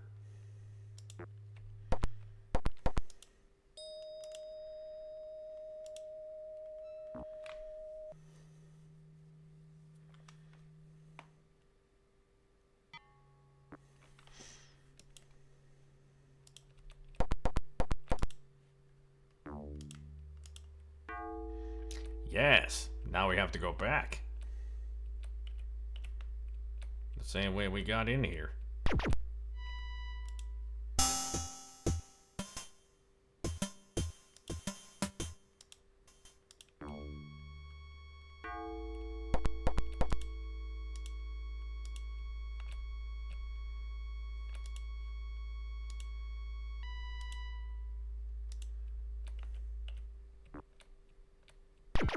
Oh, come on.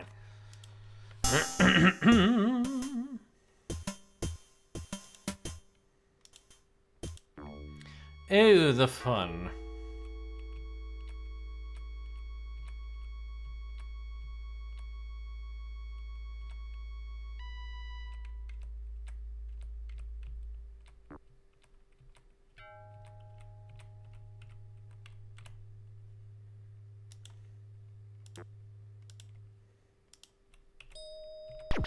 Shit.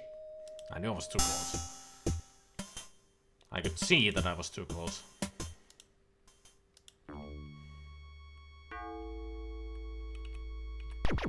Fuck.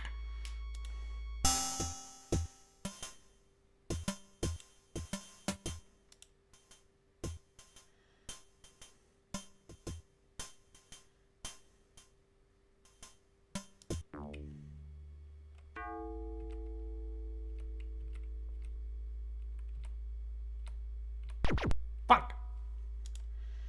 Man.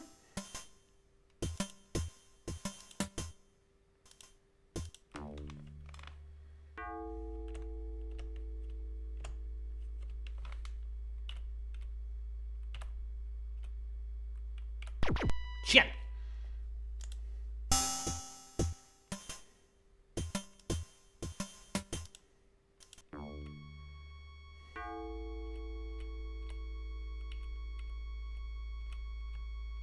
There we go.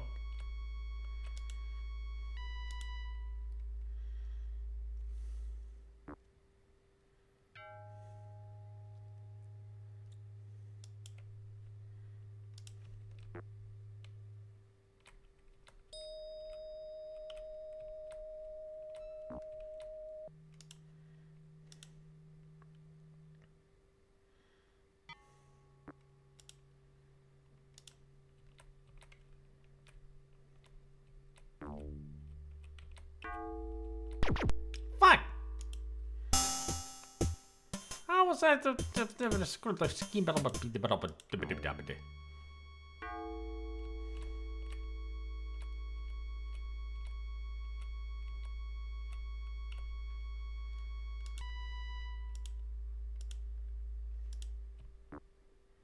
Ooh.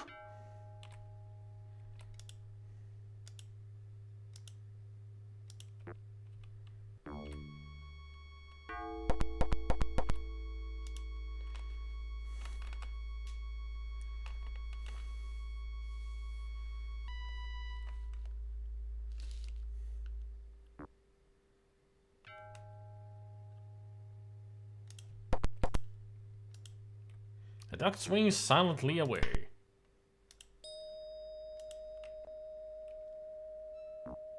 Oh no.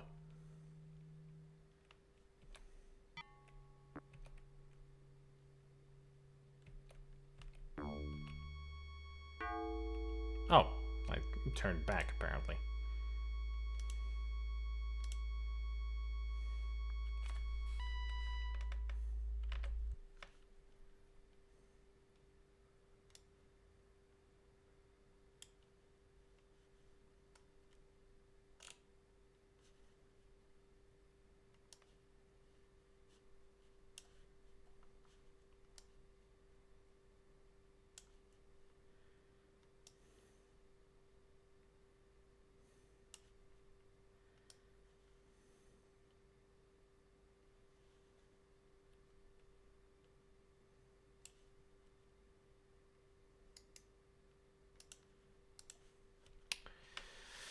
There's gotta be something here to help me out a little bit. Or not.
There's gotta be a walkthrough through this freaking shit.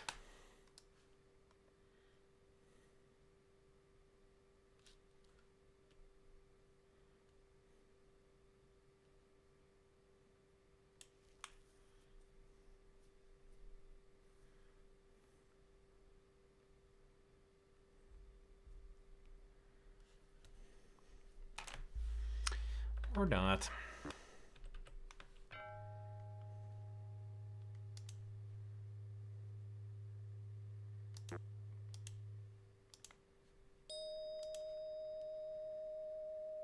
Big Nick comes back and announces your time is up. One of his boys proceeds to part your eyebrows. I just saved at the moment of death. Cool. I guess I took too long then.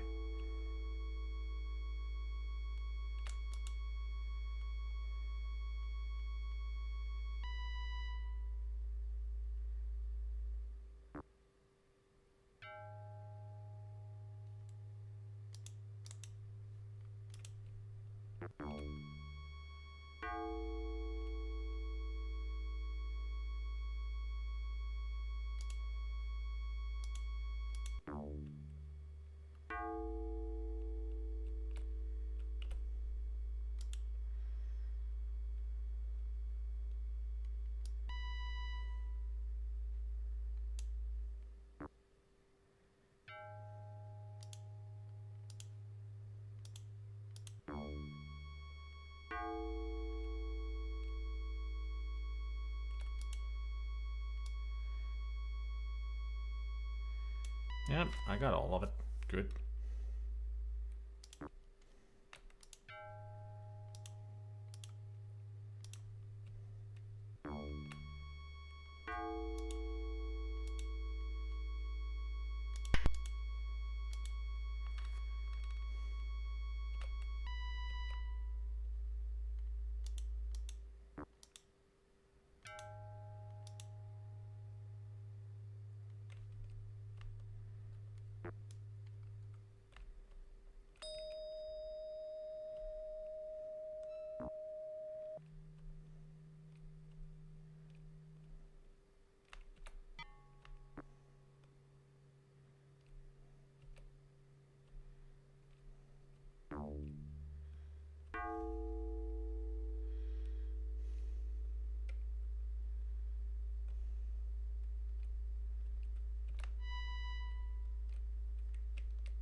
Yes!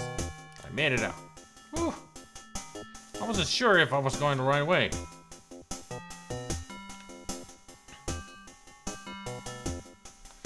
Sometimes when Spidey sits still and thinks I can't tell if the webcam has frozen or not. Thankfully that little Finland flag is a good indicator. That's one of the reasons it's there, yeah? It's a good indicator telling you that the stream is fine, nothing wrong with it. But it doesn't really show the webcam because it's not part of the webcam.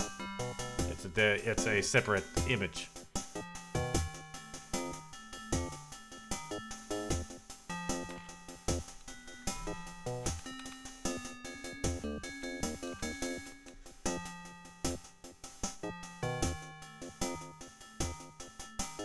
So the only way to show that the webcam is not frozen if I had something moving here next to my face in real life.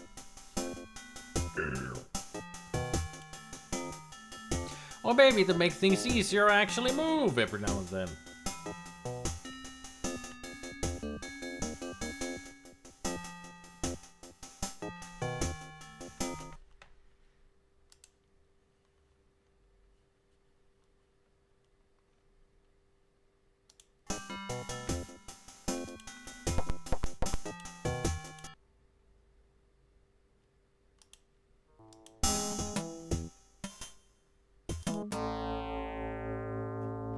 They weren't kidding about the security protecting Dick's safe.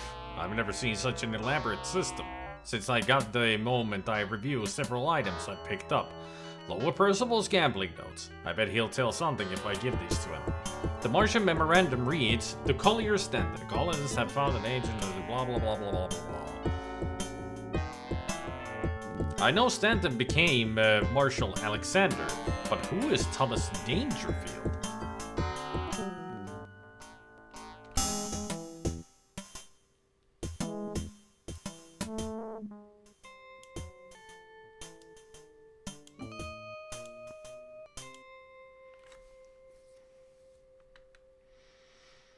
Good work, Murphy. Now, what can I do for you? What can I do for you?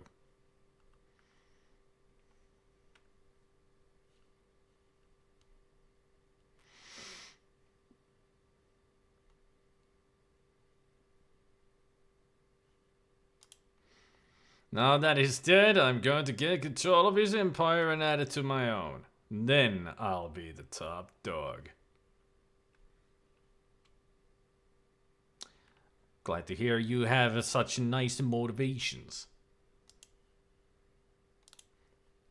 Terraform Corp got the early rights to silicon mining and built the utilities and buildings that allow them to control the majority of commerce on the planet. I hope that to someday control all of this myself. You look very surprised about this decision. Everyone has heard about Stanton, the man who slaughtered an early Martian colony.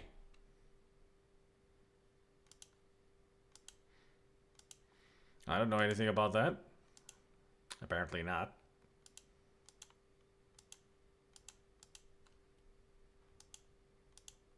A beautiful woman and a talented actress. I use those terms loosely, of course. Now that she's a free woman, I intend to start seeing her. Classy. He's that pinhead plastic surgeon I know from the Lions Club. I'm a man who knows how to exploit any advantage that might fall to me. Yeah, I can tell. Because you're not hiding any of it. At all. It's too bad that Marshal Alexander's daughter has disappeared. I heard she was fast and loose. She probably was found murdered somewhere in an alley. However, that would mean controlling interest in Marshal Alexander's company would go to his wife, Nora Desmond Alexander. It won't benefit me if you find Alexis, but a deal's a deal. A fellow named Rocky Bullwinkle at the Big Dick's Casino might help you. Really? Rocky Bullwinkle? Are they a combination of a moose and a flying squirrel?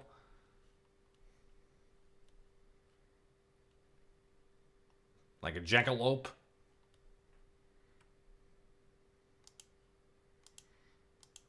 I don't know anything about that.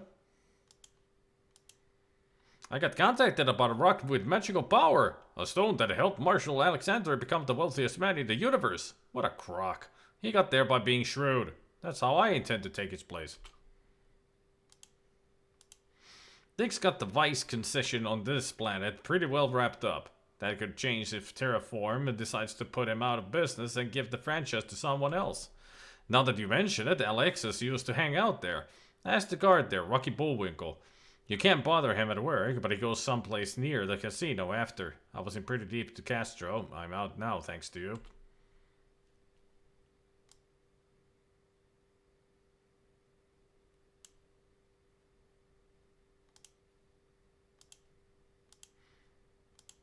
I don't know anything about that.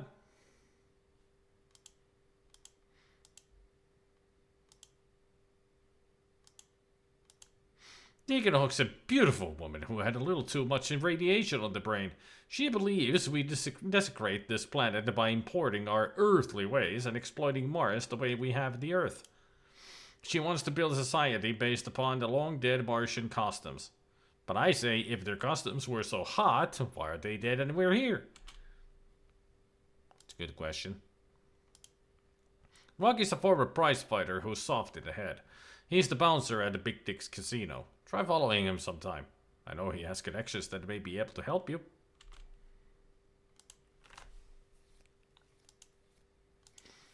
Back to the casino.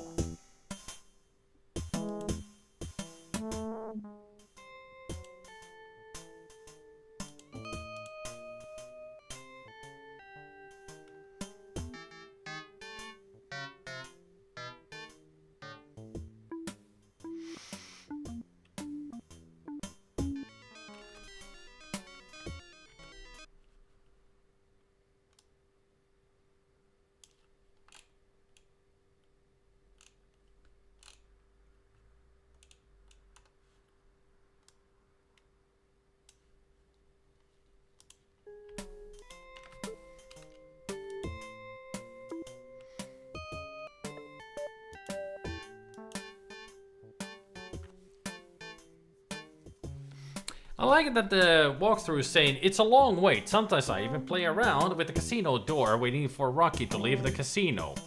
And for us, he showed up right away.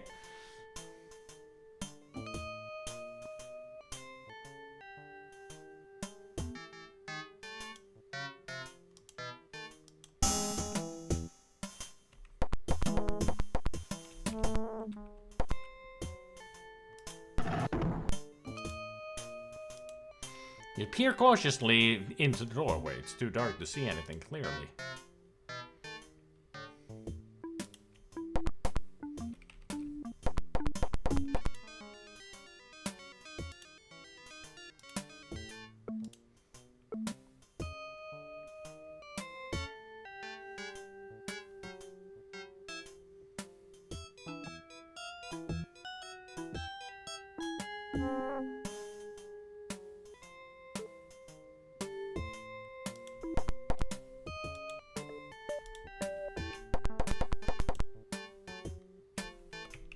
Shit.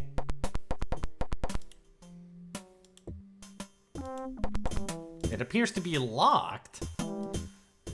Man.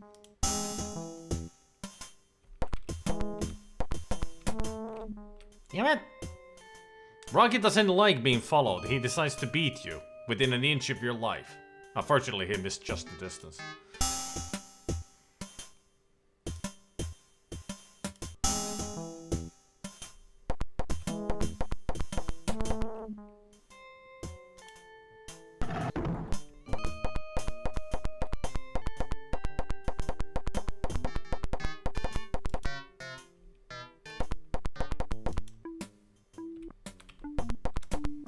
You cautiously step through the doorway. I stumble into the smoke-filled cheap bar room. It's packed to the gills with the scum of Martian society. It's the kind of place where people disappear, get stabbed, shot, or are forced to buy life insurance at outrageous prices. Then I spot someone familiar. It's Larry Hammond and his brother Daryl. Larry and Daryl are inseparable, mainly because they share the same set of shoulders. I worked with the boys on the Mean Streets case a few years back. The years had not been kind to Larry and Daryl. Larry is a brilliant computer scientist with an IQ over 300, but Daryl is just along for the ride. Oh yeah, I remember them. Somewhat. What can I do for you?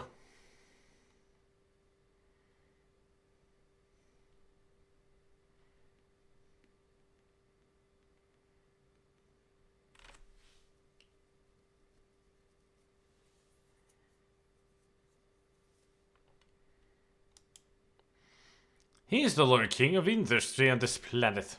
Or was. They haven't always been fair with our people in the past. And rumors are spreading that company is in trouble. I don't know anything about that.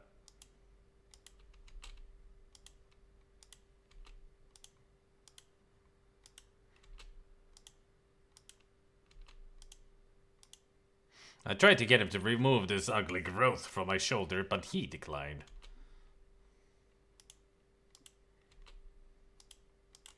Lowell actually isn't a bad guy. I worked with him before. He's ambitious and he would like to run things on this planet.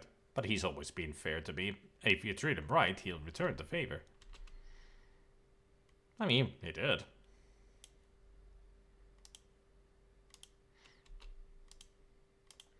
I've seen the name on television and in the paper. She's the heir to Marshal Alexander. She's been missing for several months.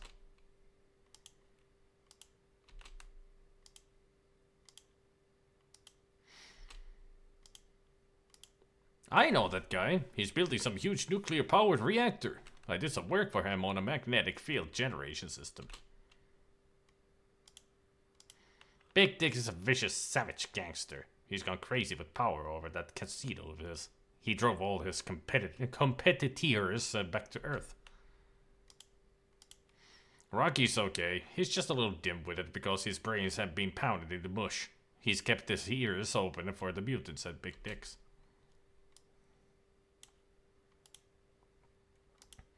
Deegan knows everything that happens on Mars. I really think she can see the future. But she probably wouldn't talk to you. She tries to help those who are downtrodden, but give her this amulet, it may loosen her up a bit. Bloodworth? Nathan Bloodworth? He smuggles in contraband. He's got a wife in town by the name of Michelle. Here's the address.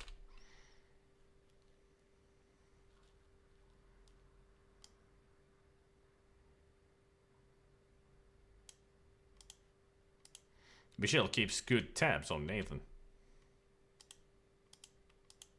Bradley's a bitter, despondent young man. He believes he's the son of Marshal Alexander and feels he's being outcast and unfairly treated. It's good to see you, Tex. It's been a long time.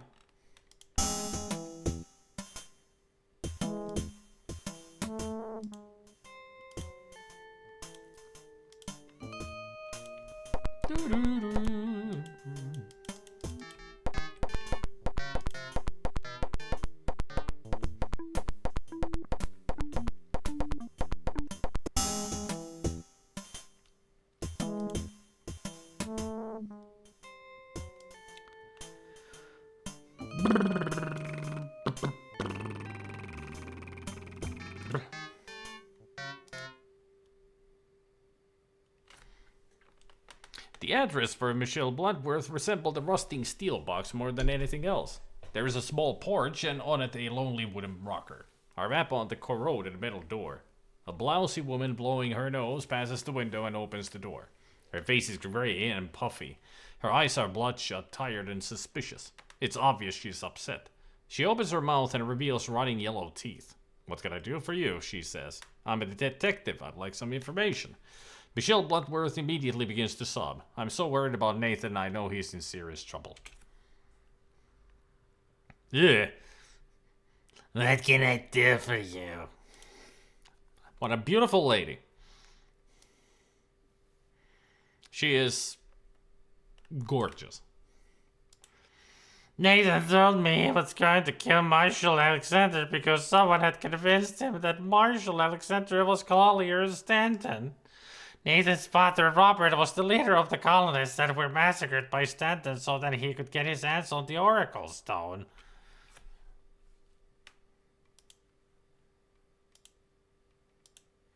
That company is founded on the innocent blood of hundreds of men, women, and children. Collier Stanton and Marshal Alexander are the same person.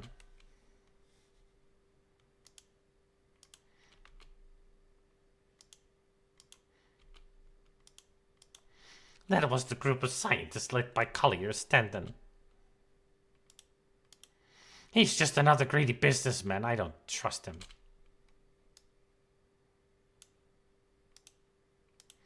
Nathan told me that Alexander's daughter was being tricked into stealing the stone from her father.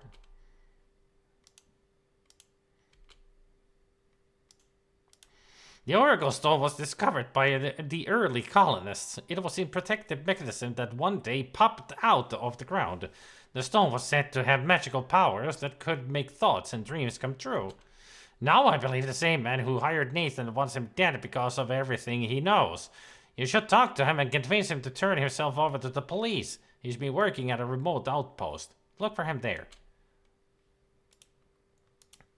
I've heard the name mentioned by Nathan on occasion. I don't know if he is the same man who told him about Alexander or not. Castor is as evil in his own way as Stanton was in his.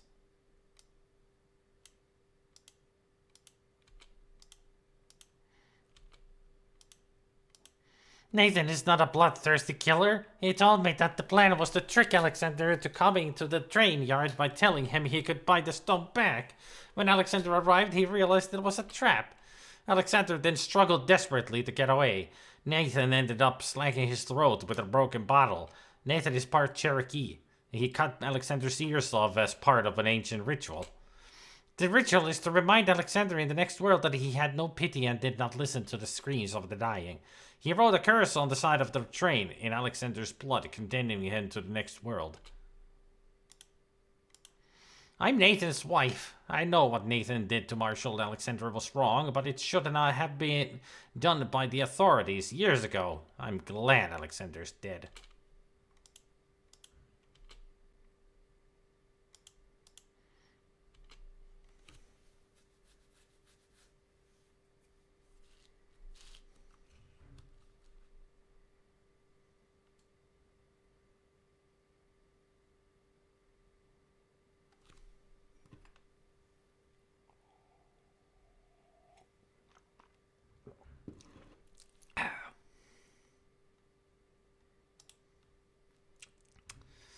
So let's go to this outpost. Remote outpost.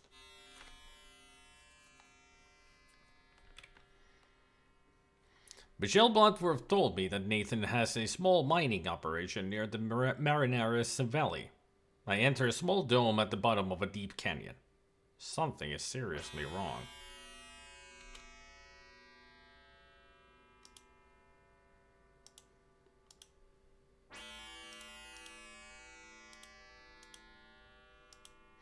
The bloody and broken remains of miner Nathan Bloodworth lie crushed on hard, cold ground. He mouths the words help, help, help over and over, but no sound comes out. His lungs are punctured by his own broken ribs.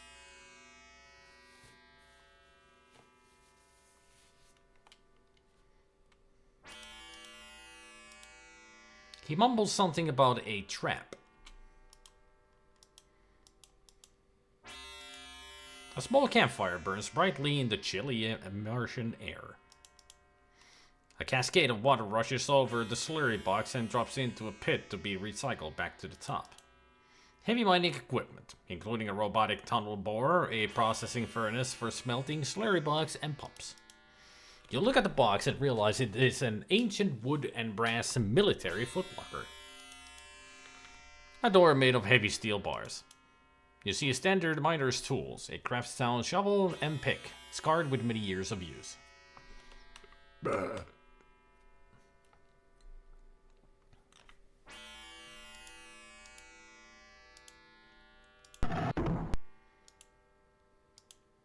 You see a military-type rebreather designed to conserve and recycle oxygen and filter CO2.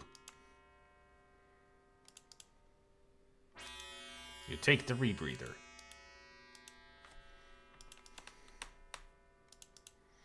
Heavy gray door made of steel bars.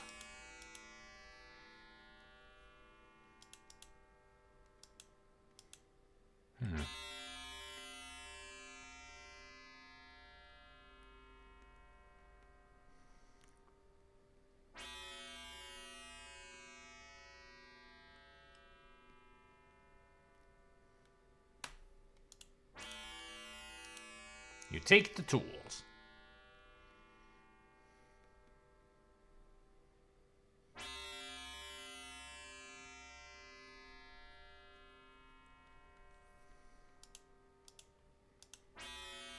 The box easily opens. Martian interlock access card. You take the card and all hell breaks loose.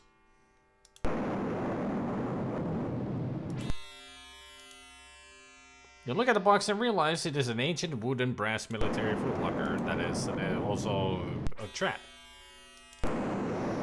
McDonnell Douglas PJE personal jetpack with a 30-minute fuel cell. You notice the igniter is missing.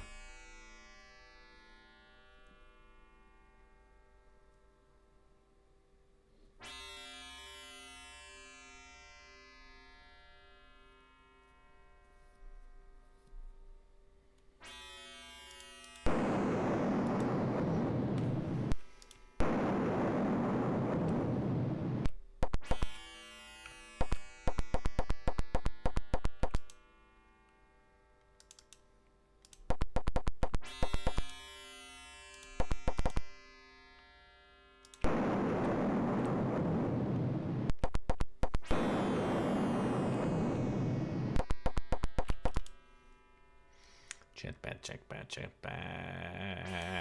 There you are. Use it on this. You turn on the jetpack's gas, put it on, and back onto the fire. In a whoosh of black smoke, the pack ignites and you rise from the ground.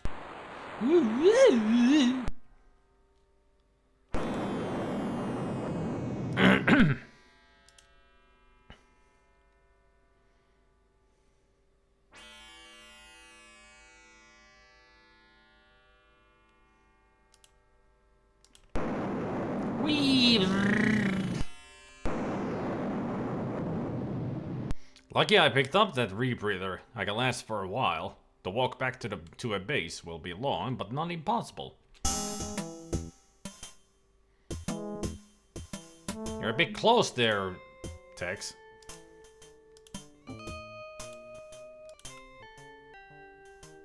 That's a good thing we're not staying here for long. We're going to the temple now.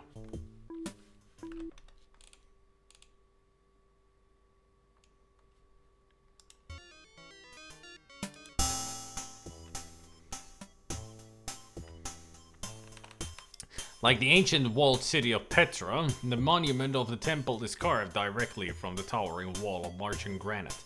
The 6 ornate carved pillars stand below me, guarding the entrance to the holiest place of the ancients. A huge metal gate hinged to a massive courtyard wall that surrounds the temple, protecting it from intruders, blasphemers, and Martian party animals.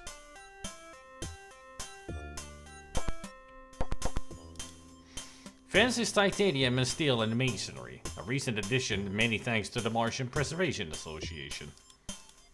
A statue of ancient Martian god of light Phobos, and the Martian god of darkness Deimos. Hieroglyphs of a forgotten race and language. Eternal torches burn the sacred oil of Talma. Ancient Martian temple recently excavated out of the rock. Honeywell security control.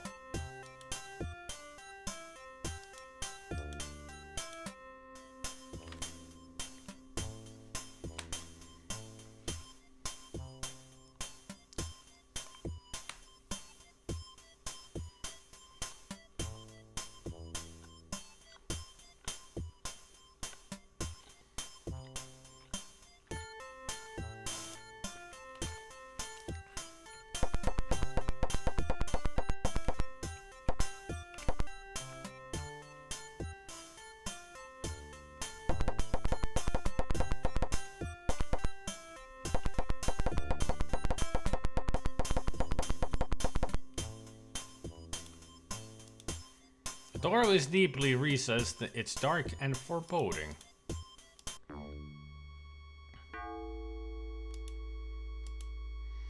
In Martian folklore, each column stands for a sin. Highly polished mirror made of Martian crystal. Large metal pole with cup on the end, used to put out the large torches around the temple. The altar torches burn everlasting fueled by the sacred oil of Talma. The priestess appears to be tied to the pillar and is being prodded by a nasty fellow. A heavyset man is prodding the priest and yelling, "Tell me where it is or die." The bad guy is armed to the hilt with a very expensive laser weapon.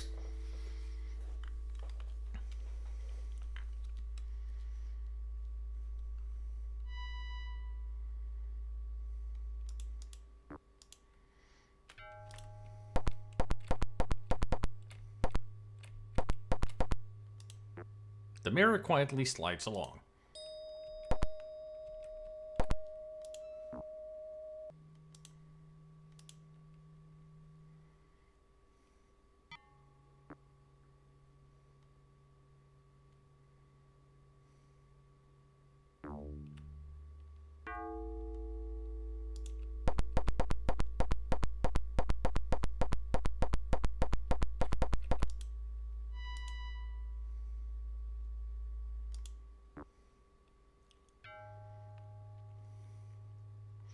The goon never notices me.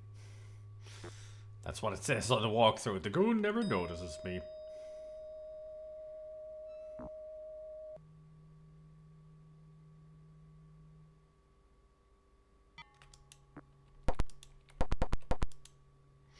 To move this pillar, you need something that's just short of a cruise missile. The extinguisher falls, landing with an almost deafening ring. The bad guy turns and fires his laser at the sound. There, he killed himself. Good job there, goon.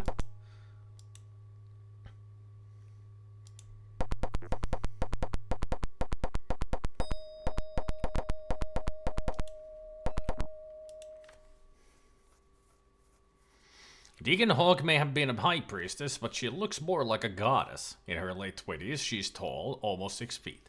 Her hair is very white and as thick as rope. It trails down her shoulders and back. Her sensuality is so intense I can practically feel her heart beating from where I am. She's clad in a shimmering red ceremonial gown, a striking contrast against her unblemished skin. Like fine porcelain, her skin reflects the light, making her almost luminous. Her red lips are very full, and her azure blue eyes glisten, and through them, to the very depths of her, I see a fire smoldering, smoky and hot. The light has returned. Now I must give the knowledge you seek.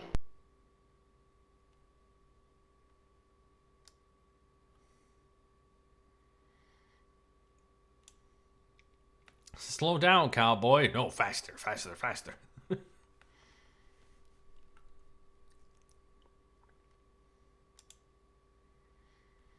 Marshal Alexander, or Collier Stanton, was a brilliant scientist. His lust for the power of the stone, however, drove him to commit genocide. Absolute power has that effect on people. Yep. Alexander was a highly intelligent man who learned to use the stone at an extremely limited level. Even at that level, look at all he accomplished. That company has done much to damage this world.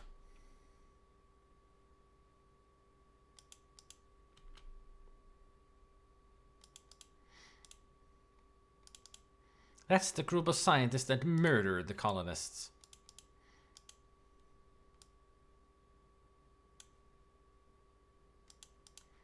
The stone is the last remaining gift of a mighty and noble race which was destroyed by an astronomical disaster that ripped away the Martian atmosphere 80 million years ago. On the day of their annihilation, the gift was put in a protective enclosure until it could be awakened by intelligent beings in the future. Something must have gone wrong for man discovered it. The Martians were a kind and benevolent race. They would not understand the beast of hatred and destruction in the subconscious of human minds. Man's own intelligence is too underdeveloped to use the full power of the stone. But if a machine is developed to amplify the brainwave patterns to the stone, the beast inside man, subconscious, would be released to create destruction on a galactic scale. Needless to say, this wouldn't be a good thing. Dangerfield was part of the Stanton expedition. As an archaeologist, he made the original discovery about the colonists having an artifact of great value. He advised Collier Stanton to try and purchase the stone from them, but they would not sell. When the massacre of the colonists took place, Dangerfield took no part in it. When Dangerfield threatened to inform authorities, he was shot and left for dead. Dangerfield has never given up his search for the stone and for Collier Stanton. I believe the search has made him unbalanced, however.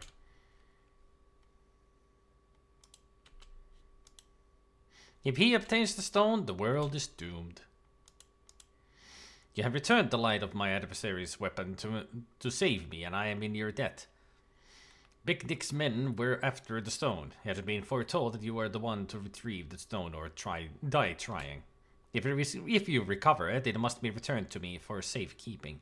You will need something in your quest. Search the ruins of the colonist camp. Here's the location.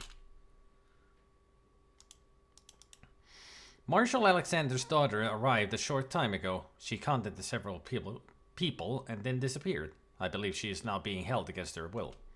One person I know may help you locate Alexis. His name is Cooper Bradbury.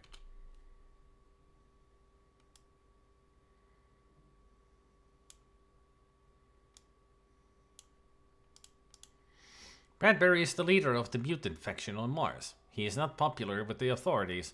If you find him, he could help you locate Alexis Alexander.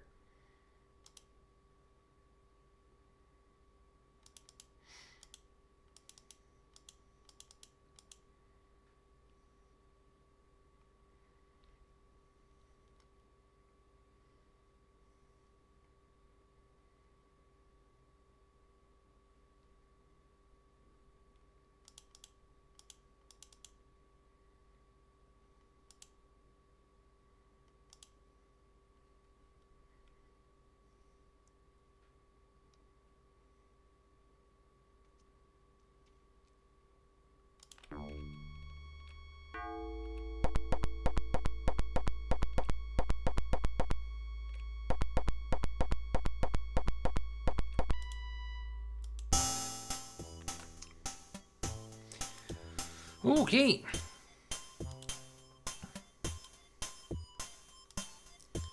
She might be a little bit short of a full deck. What the hell was Deacon Hawk talking about? What did she mean my coming was foretold? And that business about the light? Only when the light returns will she give me information. What kind of a light? One thing's for sure, she knows what's going on around here.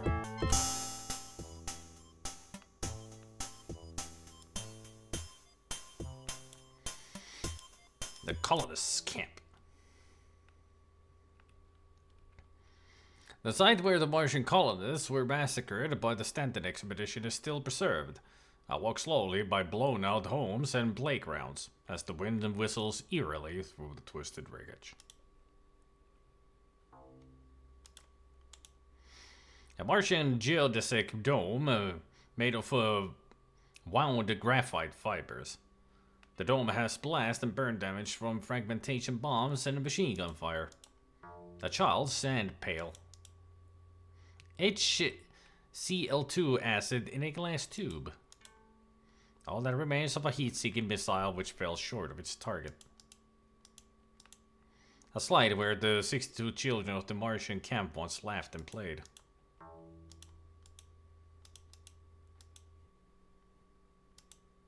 The flag of the United Martian Federation, not the presiding authority over the monument. Hey, Haggis.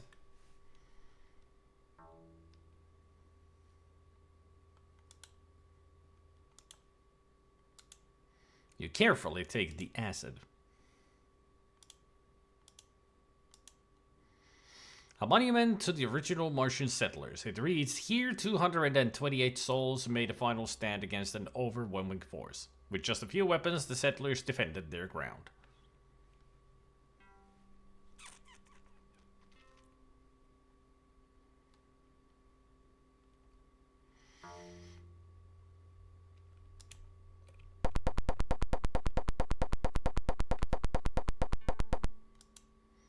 The eerie but peaceful resting place of all 228 Martians.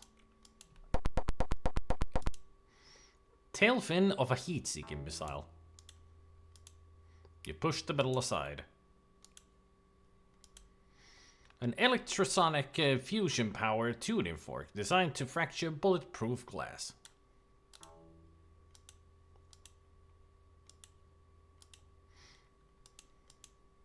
A small wooden 7.62mm ammo box. Good to know that even in diffusers they still use 7.62. I wonder if they also have 5.56 and 9mm.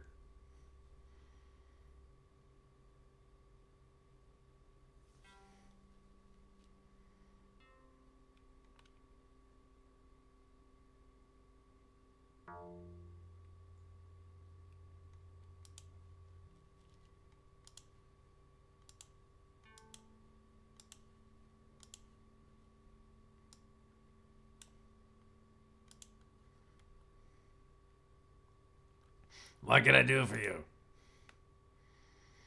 Can you point me to the direction of Cooper Bradbury? Cooper is a militant freak who thinks that freaks are the rightful heir to Mars. He'd been a friend of mine since I was a kid. If you want to talk to him, try this address in the mutant side of Marinaris City. Thanks.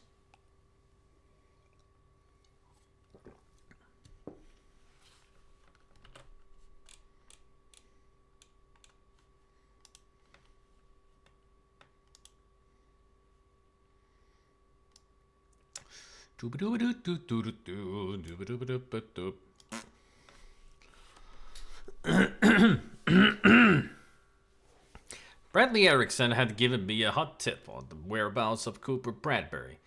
Brad had told me about an alley in Freaktown near the radioactive slag heap. Stepping from behind a street lamp, Bradbury is the king of the freaks. Radiation had done its job on this guy. His huge concave forehead is covered with the green fungus that grows from the thousands of tiny holes that were left in his head after his hair dropped out. His nose is like a sow's. You could stare straight into his head through it. His eyes are wide set and mongoloid in appearance. His teeth would look good on a 12-year-old horse if he hadn't been missing the front too. What could I do for you? Damn, you're beautiful.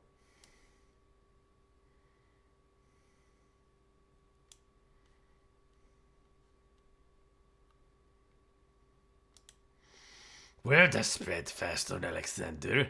We have found he obtained the stone.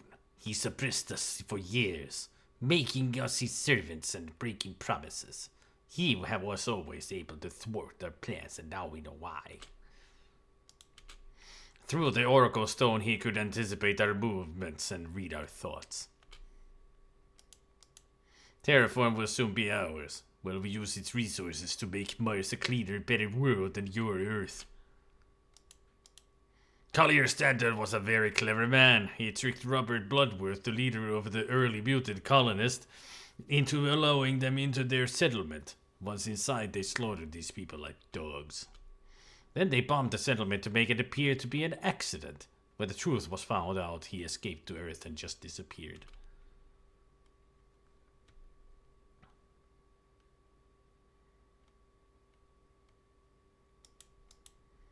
As far as I'm concerned, he sold out to people like you.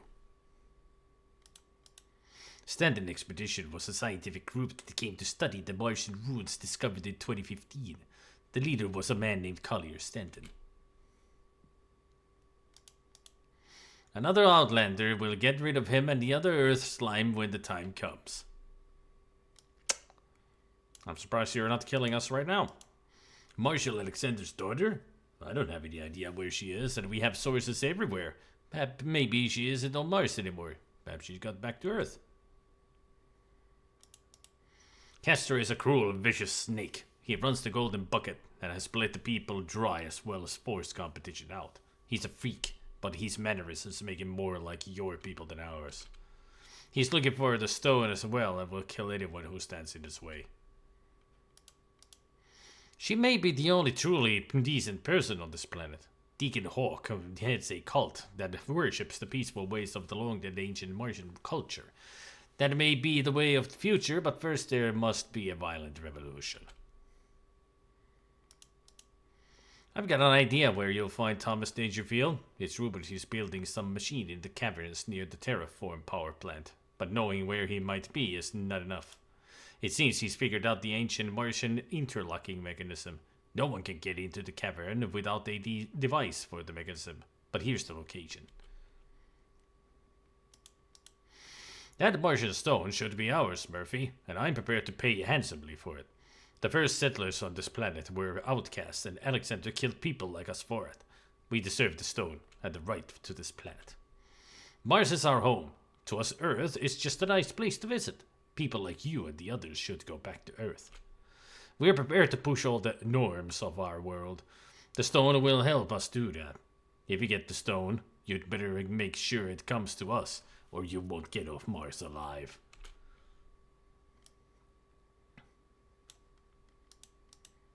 Nathan is the son of Robert Bloodworth, the leader of the early colonists on Mars that were slaughtered by the Stanton Expedition.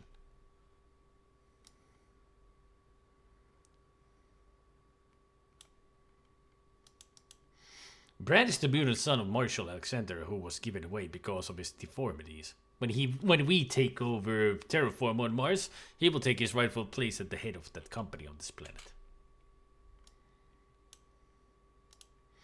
Robert Bloodworth led an early mutant colony that discovered the Oracle Stone.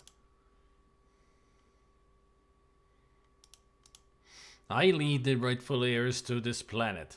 Mutants were the first settlers of this world. Now we intend to take the planet back from Outlanders. You have no right to be here.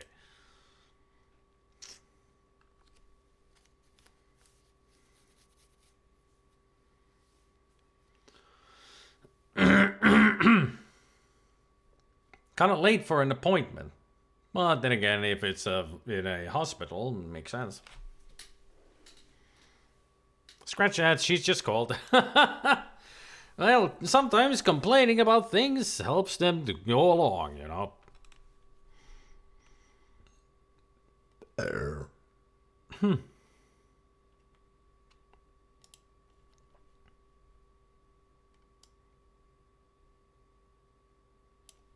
Cave.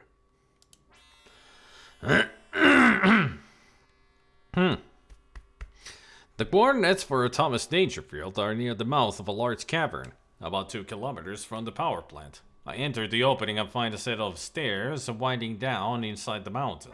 The stairs seem endless, but eventually I find myself in a narrow corridor.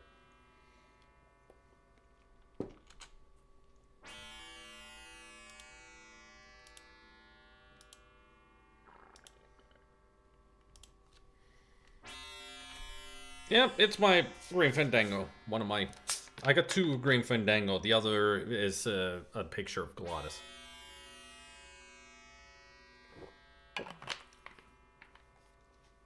Saying his wonderful line, I'm not too big, everything else is just too small.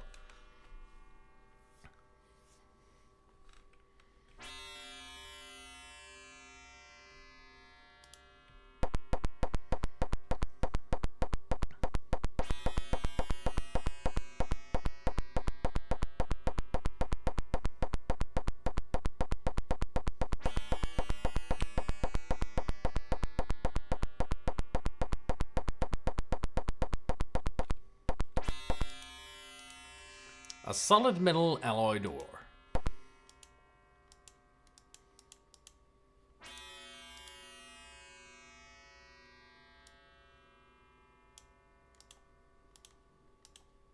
You insert the card into the slot.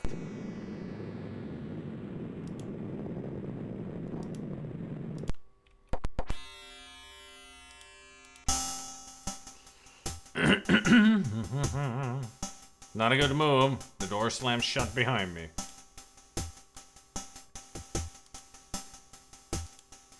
The young and voluptuous, strikingly beautiful daughter of Marshal Alexander. A rather formidable looking metal alloy door. Above the metal alloy door is a safety warning light signaling whether the heavy door is opening or closing.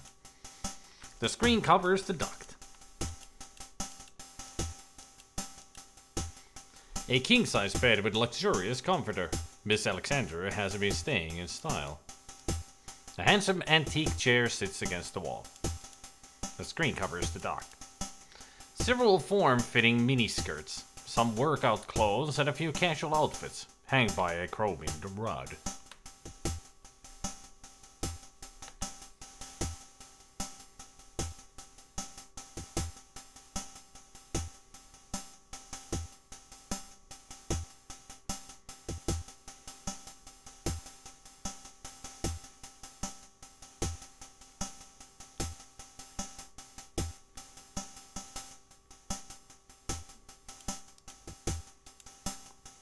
In a shaky voice, she responds. Alexis Alexander stands there nervously, staring at me with huge fawn-like eyes. Her hair is the gold of old paintings and is tousled enough, but not too much. Her face is strong but beautiful. She has a full set of curves which nobody had been able to improve on. She's frightened, but it looked as if she could smile easily. Her eyes are crystal blue and clear. Her mouth is large and sensual.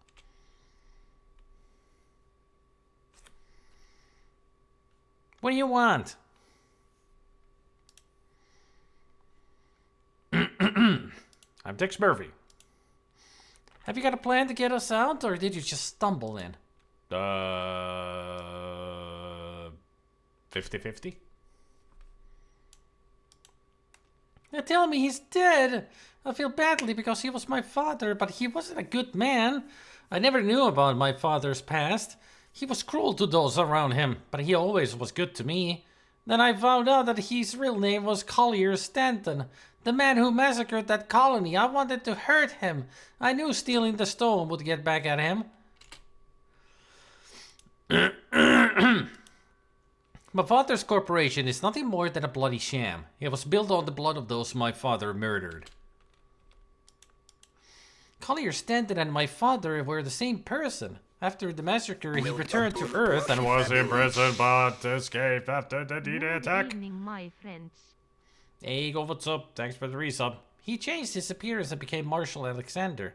He built an empire on the blood of those early Martian settlers. The Oracle Stone gave him a certain power.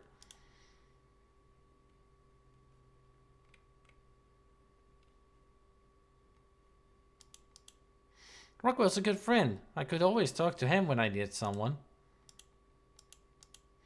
Jacques' okay. He can be a sleazeball, but he's good to me. The woman is a witch. She wants my father's estate. She only married him because of the money. She drinks herself into a coma practically every day. What a lush. They're not exactly MGM, are they? I don't know anything about that. I took the shuttle several weeks ago. The Stanton expedition came to this planet to do a feasibility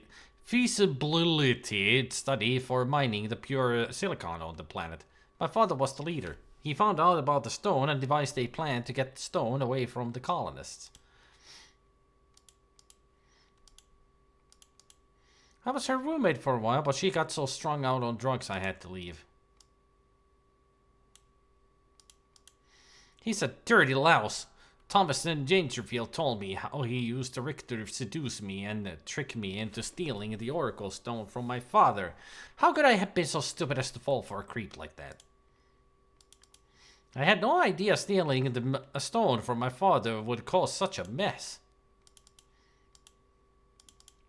I worked for a guy occasionally. He helped me pay the rent. Rick told me about the Oracle Stone my father murdered for. He said it was a rare artifact that must be returned to the families of those who found it. The night I disappeared, I found the combination to the safe and stole the stone. I arranged to meet Rick. He sent me to Mars with it and said he would meet up with me later. He's out of his mind. He says the Oracle Stone will allow him to do and get whatever he wants. He's built some machine that says it will magnify the power of the stone to an incredible level. Jane is a good friend. She let me stay at her place for a while. I hung out at his place once in a while. I overheard Dangerfield making plans to get rid of him.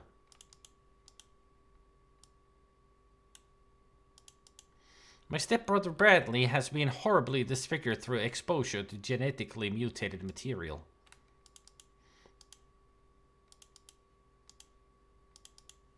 Fedora found out that my father's real name was Stanton. When Fedora tried to blackmail him, my father had him killed.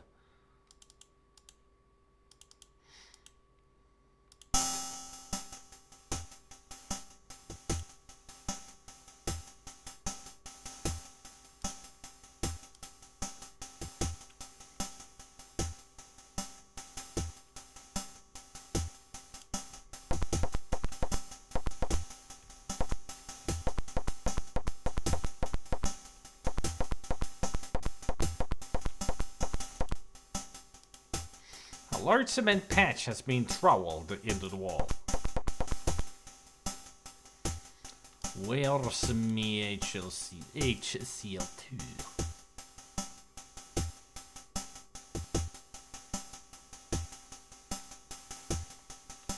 Alright, don't use the acid.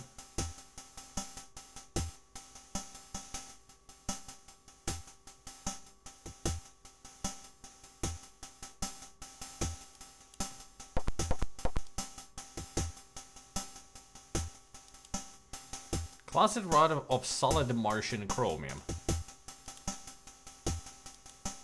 You yank the rod from its setting.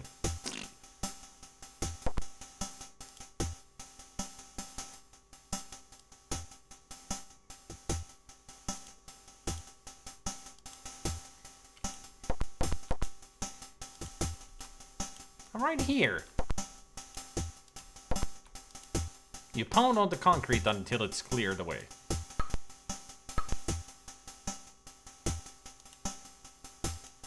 A thick metal plate has been recently bolted into place here.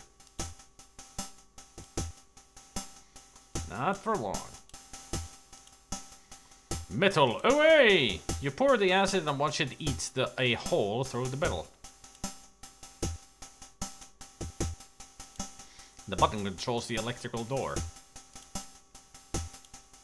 You move the button just as the sweet smell of gas enters your nose. The light begins to darken. Darken. Darken.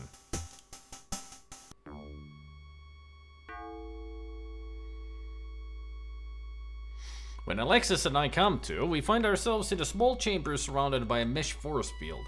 I can stick my finger through the mesh, but that's about it. A deranged old man comes out of a booth.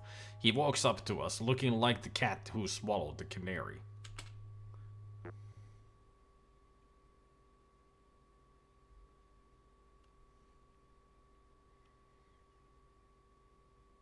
If you want to make your scientist look crazy, give him an eye patch and Dr. Wily hair. That'll do the trick. For that I was beaten, tortured, and left for dead, but being a superior intellect, I willed myself to survive. I spent the next 20 years searching for Collier Stanton. 8 years and blah blah blah. Many times and in many ways I tried to get that fiend, but his security was too tight, too good. But at long last I devised a plan of genius. Can I actually load up the game? I'm missing a lot of text here. Blah blah blah. He really goes on a tangent, doesn't he? Let me just load the game. I think it was 3. Yep.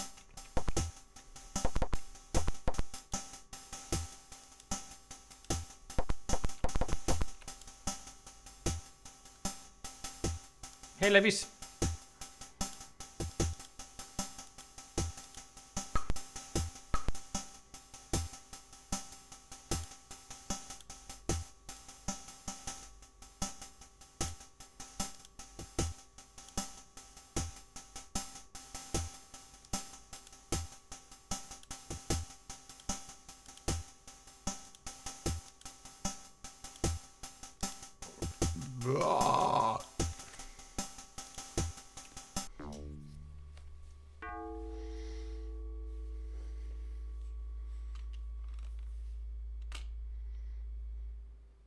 Hello, Mr. Murphy. I am Dr. Thomas Dangerfield. Allow me to fill you in on the details of my great conspiracy. I am the only member of the Stanton expedition who tried to stop the slaughter of the Martian colonists who discovered the stone. For that I was beaten, tortured, and left for dead. But being a superior intellect, I willed myself to survive. I spent the next 20 years searching for Collier Stanton. 8 years ago I saw a photo of Marshal Alexander. The eyes were what I recognized. I realized that Stanton had not died in the D-Day attack, and had transformed himself into Marshal Alexander. Many times and in many ways I tried to get at that fiend, but his security was too tight, too good. But at long last I devised a plan of genius, worthy of my revenge. I hired Rick Logan to seduce Alexander's daughter, Alexis, and convince her to steal the Oracle Stone. Using Johnny Fedora and Nathan Bloodworth, I lured Alexander out of his protective web by offering that pathetic fool the hope of getting back the stone. Bloodworth executed Stanton, and with his debt finally paid, I went for the stone. The fool Rick Logan tried to double-cross me and market the stone himself. I left him and his ambitions hanging. I found Alexis and the stone on Mars and had them brought to me. Having studied ancient Martian cultures for years, I was prepared to interpret the stone. I did so, completely. The stone had been developed by an ancient and highly sophisticated civilization. The stone acts as a conductor between solid matter and the electromagnetic impulses of the brain. Truly, a stone to make dreams come true. It provided that substance or matter for the impulses provided by the brain. Martians created the stone to free themselves from the rigors of technology and labor. Unhappily, humans have only been able to generate enough cerebral energy to make the stone operate on only negligible or dangerous levels, something like a Neanderthal with a laser computer. Preparing myself for the eventual possession of the stone, I constructed a machine to magnify the impulses of my already advanced brain. Imagine the changes that would be wrought with this stone and my machine. Think big, Mr. Murphy. Do not be constrained by the practical. The practical is the refuge of the mediocre. Mr. Murphy, have you ever desired to be a god? To create worlds? To experience utter dominion? Wouldn't you like to be able to control the destinies of peoples, planets, even universes? Mr. Murphy, you're about to witness supreme, omnipotent, absolute power!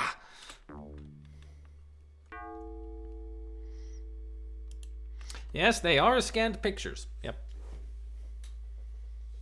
Those are real people.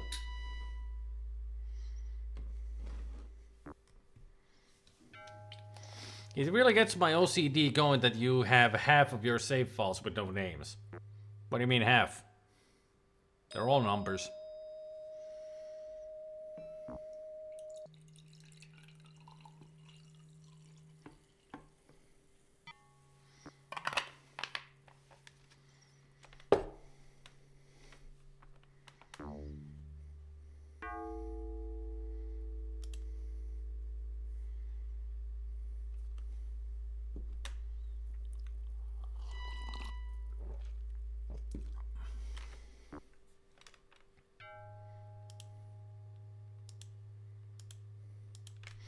Control box for the mesh force field is surrounding your cage. A bolt passes through the top of the chamber.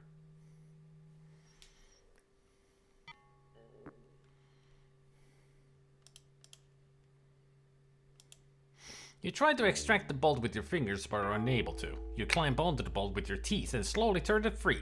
What a man! Ow! I can only imagine how much that hurts to do that with your teeth. Ew.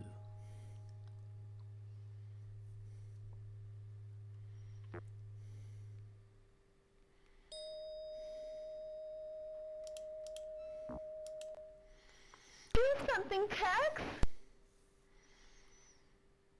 I'm thinking. I'm out of ideas. Can you think of something? I'm thinking. Well, think faster! Try distracting him. I'm afraid we're doomed. Distract. I'll try.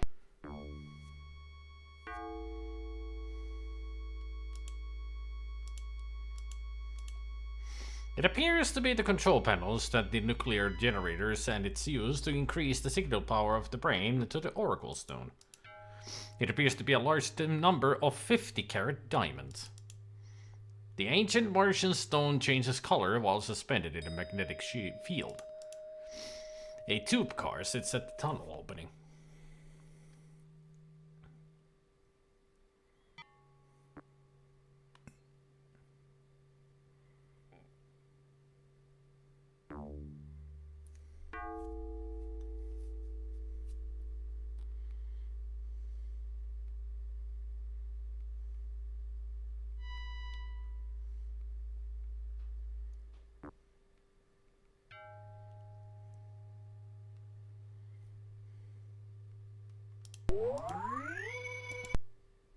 Do something, Tex! I'm thinking. Well, think faster! I'm afraid we're doomed. Well, some hero you are. Wait a second. Have you got anything with elastic in it? Why don't you pretend you're sick? When he comes over here to check, I'll overpower him. Anything with elastic in it? Yes, I do. Ooh, of course. A bra.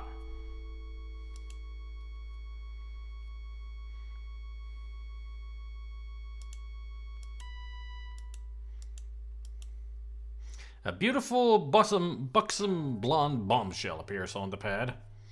I think we know what's on his mind right now, with her distracting him.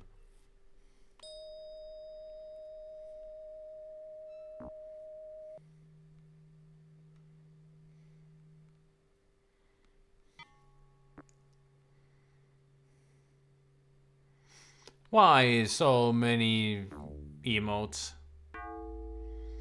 Why so many? I really need to find some way to auto mod that people can only use maximum of 10. I mean, that's just spamming there.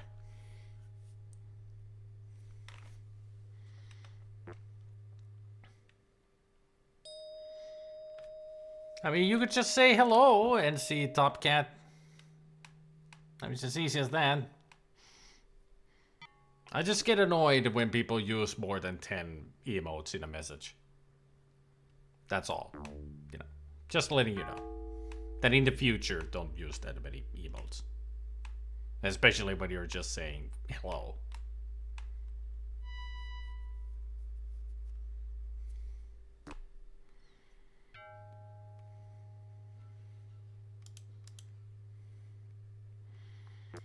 Now, where's the bra?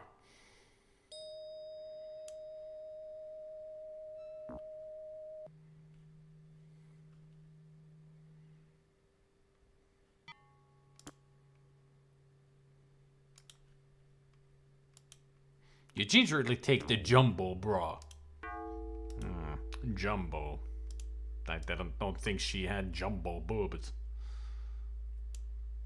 Unless they have a different...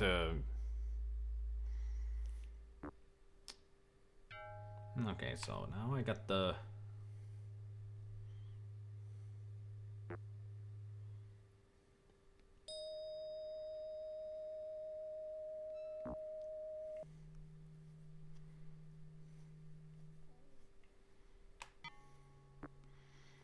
Ah, on the 12th. Nice.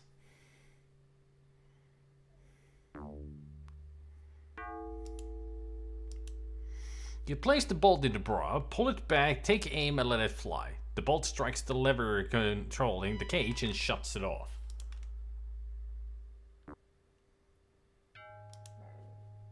Alright. Okay.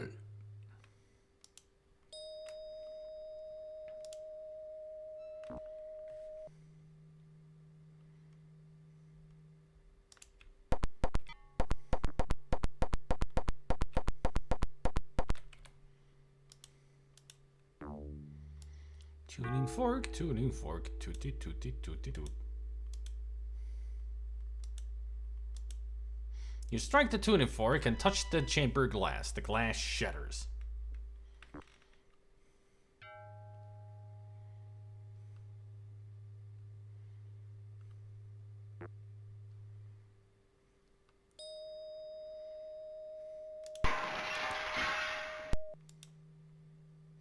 Carefully pick up the stone. You grab Alexis and climb into the waiting speeder. Kabam! Thomas Dangerfield's mad experiment of attempting to harness the stone's power ended his life. Dangerfield was a decent human being once, but was driven insane by his quest for the ultimate power. Alexis and I decide that Deacon Hawk is the only logical choice for the stone. We arrive at the temple where she's waiting for us. She turns and whispers, "You have returned the stone to the mistress of the light. You have surely saved the world from annihilation, but you must continue to be diligent. Mankind may yet prove to be the author of his own demise. Reverence life. Protect the living things and recycle. And now, for the safety of mankind, I must take the stone. Perhaps someday, when the human race is ready, it will be returned. Until then, farewell." Ooh. FFV.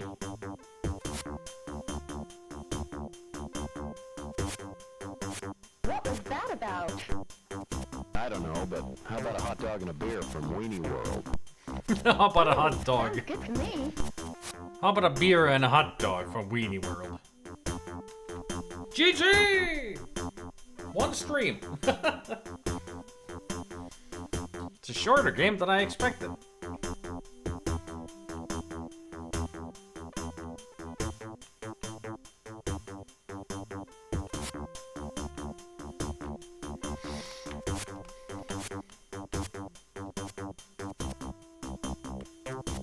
And also, that was the only time that we heard Chris Jones as Tex. I mean, he plays Tex as he's the model for it, and in the later games, he is also the voice for him.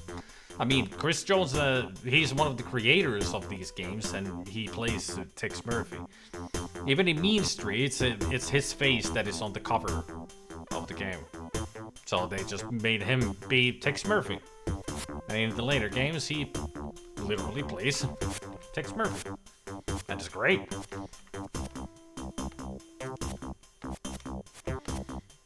Man. This game was fun.